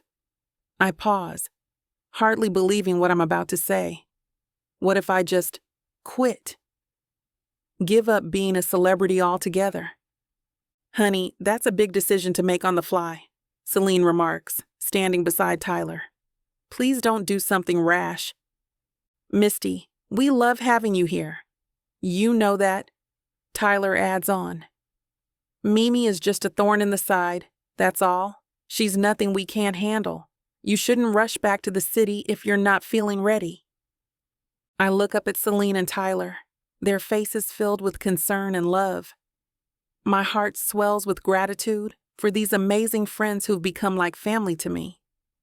You guys really don't want me to leave? I ask, my voice small and uncertain. Celine squeezes my shoulder. Of course not, sweetie. You're the best thing that's happened to this town in a long time. We love having you here. Tyler nods emphatically. Absolutely. You've brought so much life and excitement to Everwood. Plus, who else is going to make these interesting meatballs? He gestures to my lopsided creations with a grin. I can't help but laugh, feeling some of the tension ease from my shoulders. They are pretty special, aren't they? One of a kind, Celine agrees, her eyes twinkling with amusement. Tyler's face suddenly lights up. You know what? I've got an idea about this whole Mimi situation. I lean forward, curious. What's that? I could set up some security cameras around the property, he says, a mischievous glint in his eye. But not just any cameras. These would have speakers that yell at Mimi whenever she shows up uninvited. I burst out laughing at the mental image. Oh my God, can you imagine? Mimi Calista, step away from the property. Your nosiness is not welcome here. Celine joins in, clutching her sides as she giggles. Or how about, breaking news, Mimi, you're trespassing. We all dissolve into laughter, the kitchen filled with the sound of our mirth. As I wipe tears of laughter from my eyes, I realize how much lighter I feel. The problems haven't gone away, but somehow they seem more manageable now. These guys are the best. I don't know where I'd be without Celine and her fiancé. They've made me a better person just by spending some time around them. And you know what? They're right. I don't want to leave just yet, not when my love for life in this town is just getting started. Chapter 18. Jason. During the springtime here in Everwood, the town throws bi-weekly festivals to bring in some tourism and maintain town spirit. Vendors sell fresh food, fruits, vegetables, pies, desserts, and everything in between. There are food trucks selling every type of cuisine under the sun. And there's even some rides for the kids to enjoy, a Ferris wheel and mini roller coasters to name a few. I stand beside Kyle, examining jars of homemade jam at one of the festival stalls. The air is thick with the scent of fried foods and the sound of laughter. The festival is in full swing, and I can't help but feel a sense of pride in our tight-knit community. What do you think, boss? Strawberry or blackberry? Kyle holds up 2 jars, squinting at the labels. Oh, Jason, the strawberry jam will knock your socks off, Mrs. Kent remarks, pointing at her jaw. But don't worry, I've got many others for y'all to try. Seriously? Kyle leans in closer. Got any blueberry? I love smearing some on my waffles each morning. Kyle, dear, aren't you a sweetie? Mrs. Kent says, leaning over to pinch his cheek. I'm about to add in my thoughts when something catches my eye. My heart skips a beat as I spot Misty across the fairground, arm in arm with Celine. She's wearing a blue sundress that flutters in the breeze, her curls bouncing as she laughs at something Celine said. She's wearing a sun hat that she has to hold onto her head, keeping it from flying away. Hey, boss. Kyle waves a hand in front of my face. You still with me? I blink, tearing my gaze away from Misty. Yeah, sorry. Go with the blackberry. Can't beat a classic. Kyle follows my line of sight and grins. Ah, I see. Spotted your girl, huh? She's not my... I start to protest, but Kyle's already laughing. Sure, whatever you say, boss. I roll my eyes, but I can't keep the smile off my face. Seeing Misty here, so at ease and happy, fills me with a warmth I can't quite explain. She looks like she belongs, like she's finally found her place in our little town. Come on, I say to Kyle, handing over some cash for the jam. Let's go say hi. As we make our way through the crowd, I can't help but notice how many people stop to chat with Misty. She's become a part of this community faster than I ever expected, and it's clear that Everwood has embraced her just as much as she's embraced it. Misty spots us before we reach them, her face lighting up in a way that makes my heart race. Jason! Kyle! She calls out, waving us over. Fancy seeing you here, I tease as we approach. I thought city girls didn't do small-town festivals. Misty rolls her eyes, but her smile doesn't falter. Please. I wouldn't miss this for the world. Have you tried the funnel cakes? They're to die for... I told you she'd love it, Celine chimes in, nudging Misty with her elbow. Our girl here is a natural small-town convert. I can't help but beam at that. Seeing Misty so happy and integrated into our community life fills me with a sense of joy I didn't even know I was capable of feeling. We were just about to shop at the handmade bracelets Mindy's got going on over here, Celine says, gesturing to the stand. I don't think you boys are too interested in that, though. No, ma'am, Kyle replies, shaking his head. Unless you want to stay with him, boss. No, we've got our own shopping to do, I say, ignoring the grin plastered all over Kyle's face. Sounds good, then, Misty says, waving a hand as Celine drags her away. See you later, Jason. Kyle. Just as we're turning away, about to head to Miss Christie's spice stand, I notice something that makes me stop in my tracks. Leland Reed, the jerk with the cowboy hat and worn leather jacket, has his eyes locked on Misty. He's got a reputation for treating women badly, butters them up with his words before leaving them high and dry later on. Jerks like him make me sick. He saunters up to her, his cowboy hat tilted at what he probably thinks is a rakish angle. My jaw clenches involuntarily, and I can feel a muscle twitching in my cheek. Leland. Well, hello there, darlin', Leland drawls, sidling up way too close to Misty as she tries on some bracelets. His eyes roam over her in a way that makes my skin crawl. Ain't you just the prettiest thing at this whole festival? I swear, you outshine even them twinkling lights they got strung up. Misty shifts uncomfortably, her smile faltering. I can see her fingers fidgeting with the bracelet she's holding. Oh, thank you. That's nice of you to say. How about I win you one of them big teddy bears? Leland gestures toward the carnival games, puffing out his chest like a damn rooster. Bet I could knock down them milk bottles in one throw. What do you say, sweetheart? Want to see a real man in action? Could you go ahead and wait for me over at the spice stand? I whisper to Kyle. Yes, sir. Attaboy. I pat him hard on the shoulder before turning my attention back to Misty and Celine. While Celine is trying to put herself between the two, Leland isn't taking the damn hint. I feel my blood start to boil, a familiar heat rising up my neck. Misty's clearly uncomfortable, but Leland's either too dense or too arrogant to notice. Or maybe he just doesn't care.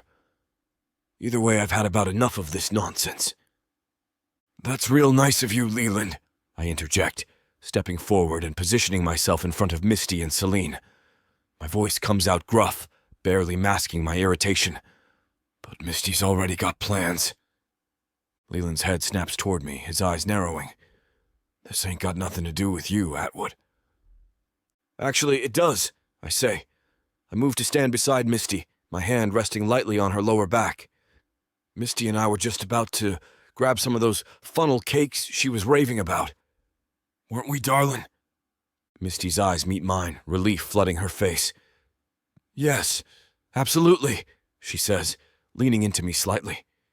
Sorry, Leland. Maybe another time. Leland's face darkens, but he backs off, muttering under his breath as he stalks away. Once he's out of earshot, Misty lets out a breath. Thank you, Jason, she says softly. I didn't know how to handle that without causing a scene. I give her a gentle smile. No need to thank me. Now, were you ladies hoping to buy some jewelry? We sure were, Jason, Celine replies, already picking out some necklaces. I watch as Misty's eyes light up at a colorful display of handmade jewelry. She reaches out to touch a delicate bracelet adorned with tiny blue and silver beads. It's beautiful, she murmurs, admiring how it catches the light. Without hesitation, I pull out my wallet. We'll take it, I tell the vendor, ignoring Misty's protests. Jason, you don't have to. I want to. I cut her off gently, handing over the cash. Consider it a gift. Celine grins, nudging Misty with her elbow. Looks like someone's got an admirer. How about you, Celine? I ask her. See anything you like? Her eyes widen in surprise, then she starts shaking her head. Oh no, you don't have to. Come on, I insist. Pick something out. After a moment's hesitation, Celine points to a pair of turquoise earrings. I nod and add them to our purchase. As we continue through the fair, I can't help but feel a sense of pride at the joy on their faces. The lights from the rides cast a warm glow over everything, and the air is filled with the sounds of laughter and music. You know, Misty says, her new bracelet glinting on her wrist as she moves her hand. I never thought I'd enjoy a small-town fair this much. It's so really quaint and charming. I chuckle, shaking my head, What? No Ferris wheels in the big city? Or are they all just too high-tech for you city slickers? She rolls her eyes, but there's a smile playing at her lips. Very funny, cowboy. It's just different here. More real somehow. Everyone's in the moment, enjoying themselves without pretense. No one's trying to record a viral video for social media points or snag the perfect Instagram shot. It's refreshing. That's Everwood for you, I say, unable to keep the pride out of my voice. My chest swells a bit as I look around at the familiar faces and twinkling lights. We may not have fancy nightclubs or five-star restaurants, but we've got heart, and that's worth more than all the likes and followers in the world. And funnel cakes, Celine adds, licking powdered sugar off her fingers with a grin. Don't forget the funnel cakes, I swear. These things are addictive. We all laugh, the sound mingling with the cheerful chaos around us, the excited shrieks from the rides, the calls of the carnival barkers, and the distant strains of country music. For a moment, everything feels perfect. I catch Misty's eye, and there's something in her gaze that makes me want to wrap my arm around her waist and pull her close. Maybe, just maybe, she's starting to see the magic of this place, too. Suddenly, our happiness dissipates when we see a certain someone watching us like a hawk from yards away. Jessica, standing by the cotton candy stand, her eyes locked on us. The smile fades from my face as I watch her start to make her way over. That brat, what could she want with us? Chapter 19. Misty. I feel my heart sink as Jessica approaches us, her eyes gleaming with malice. Can't I have one peaceful moment in this town? The festival's cheerful atmosphere evaporates, replaced by a thick tension that makes my skin crawl. Well, well, if it isn't the pop princess and her new boy toy, Jessica sneers, her voice dripping with venom. I open my mouth to respond, but Celine beats me to it. Back off, Jessica. I don't know why you've decided to start doing this right now, but this isn't the time or place for your drama. Oh, I'm sorry. Am I interrupting your date? Jessica's laugh is sharp and cruel. You know, Misty, you might have everyone else fooled, but I see right through you. Jason steps forward, his jaw clenched and his blue eyes flashing with anger. That's enough, Jessica. Walk away. Now. His voice is low and dangerous, a warning that would make most people back off. But Jessica isn't most people. Instead of retreating, she turns to the growing crowd of onlookers, her voice rising with each word. Did you all know about her latest scandal? The drugs, the wild parties that last for days, the string of failed relationships that reads like a who's who of Hollywood? She's nothing but trouble wrapped in a pretty package. My body burns with shame and anger, every word feeling like a knife twisting in my gut. I want to disappear, to run away from this nightmare and never look back. But I force myself to stand tall, squaring my shoulders even as my insides churn and my heart races. I can't let her see how much she's getting to me. You don't know anything about me, I say, my voice steadier than I feel. I'm surprised by how calm I sound, given the storm raging inside me. Don't I? Jessica's eyes narrow, a cruel smirk playing on her lips. I've read all about you, sweetie. The diva tantrums that would put a toddler to shame, the rehab stints that never seemed to stick, the leaked photos that had everyone talking for weeks. Face it, you're a train wreck waiting to happen. She pauses, her gaze sliding to Jason. Tell me, how long before you drag Jason into your mess? How long before you destroy everything good in this town, just like you destroy everything you touch? Jason's hand finds mine, his fingers intertwining with my own as he squeezes reassuringly.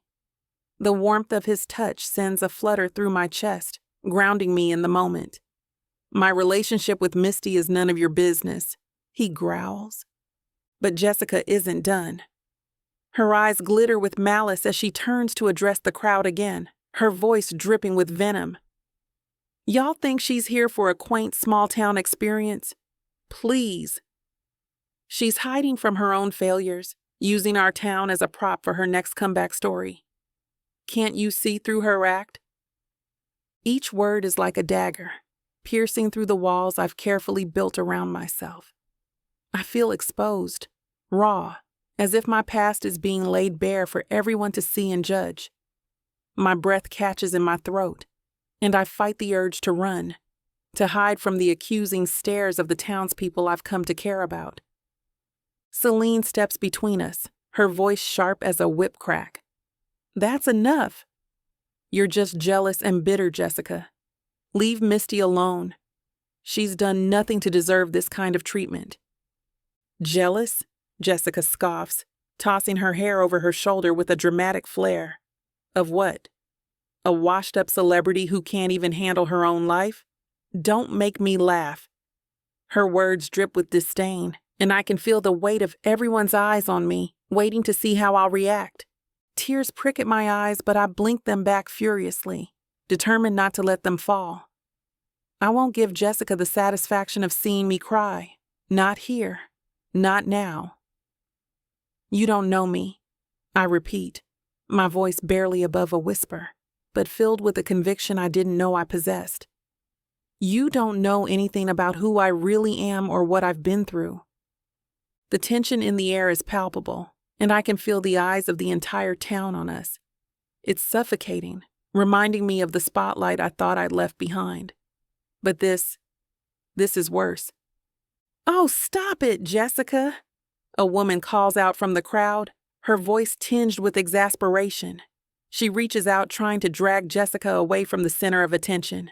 You're making a scene. That ain't worth it. And you know it. Let it go already. I silently thank the woman, grateful for the unexpected support. It's a small comfort, but it helps me stand a little taller. You're ruining the damn festival, Jessica. Kyle chimes in, his words slightly muffled as he chews on a churro. He glares at her from his spot in the crowd, clearly annoyed. Just drop it already. Nobody wants to hear your crap today. Still, Jessica doesn't yield. She wrenches her arm free of the woman who tried to drag her away. Get off of me, Marlene, she snaps. I know what I'm saying. It's the truth, the absolute truth. But y'all are too blind to see it. She doesn't care about you. She's just using y'all. I feel my chest tighten as Jessica's words hang in the air. Every fiber of my being screams to lash out, to defend myself against her vicious accusations. My hands clench into fists, nails digging into my palms. I want nothing more than to tell her off, to expose her own insecurities and jealousies. It's clear that she's only doing this because of the relationship forming between Jason and I. What happened to the girl who introduced herself to me when I first came into town? It was all a ruse. As I look around at the faces of the townspeople, some curious, others uncomfortable, I realize that's exactly what Jessica wants. She's trying to bait me into a public showdown, to prove that I'm every bit the diva she claims I am. I take a deep breath, unclenching my fists.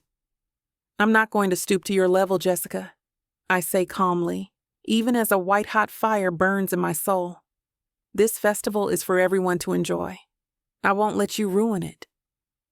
Celine links her arm through mine, giving it a gentle, reassuring squeeze. Come on, Misty, let's go check out the pie-eating contest. I hear they've got some killer cherry pie this year. As we turn to walk away, I hear Jessica's taunting voice behind us, dripping with venom. That's right, run away. It's what you're good at, isn't it? Can't handle a little small-town drama, Miss Big Shot? I can feel Jason's eyes on me as Celine leads me away from the chaos, her grip on my arm tightening protectively. My heart's pounding so hard I swear everyone can hear it, and I'm fighting back tears that threaten to ruin my carefully applied mascara. I just want to get away from everyone, to hide until this storm blows over. Maybe crawl into a hole and never come out again. God, why did I ever think I could fit in here? Everything is crumbling all around me. Suddenly, it's hard to breathe. The world is closing in on me, and I'm just racing hard to get out of there before I break down completely. Misty, wait up, Jason calls, his footsteps quickening behind us. I can hear the concern in his voice, and it only makes me feel worse. I stop dead in my tracks, but I can't bring myself to turn around and face him. I'm too afraid he'll see right through me, see how much Jessica's words have shaken me to my core. Jason, please, I managed to choke out, my voice barely above a whisper. I need some space right now. I can't deal with all of this. He reaches for my arm, but I flinch away. I can see the hurt in his eyes, and it kills me. But I can't deal with this right now. Not with Jessica's words still ringing in my ears, not with the weight of my past threatening to crush me. I'm fine. I lie, forcing a smile that feels more like a grimace. Really, you should go back to the festival. Enjoy yourself. Like hell I will, he growls. Misty, what Jessica said, I cut him off, was true. Some of it anyway. The admission feels like acid on my tongue. Look, Jason, maybe it's better if you distance yourself from me for a while. His eyes widen, shock and confusion written all over his face. What? Misty? No, I don't care about what she said. But you should, I interrupt, my voice barely above a whisper. You don't know what you're getting into with me, Jason. My life, it's complicated and messy. And I don't want to drag you into that. You deserve better. I can see the struggle in his eyes, the desire to argue, to reassure me, but I can't let him. I can't let him throw himself into my chaos. Not when he has such a good life here. Just think about it, okay? I say, trying to keep my voice steady. I need some time to figure things out. And maybe you should use that time to consider if this is really what you want. The look on Jason's face is killing me. He's unnerved, confused, hurt. But I force myself to turn away, to let Celine guide me through the crowd. As we walk away, I hear Jason call out one last time. This isn't over, Misty. We're not over. I don't look back. I can't. Because if I do, I might just fall apart right here in the middle of this damn festival. Chapter 20. Jason. I slam the barn door shut, the sound echoing through the empty space dot. This isn't how the morning was supposed to go. Yesterday's festival should have been fun, a chance to show Misty more of what makes Everwood special. Instead, Jessica had to show up and ruin everything. My fist connects with a wooden post, pain shooting through my knuckles. Doesn't help. Misty's words keep replaying in my head. Maybe it's best if you stay away from me. What the hell does that mean? After everything we've shared, she wants to push me away? I grab a pitchfork and start mucking out the stalls, hoping the physical labor will clear my head. It doesn't. Every scoop of hay reminds me of teaching Misty to milk the cows, her laughter filling the barn. The memory of her soft hands fumbling with the udders, her determined expression as she finally got the hang of it. It's all too vivid. How am I supposed to just forget about a woman who's been so unforgettable? Damn it, I mutter, tossing the pitchfork aside with more force than necessary.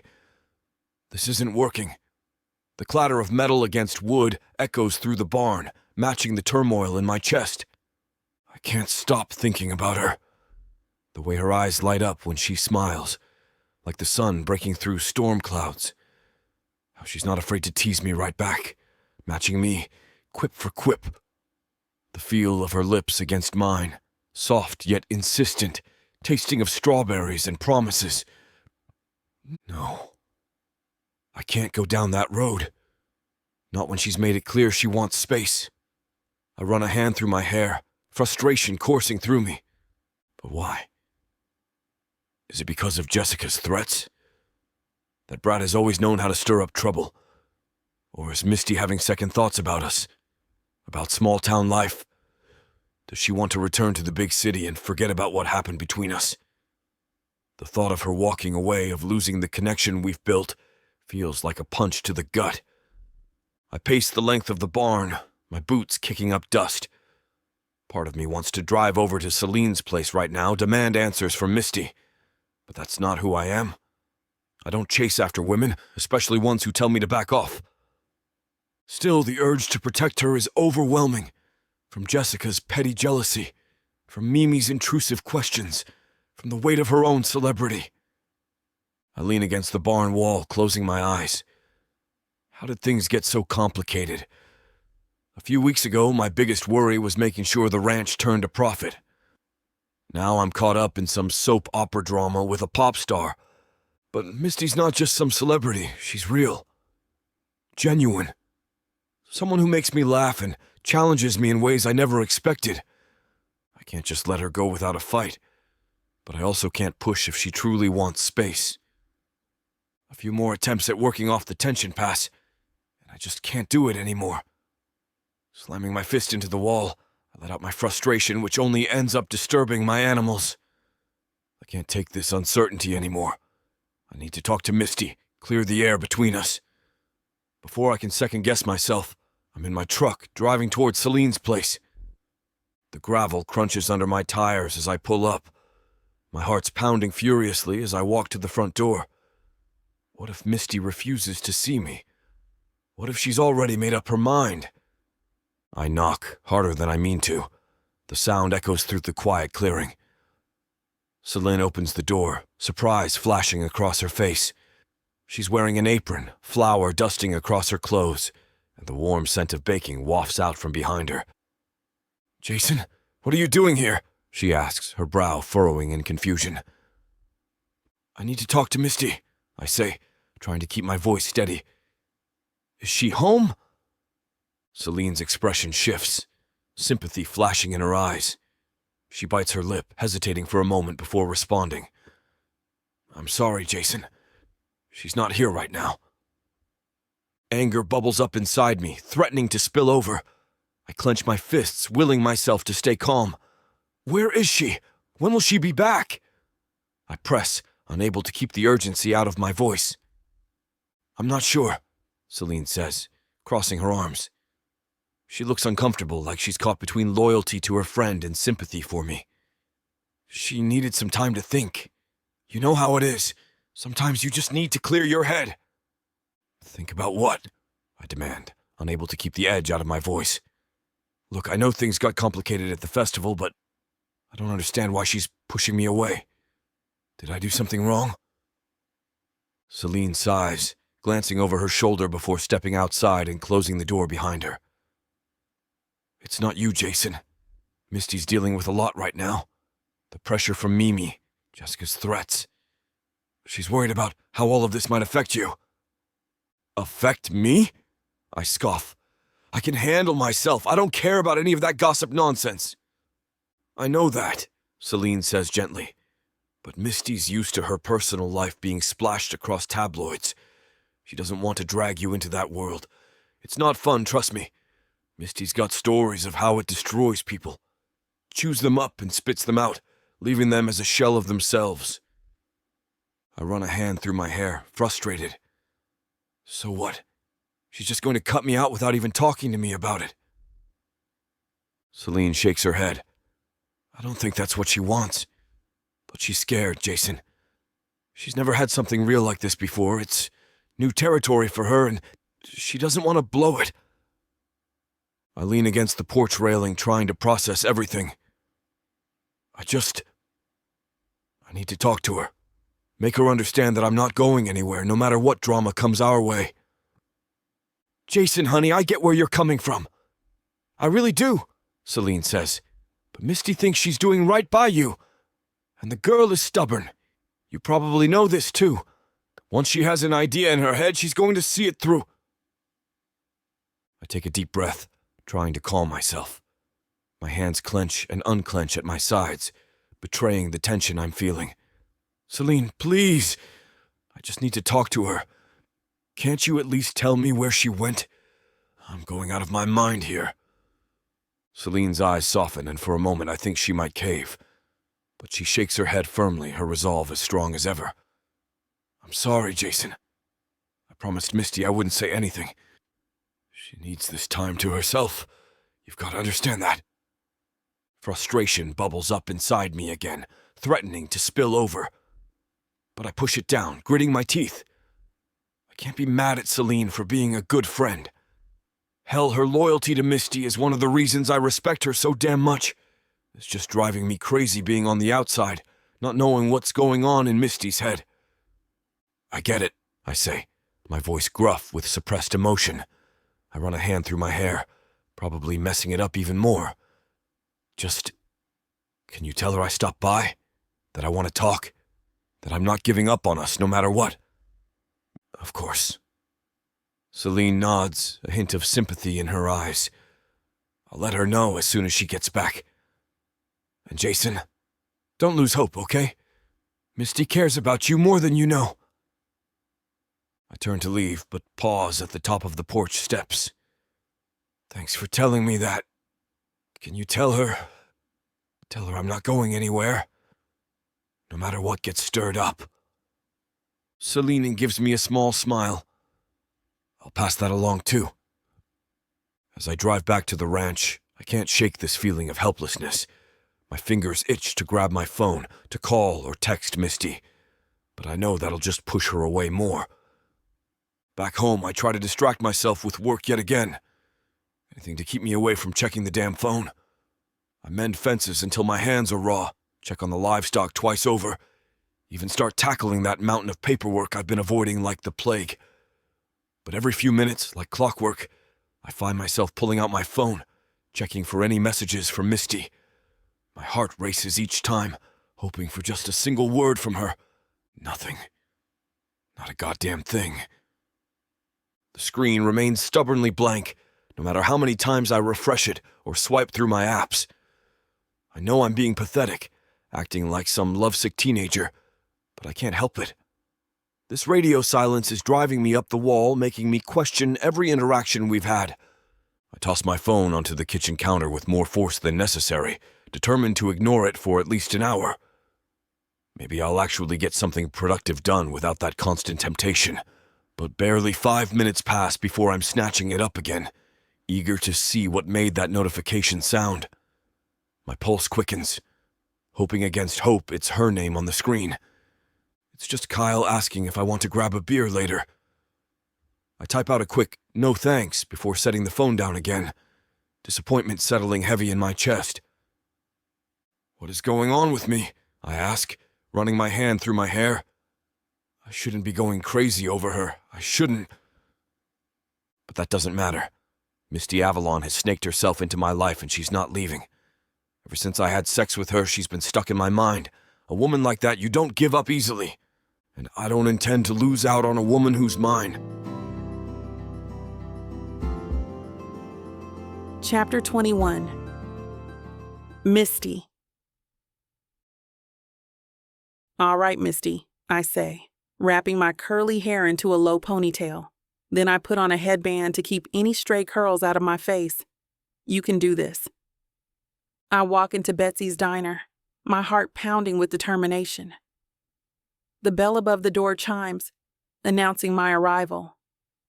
The smell of coffee and freshly baked pies fills my nostrils, reminding me how far I am from the glitz and glamour of my old life. After seeing the "Help Wanted" sign plastered on the front window, I take a deep breath and approach the counter. My hands are slightly clammy, and I wipe them on my jeans before a middle-aged woman with kind eyes and laugh lines greets me. She's wearing a name tag that reads, Margaret, and has her graying hair pulled back in a neat bun. "What can I get you, hun?" she asks with a warm smile that immediately puts me at ease. I clear my throat, suddenly feeling a bit nervous. Actually, I'm here about the job opening.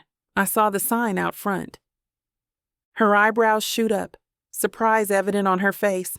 She blinks a few times, as if trying to make sure she's seeing me correctly. "You? Aren't you that singer from the big city everyone keeps talking about?" I nod, trying not to wince. It's exactly the reaction I was hoping to avoid, but I should have known better. I am. But right now, I'm just looking for a fresh start, a chance to do something different, you know? She studies me for a moment, then shrugs. Well, all right then. Can you start now? We're short-staffed today. My name's Margaret, by the way. Before I know it, I'm donning an apron and learning the ropes. The first few hours are a whirlwind of dropped plates and mixed-up orders. But as the day wears on, I start to find my rhythm. Order up for table 6, the cook calls out. I grab the plates, balancing them carefully as I make my way to the table. A group of men sit there, their eyes following me as I approach. Here you go, fellas. Enjoy your meal, I say, flashing them a smile. One of them whistles low. Well, ain't you a sight for sore eyes? You new around here, darling? Just trying to make an honest living, I reply, keeping my tone light. As I turn to leave, I hear one of them say, "Hey, isn't that Misty Avalon?" I freeze for a second, then force myself to keep moving. To my surprise, they don't make a big deal out of it. Instead, they just continue their meal, occasionally throwing appreciative glances my way. As the day progresses, I find myself settling into the role. My natural ability to connect with people serves me well, and soon I'm chatting easily with the regulars, even cracking some jokes here and there. By the end of my shift, my feet are aching, but there's a smile on my face that feels more genuine than any I've worn in months. The owner approaches me, a twinkle in her eye. Her name's Dolores, with her dark brown hair and kind brown eyes. Well, Misty, I gotta say, you're a natural. The customers love you, especially the men, she adds with a wink. You've made more in tips today than most of our seasoned waitresses. I look down at the wad of cash in my hand, feeling a sense of pride I haven't experienced in a long time.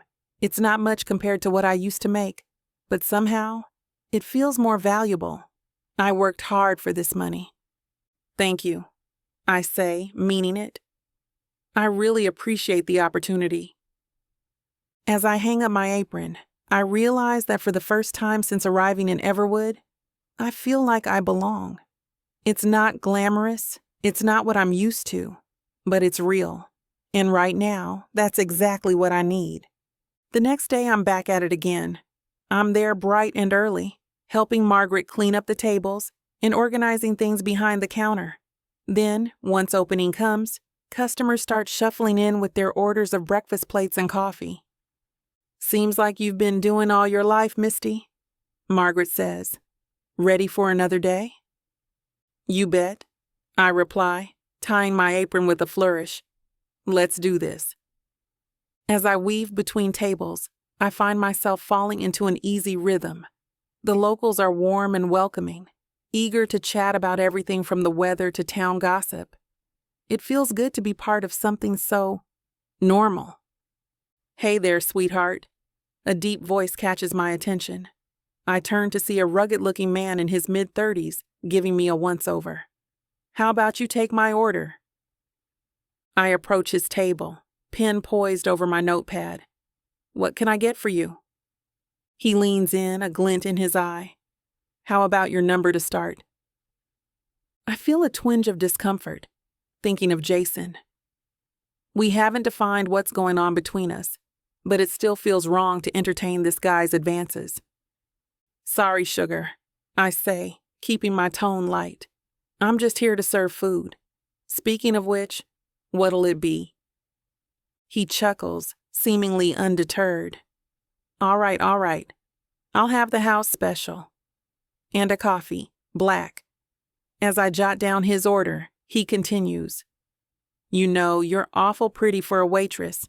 You ever think about modeling? I bite back a laugh. If only he knew. Nah, I'm happy right where I am. Anything else for your order?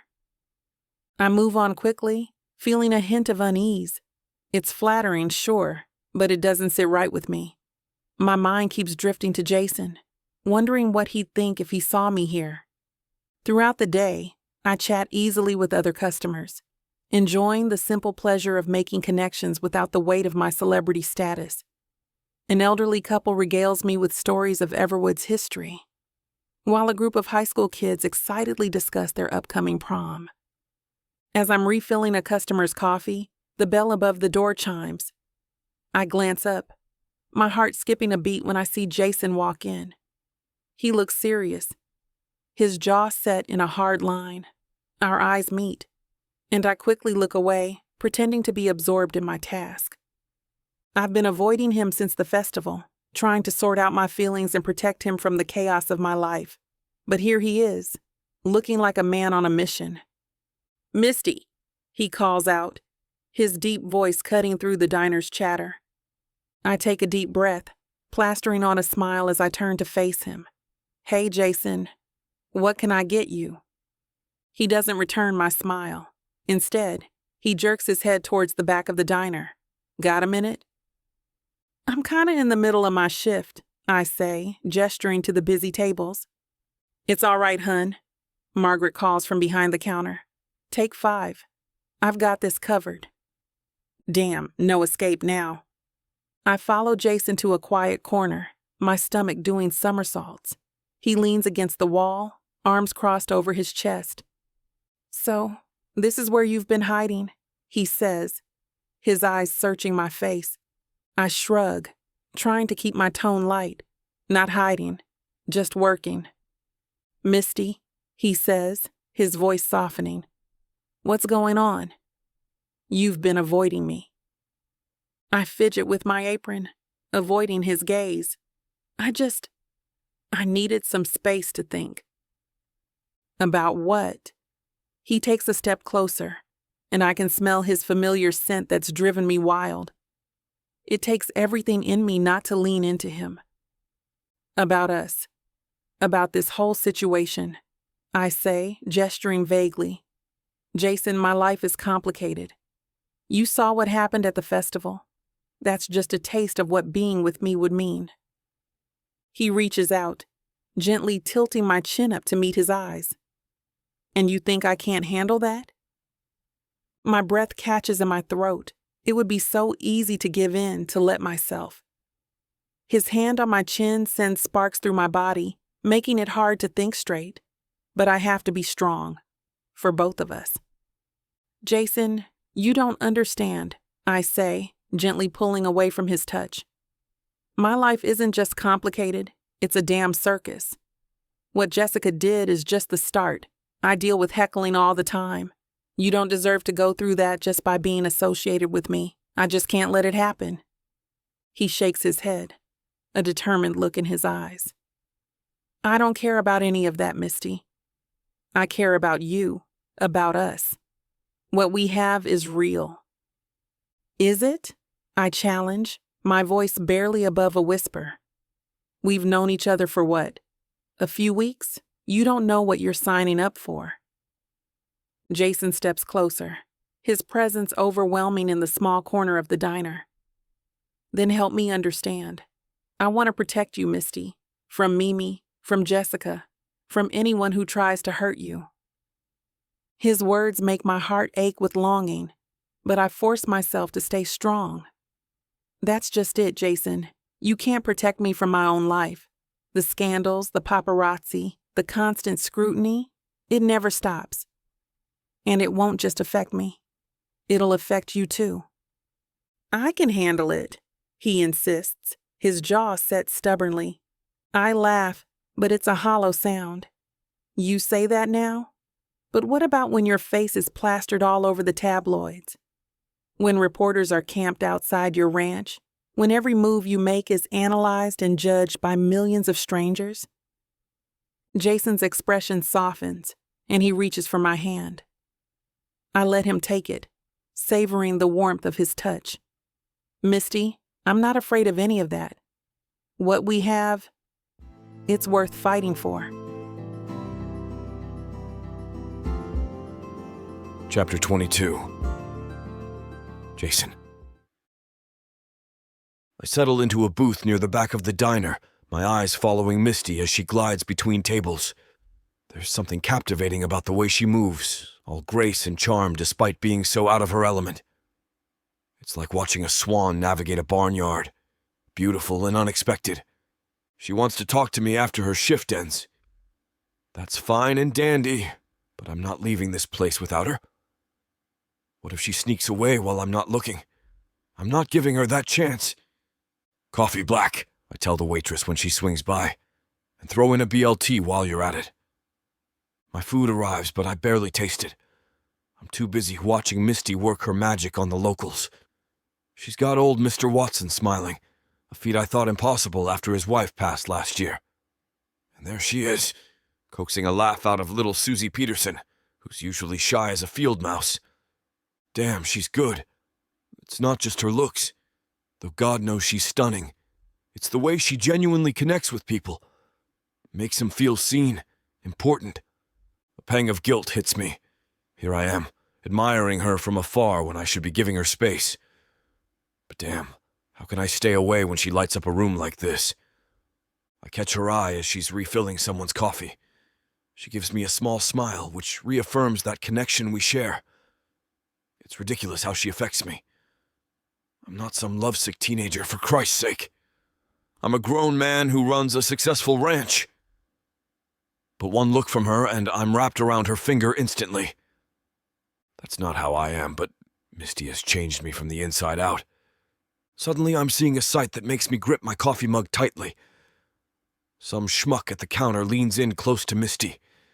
He's all slicked back hair with an expensive watch on his wrist, flashing what he probably thinks is a charming smile. It ain't. Hey there, pretty lady, he drawls, loud enough for half the diner to hear. What's a girl like you doing in a place like this? I grit my teeth. It's the oldest line in the book, and Misty deserves better than that tired nonsense. She laughs it off politely, but I can see the tension in her shoulders. Another guy joins in, this one younger with a cocky grin. Bet you're not from around here. How about I show you the sights later? My jaw clenches so hard I'm surprised my teeth don't crack. These idiots have no idea who they're talking to. Misty's worth 100 of them put together. I want to march over there and tell them to back the hell off. Show them what a real man looks like, but I can't. This isn't my fight, and Misty's made it clear she needs space. So I sit here, simmering, watching her handle it with grace. She deflects their advances smoothly, never losing her smile or her cool. It's impressive, really, but it doesn't make the hot coil of jealousy in my gut any easier to bear. I down the rest of my coffee in one gulp, barely tasting it. The urge to do something, anything, is overwhelming, but I know better. This isn't the time or place. The hours crawl by, and now I'm ignoring the looks from other patrons wondering why I'm camping out here. Let them wonder. I've got more important things on my mind, like how I'm gonna convince Misty that what we have is worth fighting for, that I don't care about her celebrity status or the chaos it might bring. All I care about is her, the real her, not the glossy image plastered across magazines. Finally, I see her hanging up her apron. This is it. Time to lay it all out there and hope like hell she's willing to take a chance on us. She catches my eye and gives a slight nod towards the door. That's all I need. I'm out of my seat in a flash, tossing a few bills on the table. The warm afternoon air hits me as I step outside, scanning the parking lot. Where the hell is she? Then I see her. She's rushing toward me, her curls bouncing with each step. There's something in her eyes, a longing that I've missed in the short time she's distanced herself from me. I don't think, I just act. In 2 long strides, I close the distance between us. My hands find her waist and I pull her against me. Her gasp of surprise is cut short as I press her up against my truck, my lips crashing down on hers. Well, well, well. Things are heating up again.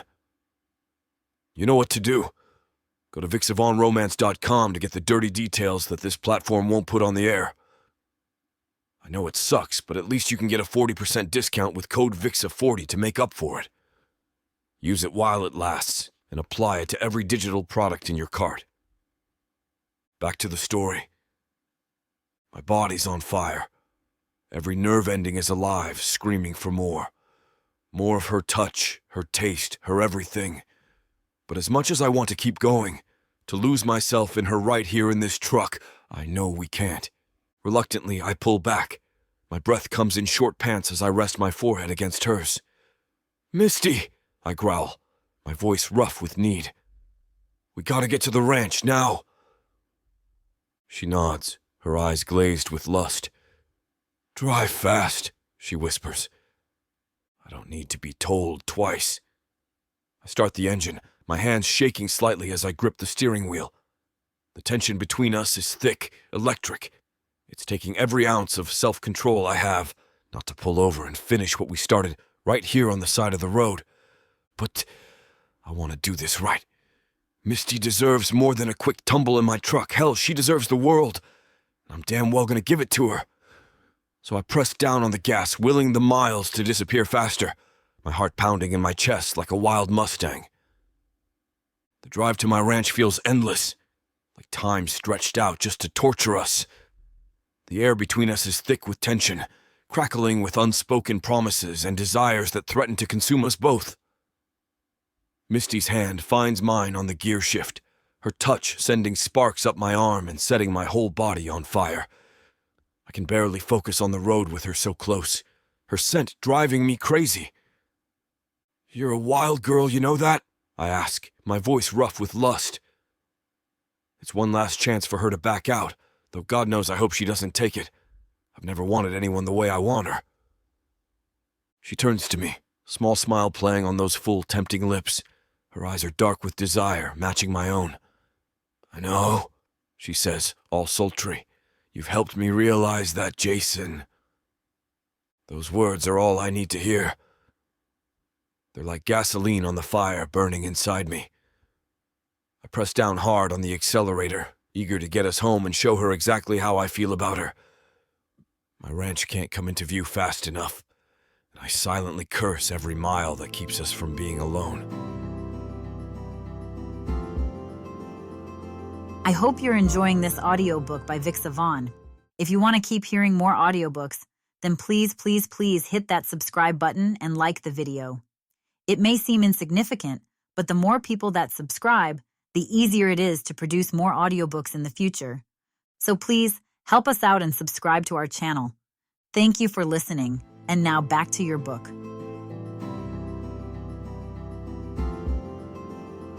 Chapter 23. Misty. Jason parks his truck outside of his ranch home, the engine's low rumble dying down to silence. The air between us is thick with anticipation. I shift in my seat, leaning towards him, my hand finding its way to his thigh. He watches me, his blue eyes darkening with desire. I can feel the heat radiating from him, and it sends a shiver down my spine. "You know," I say, my voice low and teasing, "I think you've been holding back on me." He raises an eyebrow, a smirk playing on his lips. "Is that so?" I nod, my hand inching closer to his growing bulge. I think you want me more than you're letting on." He chuckles, a deep sound that vibrates through me. "And what makes you think that?" I press my palm against him, feeling him harden even more under my touch.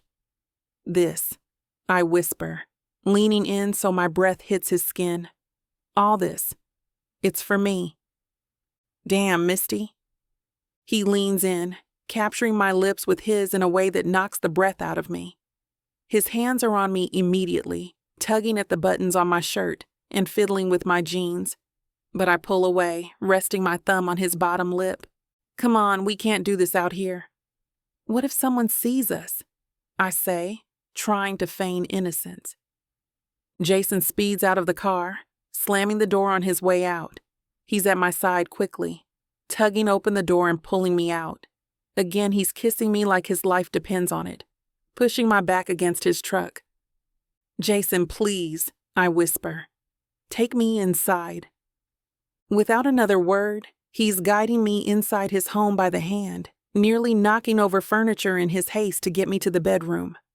And once there, I can't keep my hands off of him. I hate to burst your bubble when things are just getting started, but this platform won't allow us to air the steamy content coming up in this chapter. If you want us to keep bringing you free audiobooks, We have to abide by their rules. Luckily for you, the unabridged version of every Vixavon audiobook is available at vixavonromance.com. And with promo code VIXA40, you can get 40% off any digital product. Chapter 24. Jason. I pull up to Celine's house in my truck, clenching my jaw tightly enough to crack my teeth. It's been a few days since I had her in my bed, enjoying her body thoroughly. And now it's been a few hours since Misty last answered one of my texts, making me sense that something's off. The need to talk to her, to see her, has been eating away at me. I know I shouldn't push too hard, but I can't shake this strange feeling within me. As I step out of my truck, the air feels heavy, thick with tension. The gravel crunches under my boots as I make my way towards the house. Celine's on the porch, arms crossed tightly over her chest, looking none too pleased to see me. Her usual warm demeanor is replaced by a steely gaze that tells me I'm not welcome. "Jason," she says, her tone clipped and cold. "This isn't a good time. You shouldn't be here." I square my shoulders, feeling my fists clench. The worry that's been gnawing at me all day fuels my determination. "I need to see Misty," I state firmly. Celine shakes her head, her expression hardening. "She's not up for visitors right now. You should go. Come back another day." "Not until I talk to her," I insist, taking a step forward. The wooden steps creak under my weight as I approach. "I'm not leaving without seeing her." Celine's eyes narrow and she shifts her stance, blocking my path. "I'm telling you to leave, Jason," she says firmly. "Don't make this harder than it needs to be." "And I'm telling you I'm not going anywhere." "What's going on, Celine? Why are you running interference?" "Jason, A sound from inside the house catches both of our attention. I make the move towards the door and Celine hurries to block me from entering. Sighing, I give her a look. "Come on, Celine. You know better than to get in my way?" "Damn it! I'm just trying to protect her. She doesn't want to see you. And why the hell is she avoiding me? What have I done now?" I gently nudge Celine to the side. Misty, where are you? Can we talk?" "Jason, I already said that this is a bad time and you need to go." I hear footsteps approaching and suddenly Misty appears in the living room. My heart skips a beat at the sight of her, but it plummets when I see her face. Her eyes are puffy, her cheeks stained with tears. She looks devastated and I feel a wave of panic wash over me. "Misty, what's wrong? Talk to me," I plead, reaching out to her. She flinches away from my touch, her eyes flashing with hurt and anger. "How could you, Jason?" she chokes out. I thought we had something real." I'm completely thrown, my mind racing to make sense of her words. "What are you talking about? Of course, we have something real." Misty shakes her head, fresh tears spilling down her cheeks. "Don't lie to me. I know you've been unfaithful." The accusation hits me like a punch to the gut. I stumble back, stunned. "Unfaithful? Misty, that's insane. I've been nothing but devoted to you since the day we met." "Then explain why I just got this envelope with photos of you and another woman," she demands, her voice trembling as she holds up the yellow envelope in question. I rack my brain, trying to understand what she's referring to. "What the hell are you talking about, Misty? What photos? You're the only woman I want." The tension between us crackles in the air. Misty's eyes search mine, looking for any sign of deceit. I hold her gaze, willing her to see the truth. Celine steps between us, her hands raised in a placating gesture. "Okay, both of you, take a breath. This is clearly a misunderstanding, and we need to sort it out calmly." She turns to Misty, her voice gentle but firm. "Misty, honey, you need to explain to him what's going on with that damn envelope. I told you that it was nothing but bad news, but you didn't want to listen. Jason, you need to listen without interrupting." I nod. "Please, Misty, tell me what's going on. I can't fix this if I don't know what you think I've done." I watch as Misty's trembling hands open the envelope. Her eyes, still glistening with tears, lock onto mine as she pulls out a stack of glossy photos. My stomach churns with dread. "These arrived today," she says, her voice barely above a whisper. No return address, just my name scrawled on the front. She holds them out and I take them, my fingers feeling numb. The first photo hits me like a sucker punch to the gut. It's me, all right, but the scene is vaguely familiar. I'm in what looks like a dimly lit bedroom, locked in an intimate embrace with a woman whose face is conveniently obscured. "Misty, I swear to God, this isn't what it looks like," I plead, my voice cracking as I flip through the photos with growing horror. My hands are shaking, and I can feel sweat beading on my forehead. Each image is like a knife to my gut, twisting deeper with every reveal. But then I see it. A small detail that makes everything click into place, like the final piece of a messed-up puzzle. In one of the photos, there's a glimpse of a distinctive bracelet on the mystery woman's wrist. A bracelet I've seen 100 times before, its intricate silver design etched into my memory. "Damn," I mutter, running a hand through my hair and tugging at the roots in frustration.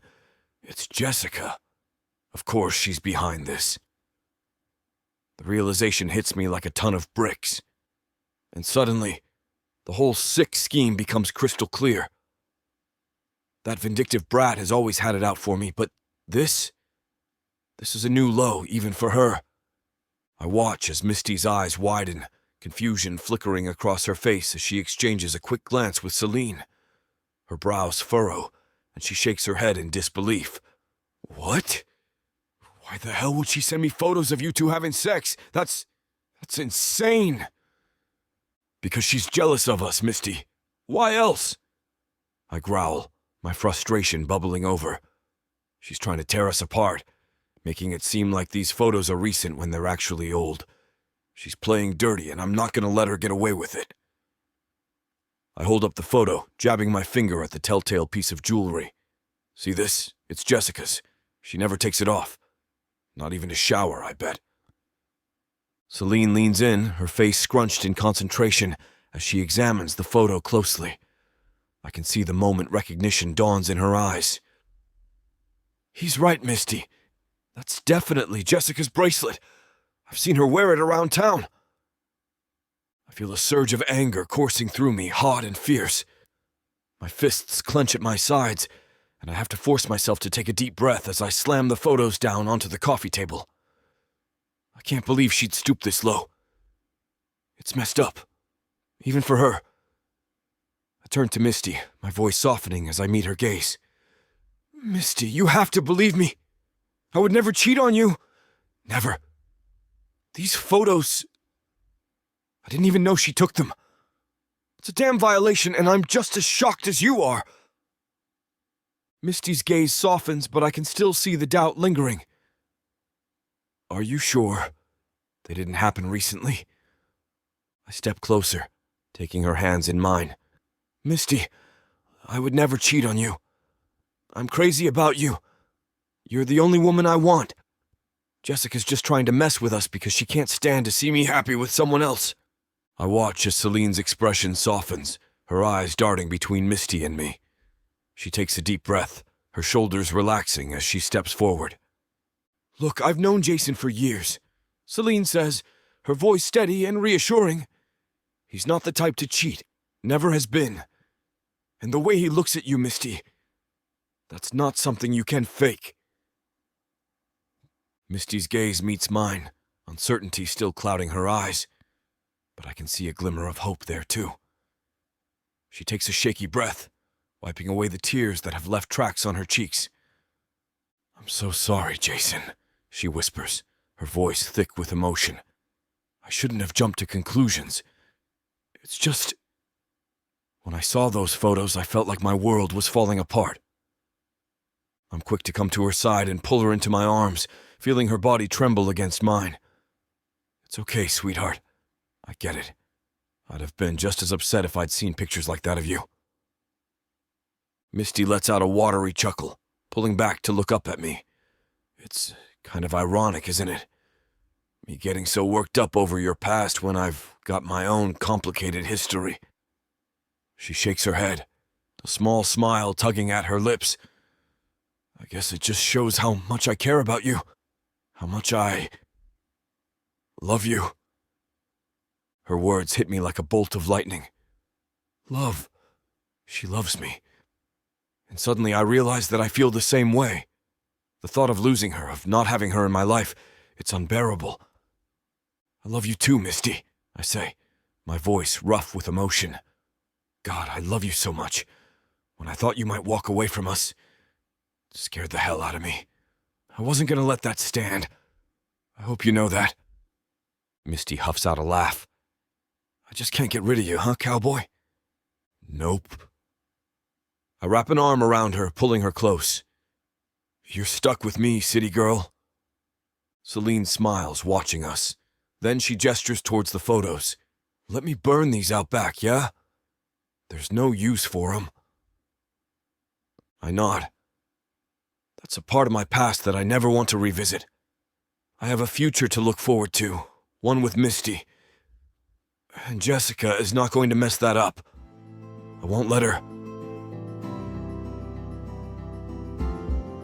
Chapter 25. Misty.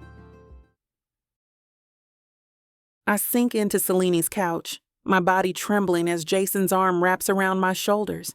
Celine has since taken those damn photos and destroyed them, but the imagery still lingers in my mind. It fuels my jealousy, even though I should know better than that. Those pictures are from months ago, before we broke up. Jason's voice carries anger underlying his words. Jessica's always been good at playing nice until she doesn't get her way. I should have known. My fingers trace the lines in Jason's hand absent-mindedly. The way she approached me when I first came into town, acting all friendly. That's her signature move. Jason's jaw tightens. She did the same thing with Kyle's girlfriend last year. Befriended her, then spread rumors that nearly destroyed their relationship. That's when I knew that she was bad news, but it took me a while to fully separate from her afterwards. Why would someone do that? The question comes out smaller than I intend. Control? His thumb traces circles on my shoulder. When we were together, she monitored my phone, showed up at the ranch unannounced. I caught her going through my emails once. I lean into his warmth, processing this information. At first, I thought she was just another small-town girl who didn't like the city celebrity moving in on her turf. She's more calculated than that. Remember my slashed tires? That wasn't the first time. She keyed my truck twice when we were fighting during our relationship. God, Jason. My hand finds his free one, squeezing it. Why didn't you report her to the cops or something? Small town. Her cousin's part of the police force, so it's not likely that a report is going to stick. He interlaces our fingers. But I won't let her hurt you, not like this. The weight of his words settles over us. Celine appears in the doorway with 3 steaming mugs, her presence a silent comfort. I've seen Jessica charm her way through this town for years, Jason continues. She's got half the people fooled with her sweet act, but underneath, she's vindictive, absolutely cruel. I figure she's jealous of others and lashes out whenever it gets too much to deal with. I think about the photos again, how they almost succeeded in breaking us apart. I'm sorry I doubted you. Hey, Jason turns my face toward his. You didn't know, but now you do. And that's what matters. Celine settles into the armchair across from us, wrapping her hands around her mug. I shredded those photos and burned them already. That woman's not going to use them to hurt either of you. Thanks, Celine. I blow on my tea, the steam rising between us. I can't believe she kept those all this time. She's probably had them ready since the day we broke up. Jason's hand tightens on mine, waiting for the right moment to use them. Let me talk to her, Celine says, her eyes flashing with determination. I've known her for a while now. Maybe I can. Don't. Jason shakes his head. She'll just twist whatever you say, use it against you somehow. That's what she does. Sounds like you learned that the hard way. The words slip out before I can stop them. Yeah? Jason takes a long sip of his coffee. Remember that time I mentioned she went through my emails? Found messages from an old friend, completely innocent stuff about ranch work. But Jessica? She showed up at this woman's house at midnight screaming accusations. Had to threaten to call the cops to get her to leave. My stomach churns. The thought of Jason with another woman, even in the past, makes my skin crawl. But hearing about Jessica's behavior, that's worse. She used to check my phone while I was sleeping. He continues. Track my location. Show up places she knew I'd be. Jesus. I set my mug down, the tea suddenly unpalatable. That's why I wanted to stay single for a while after we broke up. Needed time to... He pauses, searching for words. To remember what normal felt like, but then you came along, and that changed my plans quite a bit. Celine leans forward. I remember when you two split. Jessica wouldn't stop spreading gossip around town about how she wasn't treated right, and how you were a control freak and all that. I know. Jason's voice is quiet. The jealousy I'd felt earlier shifts into something else. Understanding, maybe. Or relief that Jason saw through her act before I came along. She's not good for him, and I'm glad that he realizes it already. Jason is mine, and I won't let a woman like Jessica try to take him away from me. Suddenly, I'm reminded of Jada's recent messages and her forwarded emails talking about my impending return to the stage. She wants me to perform at a charity event, something to clean up my image, a soft launch back into the world of celebrity life. But the only problem is, I don't want to do that. I don't want to leave any of this behind. Can I tell you guys something? I ask softly, making Celine and Jason turn my way. I take a deep breath, my fingers tracing the rim of my mug. Jada, my PR specialist, has been messaging me nonstop. There's this charity concert coming up in New York next month. She thinks it's the perfect opportunity for my comeback. And then afterwards, she wants me to start working on a new album. Jason's hand tightens around mine while Celine straightens in her chair. They want me to perform 3 songs, make a statement about personal growth and moving forward. My voice cracks. It's supposed to help rebuild my image after everything. And you don't want to do it? Jason's question comes out soft. Understanding. That's just it. I don't know what I want anymore. I pull away from him, standing up to pace the living room. A few months ago, getting back on stage was all I could think about. But now?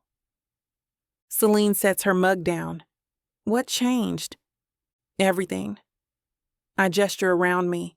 This town, the diner job, learning to milk cows and ride horses, being able to walk down the street without cameras in my face. I pause, looking at Jason. Finding someone who sees me, not my platinum records. Misty, Jason starts. The thing is, going back means leaving all this behind. The press will follow me everywhere again. They'll dig into my life here, turn everything upside down. My hands shake as I run them through my hair. They'll harass everyone I care about, trying to get the next big scoop about the pop star who ran away to a small town. We can handle that, Celine says firmly. Can we, though? Look what happened with just one local reporter. Imagine dozens of them, all wanting their piece of the story. I sink back onto the couch. And that's not even considering what it would do to us. I turn to Jason. They'd make your life hell. Jason reaches for my hand again. Let them try. You don't understand. They'd camp outside your ranch, follow you everywhere. Turn every moment we share into headline news. The tears I've been holding back start to fall. I can't do that to you. to any of you. Listen to me, Misty, he says, staring at me with a serious expression. I ain't gonna force you to do anything because you're a grown woman and you do what you want. But wherever you go, I'm going too. What? My eyebrows furrow together. Jason, you can't just do that. You can upend your life for me. I want you to be in my life for the long run, he replies simply. And I ain't gonna lose you no matter what. My heart thuds against my ribcage as I process Jason's words. His unwavering support hits me like a tidal wave, overwhelming yet comforting. But your ranch.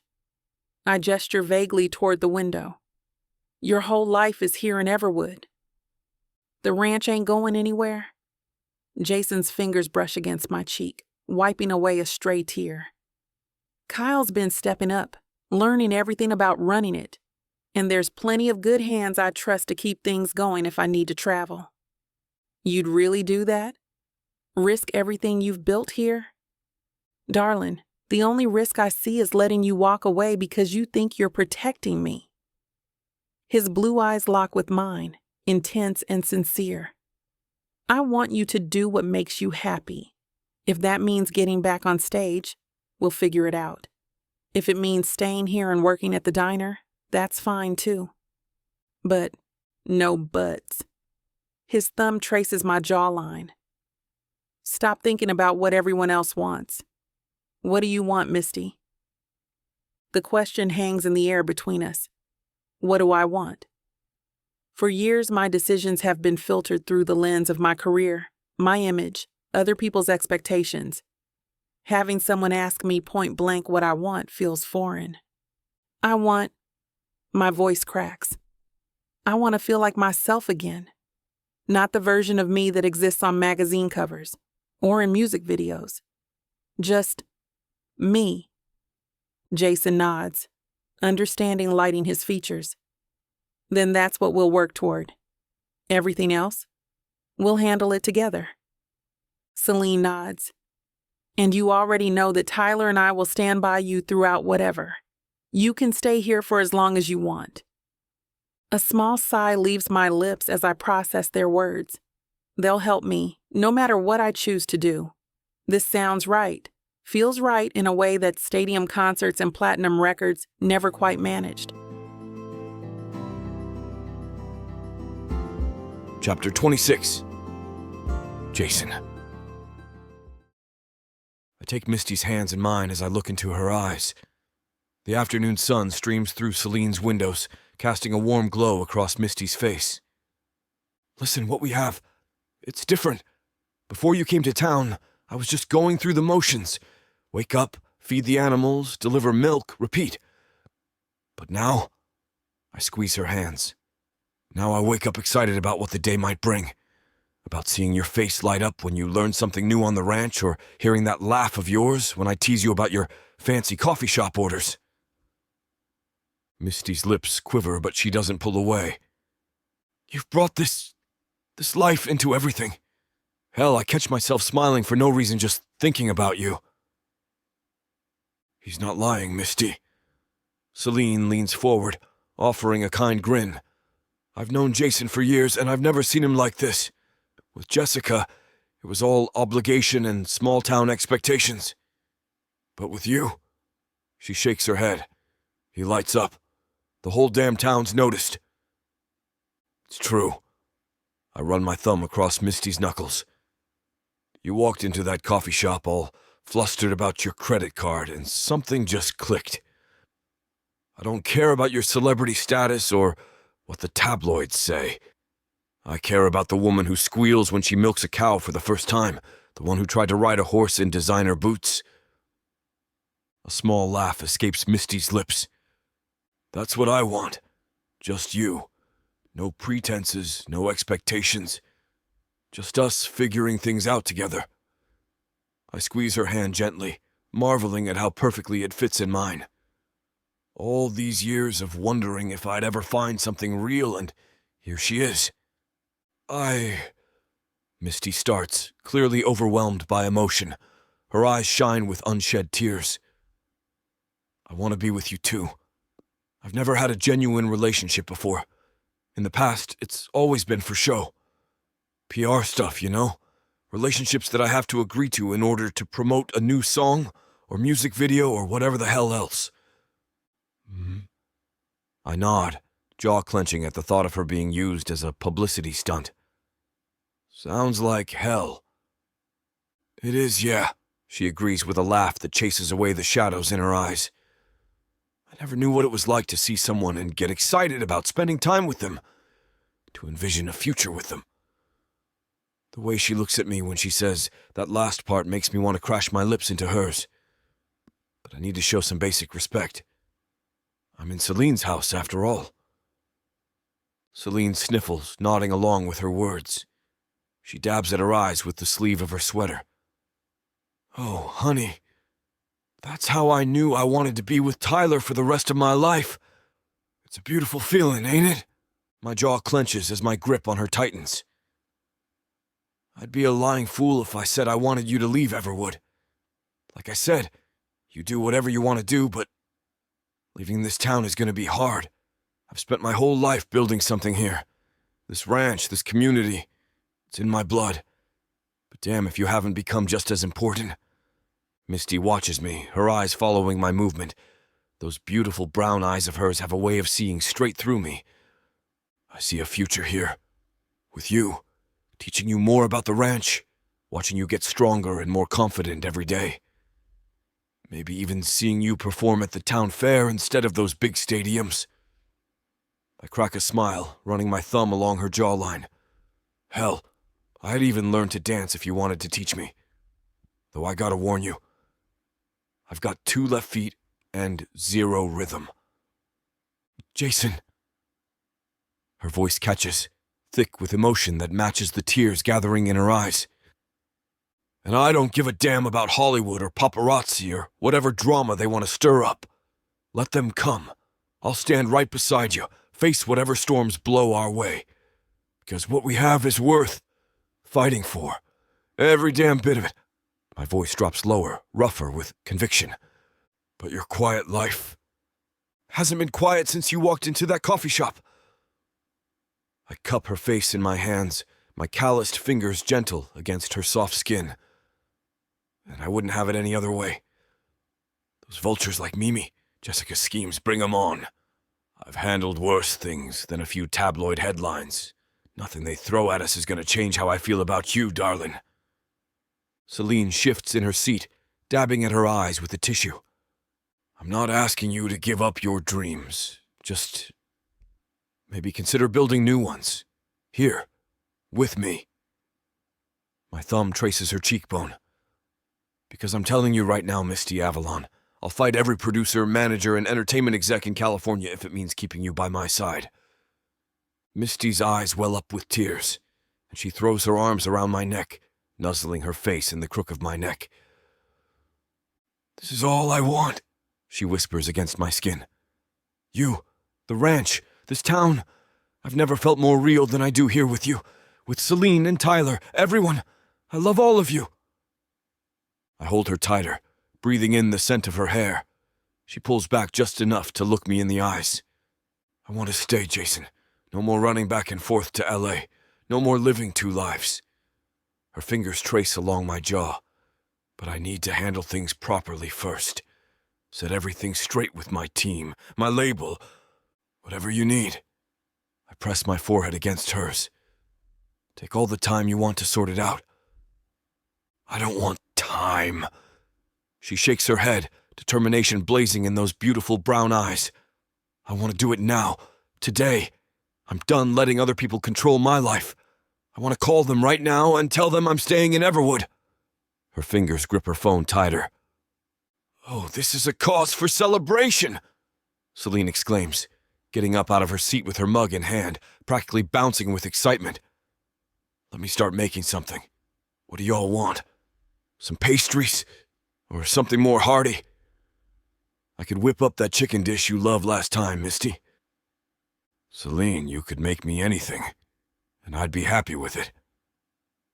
Misty's smile is genuine, lighting up her whole damn face in a way that makes my chest tight. I know, but let's have a proper dinner right here, yeah? To celebrate you deciding to stay here with us. It ain't every day when you've got a pop star deciding to move in permanently to your small town. Celine's enthusiasm is contagious, and I can't help but grin along with her. Celine heads off into the kitchen while Misty bites at her bottom lip in thought. She gets up, tapping her fingers on her phone screen absent-mindedly, pacing a small circle near the table. I can see the cogs whirring around in her curly head, and something in my gut tells me she's about to shake things up in a big way. So what's your next move? How are you going to manage all this? I sink back against Celine's couch, watching Misty begin to pace the floor. Her energy's different now, determined, focused. It reminds me of when I'm breaking in a wild horse, that moment they decide to trust you. There's that same wild spark in her eyes, like she's ready to run free. I've got some ideas. Misty taps her phone against her palm, her curls bouncing with each step. Can't share all the details yet, but I know what needs to happen. The way she says it with that hint of mischief in her voice makes me wonder what she's cooking up in that beautiful head of hers. You're being mighty mysterious. I cross my arms, trying to read her expression. Hell, if this woman doesn't keep me guessing at every turn. It's part of what draws me to her, that unpredictability that makes every moment interesting. She stops pacing and gives me that smile that first caught my attention in the coffee shop, the one that lights up her whole damn face and makes my chest tighten. Trust me? Always. The word comes out before I can think twice about it, raw and honest as a sunrise. I stand up, beckoning her forward with a hand, drawn to her like a moth to flame. Good. She steps closer, her hand finding mine, sending a current of warmth straight up my arm. Because this needs to play out exactly right. One wrong move, and the vultures will swoop in. Mimi's already circling, and God knows that woman can smell a story from 10 miles away. Misty. My voice carries a note of warning, but she cuts me off before I can voice my concerns. I promise I'll tell you everything soon. She squeezes my hand, those big brown eyes of hers pleading with me to understand. Just let me handle this part. I've dealt with these people my whole career. I know how they think, how they operate. Trust me on this. I bite back my questions, recognizing that stubborn look in her eye. It's the same one she had when insisting she could mount that horse by herself last week. Damn near gave me a heart attack watching her try, but she'd done it, eventually. All right. I pull her closer, wrapping my arms around her waist and drawing her against my chest. The familiar scent of her shampoo hits me, and I have to resist the urge to bury my face in her curls. But remember, you're not alone in this anymore. Whatever you're planning, I've got your back. These vultures want a piece of you. They'll have to go through me first. I know, she rests her head against my chest. That's exactly why this has to work. Chapter 27. Misty. I sit across from Mimi in Celine's living room, my hands clasped tight in my lap to hide their trembling. The late afternoon sun streams through the windows, casting shadows that dance across her notepad. Here's the deal. One interview. But everything Jessica gave you gets dropped. No exceptions. I'm not around right now, Mimi. If you dare publish a single thing that woman has told you, I'm coming after you for defamation. My lawyers will make sure of it. Mimi's perfectly shaped eyebrow arches, her sharp nails drumming against the leather armrest. That's quite the demand, considering the juicy material I already have. Jessica had some particularly interesting things to say about your actions while living here in Everwood, which is all lies and you know it. My voice comes out stronger than I feel, drawing on years of media training to keep my composure. I'm offering you something real, exclusive. The truth about why I left New York. No other reporter has that story. She taps her pen against her notepad, those sharp green eyes studying me. Her designer blazer catches the light as she shifts, reminding me of all the sharks I'd dealt with in Manhattan. And what makes you think your story is worth more than what I already have? Because scandal sells for a day, truth sells forever. I lean forward, letting my professional mask slip just enough to show my sincerity. Plus, think about how many reporters can get an exclusive with someone like me. It doesn't happen very often, Mimi. This could be your big break. We both know your editor would kill for this. Don't patronize me. Mimi's lips curl into a sneer, her perfectly applied lipstick emphasizing every micro-expression. I've interviewed bigger names. Your little pop career isn't exactly groundbreaking. Not like this, not raw and real. You've only interviewed people about petty tabloid drama that only makes the rounds for a day or two. I straighten up in my seat, feeling much more confident in my decision as I think about Jason. But if you'd rather run Jessica's made-up garbage, go ahead. Just remember, my PR team will bury you in lawsuits before that story sees daylight. The silence stretches between us like a rubber band ready to snap. Mimi's manicured fingers drum against her arm as she weighs her options, her reporter's mind no doubt running through every possible scenario. Fine. She pulls out her sleek digital recorder from her designer purse. All business now. But I want everything. The scandal, why you really came here, and what's going on with Jason Atwood. Jason Atwood stays off limits. I plant my feet firmly on the floor, my voice leaving no room for argument. That's non-negotiable. My romantic life isn't up for grabs anymore. Then what am I supposed to write about? Her voice drips with barely concealed frustration. How about the truth? A normal girl works hard to make it big, comes to a small town to find herself again. That's your angle. I cross my arms over my chest, meeting her gaze head on. Take it or leave it. Trust me, it's a better story than whatever gossip Jessica's feeding you. Mimi's jaw clenches, the muscle ticking beneath her perfectly made-up face. I can see the wheels turning behind those calculating eyes, weighing the potential of my story against the juicy scandal she'd hoped to uncover. Finally, she nods once, sharp and decisive, like a judge delivering a verdict. Deal, but this better be worth my while. Oh, it will be? I settle back into my seat. Just remember, one wrong move, one hint of Jessica's lies, and this interview never happened. I take a deep breath, steadying myself as Mimi hits record on her device. The truth feels like a weight in my chest, pressing against my ribs. The scandal wasn't what everyone thinks. That night at Club Azure, I wasn't drunk or high. I was having a panic attack in the bathroom. Someone recorded me through the stall door, made it look like something else entirely. And then one of my male friends escorted me out. I wasn't having a relationship with him at all. Mimi's pen freezes mid-stroke. But the tabloids saw what they wanted to see. A pop star breaking down? That's gold for them. My fingers twist in my lap. Truth is, I'd been spiraling for months. The parties, the wild behavior, it was all a mask. When you're constantly surrounded by people who only want something from you, you start playing the role they expect. And what role was that? The party girl. The wild child. The one who's always up for anything. I laugh, but there's no humor in it. Do you know what it's like to wake up every morning and check your phone to see what version of yourself the world's decided you are that day? The recorder between us feels like a confessional. Words pour out that I've never said aloud before, each syllable carrying the weight of years of silence. My hands shake slightly as I wrap them around my coffee mug, seeking warmth and comfort. I was dying inside. Every smile, every performance, every public appearance felt like I was wearing someone else's skin. The real me got lost somewhere between platinum records and world tours.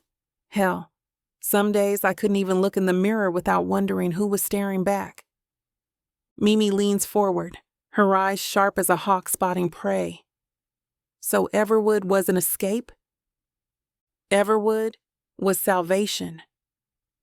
I straightened my spine, feeling stronger with each word. The truth, once started, refuses to stop. Which is why I've made a decision. I'm retiring from the music industry. The pen drops from her fingers, clattering against the wooden table. What? You heard me. My voice doesn't waver. No more tours, no more albums, no more fake smiles for the cameras. I'm done. Completely done. But your career? Your fans? Her perfectly manicured fingers spread wide in disbelief. My fans deserve better than a hollow shell of a person pretending to be something she's not. And I deserve better than living a lie.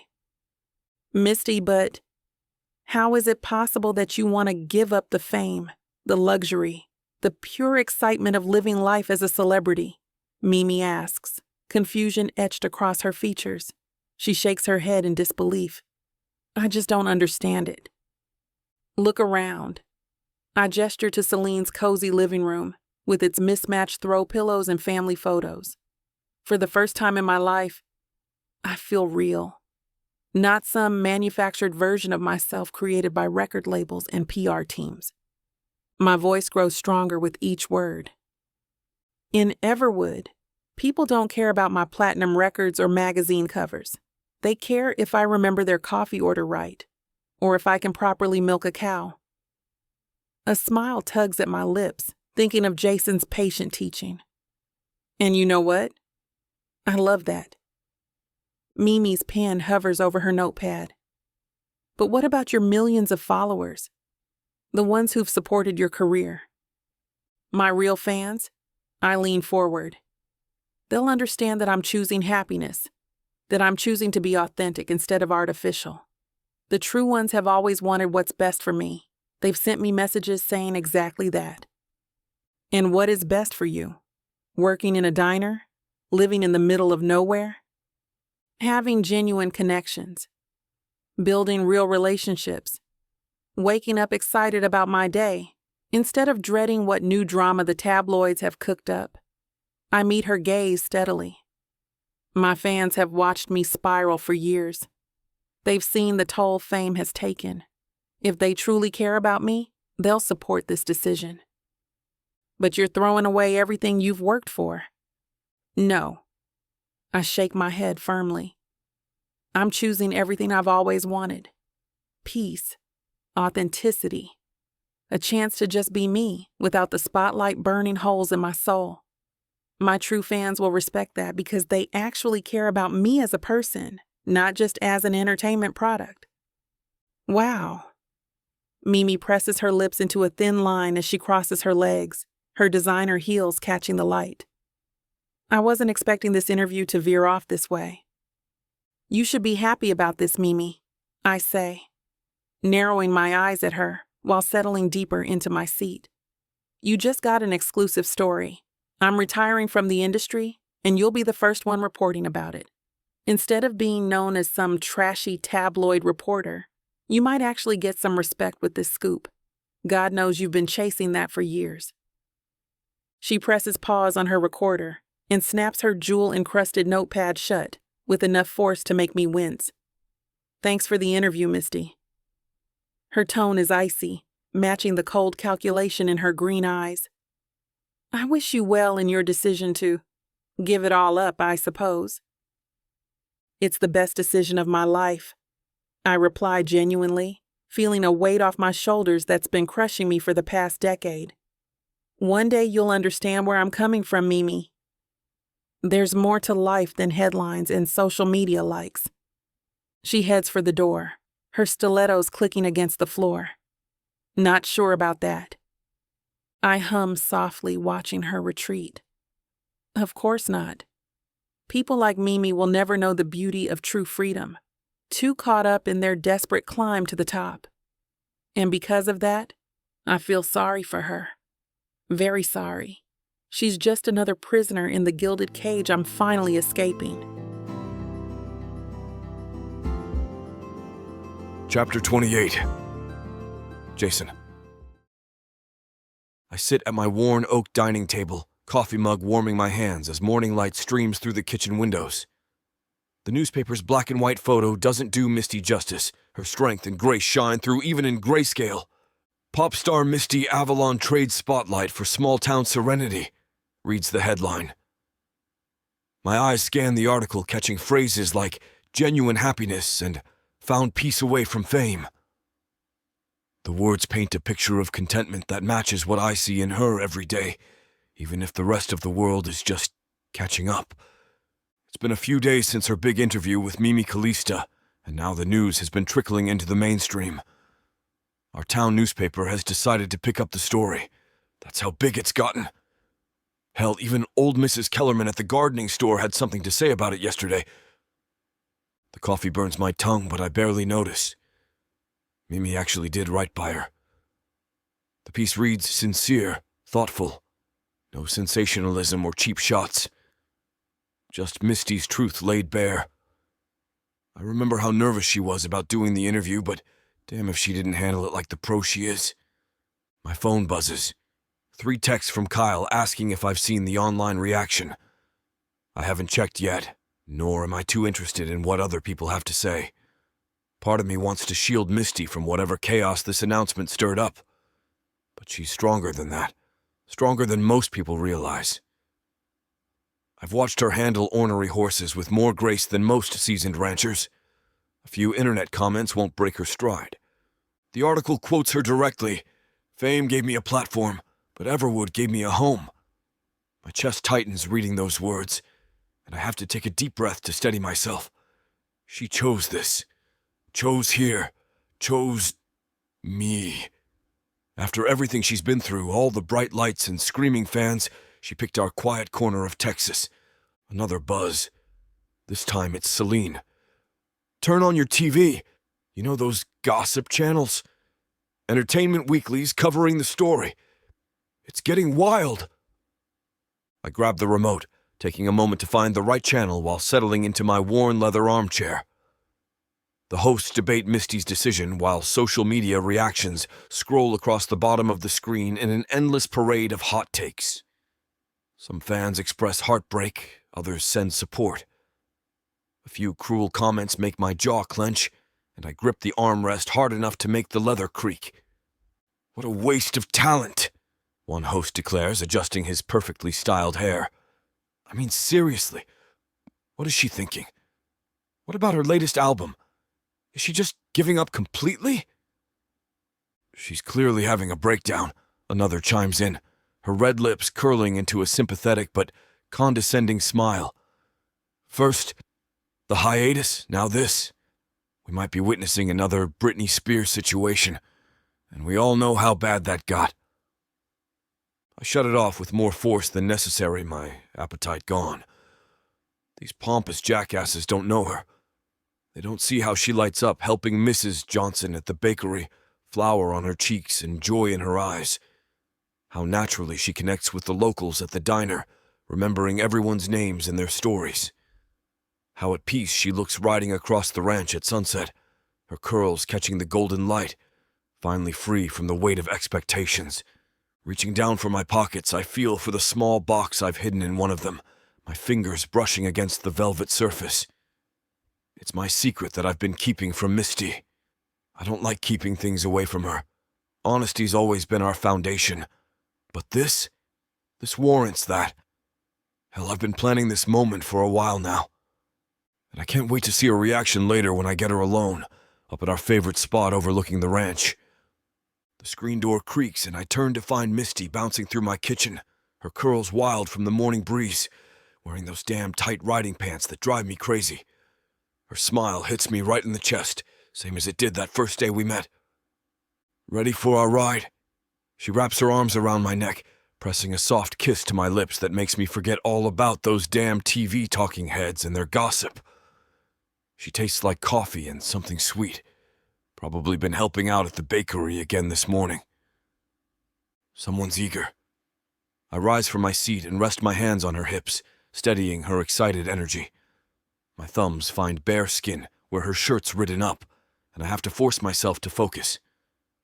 I've been practicing my form, even bought proper boots. She kicks up one foot, showing off sleek brown leather with detailed stitching. No more stumbling city girl. We'll see about that. I grab my hat off the hook. Though I gotta admit, you're picking this up faster than expected. Outside, the morning sun bathes everything golden. Misty practically skips to the stables, greeting each horse by name. My chest swells watching her stroke Thunder's nose, completely at ease now where she once trembled. We saddle up and head out across the pasture. The steady rhythm of hoofbeats matches my heartbeat as we ride side by side. Misty sits tall in her saddle, reins held just right, moving in perfect sync with her mount. Look! She points to a hawk circling overhead. Her wonder at these simple country sights never gets old. The late spring breeze carries the scent of wild sage. Everything feels right. The warm sun on my back, the leather creaking beneath me, and especially the woman beside me with joy radiating from her face. Race you to the creek? Misty's eyes sparkle with challenge. You sure about that, darling? She answers by spurring her horse forward, her laugh trailing behind her like music. I shake my head, grinning as I urge Thunder to follow. The wind whips past as we gallop across the open field, and I can't remember the last time I felt this alive, this complete. I guide Thunder to a stop at the edge of the wildflower field, my heart pounding harder than it did during our race.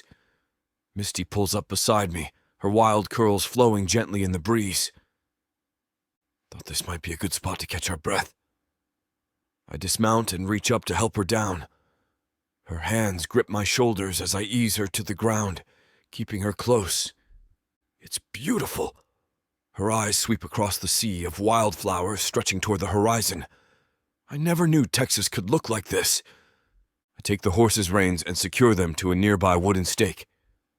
My fingers brush against the box in my pocket, and suddenly my mouth goes dry. Remember when you first came to town? Couldn't even handle a credit card machine? I step closer, taking her hand. And now look at me, racing horses and milking cows. She bumps her hip against mine, though I still can't bake worth a damn. You've changed this place, Misty. Changed me. The words catch in my throat as I look down at her. Never thought I'd fall for a city girl who showed up wearing heels to a ranch. Her smile softens. Jason. I drop to one knee among the blue bonnets, pulling out the small velvet box. Her hands fly to her mouth. I'm not good with fancy words or grand gestures, but I know what I want. And that's you, here with me, making this town your real home. I open the box, revealing the vintage ring that belonged to my grandmother. Marry me. Tears spill down her cheeks as she nods frantically. Yes. God, yes. My movements are swift as I slide the ring onto her finger. She pulls me to my feet and throws her arms around my neck, pressing her lips to mine. I lift her off the ground, spinning us both through the flowers until we're dizzy with joy. I love you, she whispers against my mouth. Celebrity life never gave me anything close to what I've found here with you. I pull her closer, my lips finding hers with fierce intensity. Her fingers thread through my hair as she matches my passion, the ring on her finger catching the sunlight. The taste of her, the feel of her pressed against me. It's everything I never knew I needed until she crashed into my life. When we finally break apart, both breathless, I keep her wrapped in my arms. We could do whatever you want for the wedding. I've got savings set aside and the ranch has been doing well. We could fly your industry friends out, rent a huge venue. No. She places a finger on my lips, stopping me mid-sentence. I want something small. Here in Everwood. I raise an eyebrow. You sure about that? You're used to fancy galas and red carpets. I can certainly pay for all of that if you want it. And I'm tired of all that. She traces her fingers along my jaw. I want the whole town there. How about Betsy's homemade pies instead of some overpriced wedding cake? Maybe we could even have it on the ranch. The ranch! My heart swells at the thought. Under that big oak tree near the creek. String up some lights, set up tables in the field. Her eyes light up as she describes it. Let Kyle be your best man. Have Celine as my maid of honor. Invite everyone who's made me feel at home here. Even old Mr. Peters, who still calls you that singing girl? She laughs. Especially him. These people, your people, they've become my family too. I kiss her forehead, amazed at how perfectly she fits into my world. Whatever makes you happy, darling. Though I gotta warn you, once word gets out, the whole town's gonna want to help plan it. Good. She snuggles closer into my chest.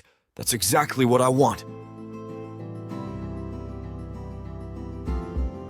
Chapter 29. Misty.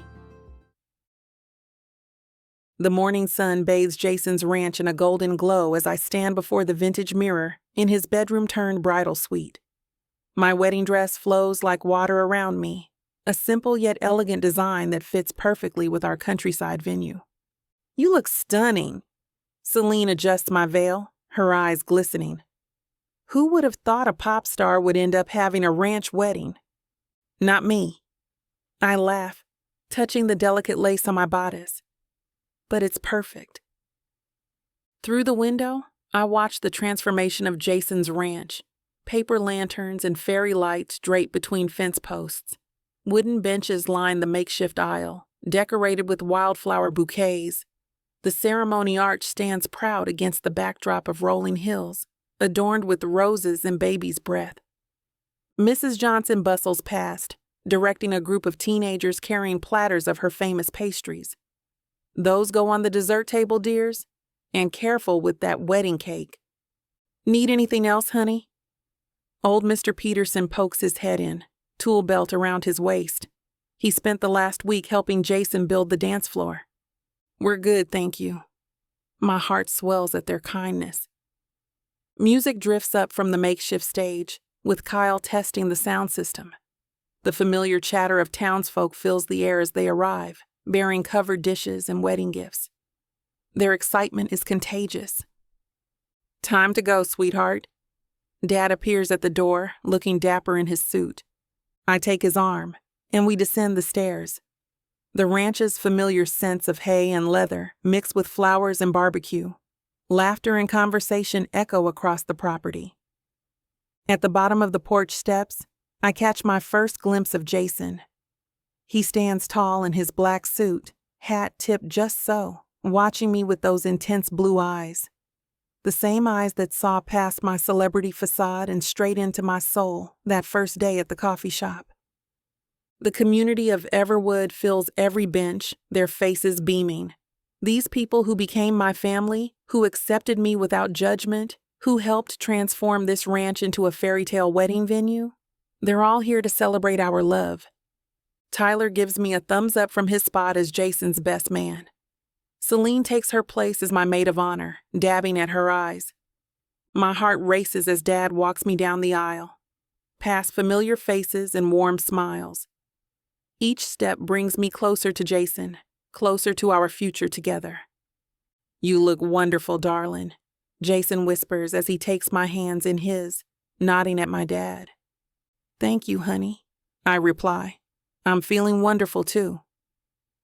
The officiant begins speaking, but I'm lost in Jason's eyes. His hands hold mine steady, grounding me like he always has since that first day. We gather here today. The words float around us as memories flash through my mind. The scandal that drove me here. Mimi's relentless pursuit of a story. Jessica's attempts to tear us apart. Yet here we stand, stronger for having weathered those storms together.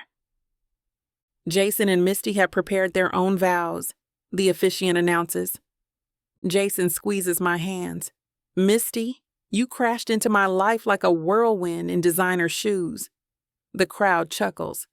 You taught me that sometimes the best things come in unexpected packages. I promise to always be your shelter from life's storms, to support your dreams whether they're on stage or right here on this ranch. I'll protect you, cherish you, and love you more each day. Tears blur my vision as I speak.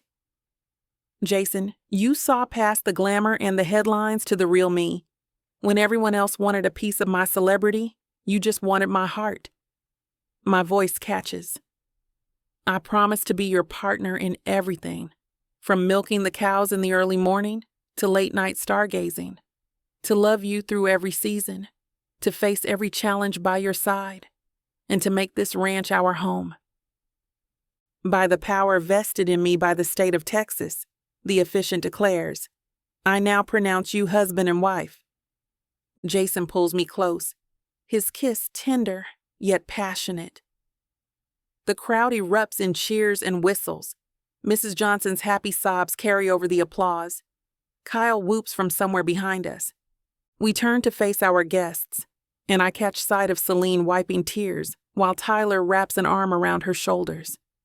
This is my family now, not the artificial world of fame I left behind, but these genuine, caring people who've embraced me as their own. The blue sky above is picturesque with huge white clouds as Jason leads me back down the aisle. No more reporters hiding in bushes. No more jealous exes plotting revenge. Just us, our love, and the beautiful life we're building together. The reception buzzes with life as I lean against one of the decorated fence posts, taking in the scene. Mrs. Johnson's red velvet cupcakes melt in my mouth, a far cry from the overpriced kale smoothies of my pop star days. These sugar cookies are divine. Celine hands me one, frosted in white with little edible pearls. Half the town's been baking for weeks. Mrs. Atwood. Little Sarah runs up with her blonde pigtails bouncing and her blue dress swishing. Can I get a picture with you? Of course, sweetie. I crouch down beside her while her mom snaps a photo. No paparazzi, no fancy poses, just genuine smiles. Package came for you. Celine returns from checking the gift table, holding an elegant silver-wrapped box tied with a shimmering ribbon. From Mimi Calista. I raise my eyebrows as I open the card, half expecting some kind of backhanded comment from the reporter who'd caused me so much grief these past months. Instead, I read, Thank you for the exclusive. Your honesty helped land me a promotion at the paper. Wishing you both happiness. Mimi. Well, would you look at that? I show Selena the note, shaking my head in amazement. Who would have thought the woman who tried to expose all my secrets would end up sending a wedding gift? Guess people really can change. It's because you have a heart of gold, honey, Celine remarks. Whenever someone spends enough time around you and knowing you, they change too. More townspeople approach with hugs and well wishes. Old Mr. Gale tells me how proud he is that I learned to milk cows. Henrietta from the grocery store reminisces about teaching me to identify different types of vegetables. Remember when you thought rutabaga was a type of potato? She chuckles. Never gonna live that down, am I? I laugh, accepting another plate of homemade treats from someone's grandmother. The afternoon sun warms my face as I watch Jason chatting with the ranch hands. He catches my eye and winks, making my heart flutter just like it did that first day in the coffee shop. This is real happiness, Celine says softly, squeezing my hand. Not magazine covers or platinum records, huh? Though they must be pretty nice to experience, too. I nod, overwhelmed by the love surrounding us. These people, my people now, celebrating not my fame or my voice, but simply me finding my true home. Dad approaches me, his eyes misty as he pulls me aside from the bustling reception. The setting sun casts long shadows across his face, highlighting the emotion etched there. Princess, I need to tell you something. His voice catches, reminding me of those late nights when he'd comfort me after rough performances or bad press. What is it, Dad? He takes both my hands in his, weathered fingers squeezing gently. These past few years, watching your life spiral with all that celebrity madness.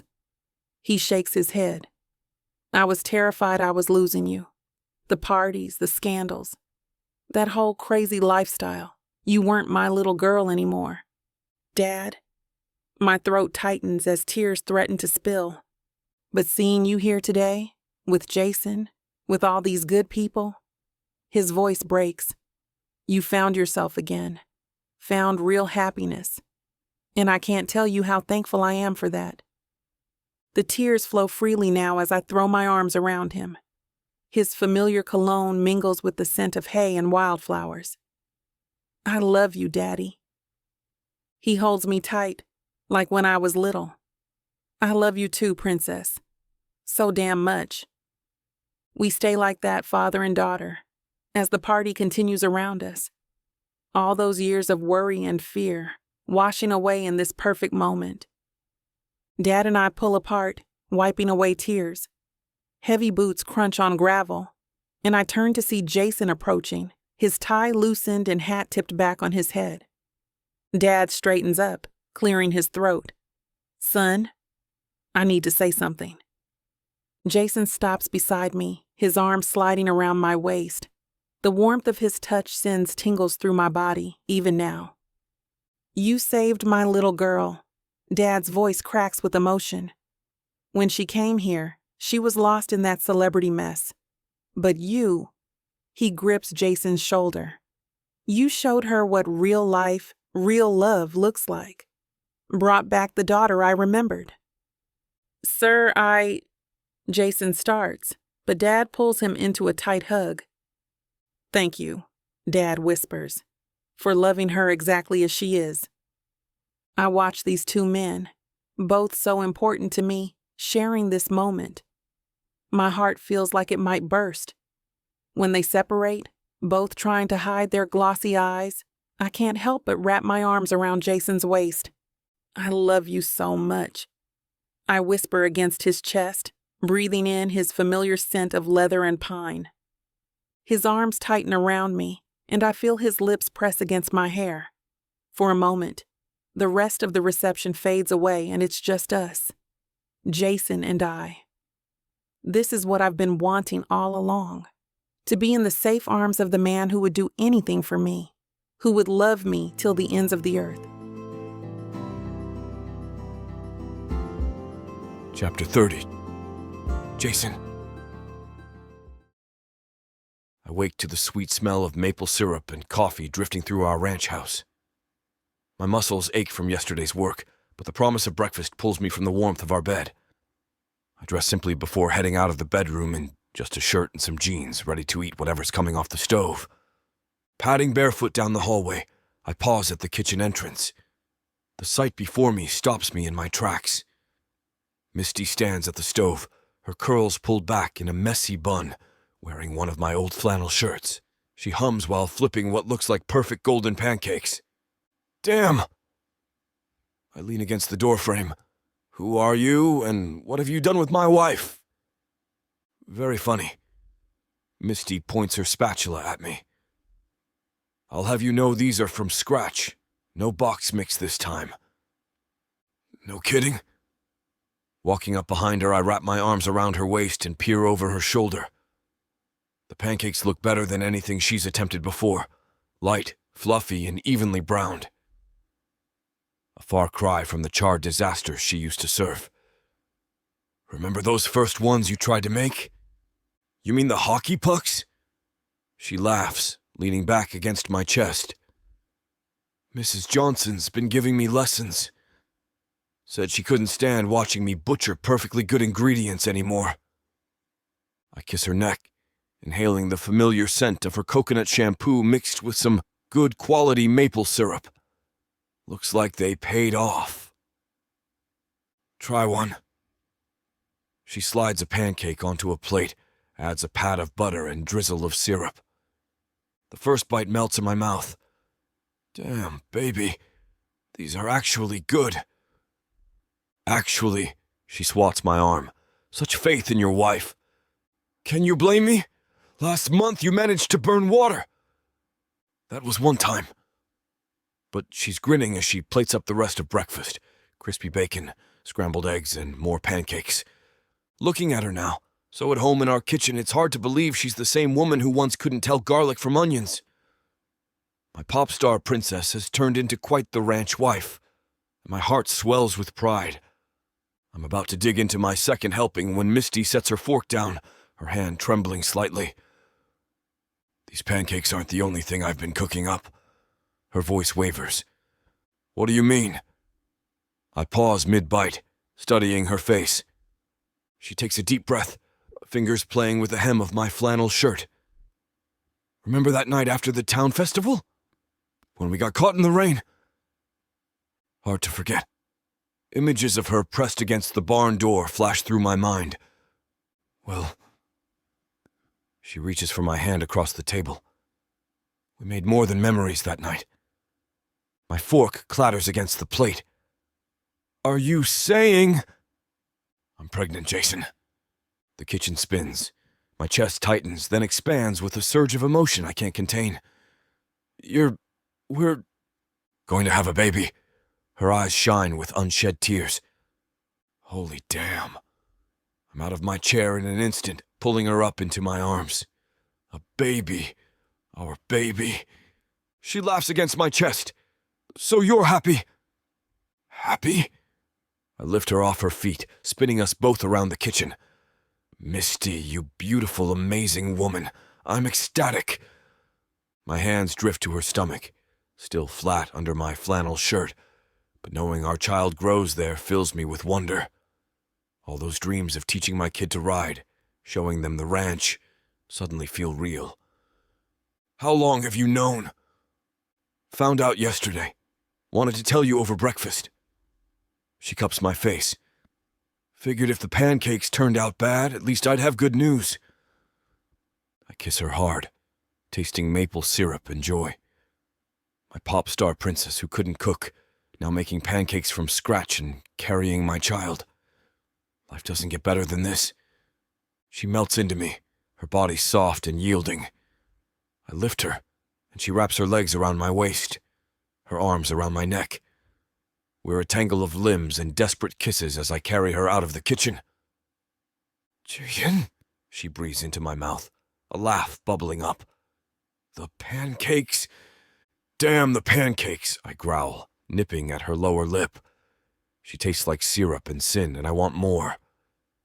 I navigate the hallway blindly, our mouths fused, her fingers digging into my hair.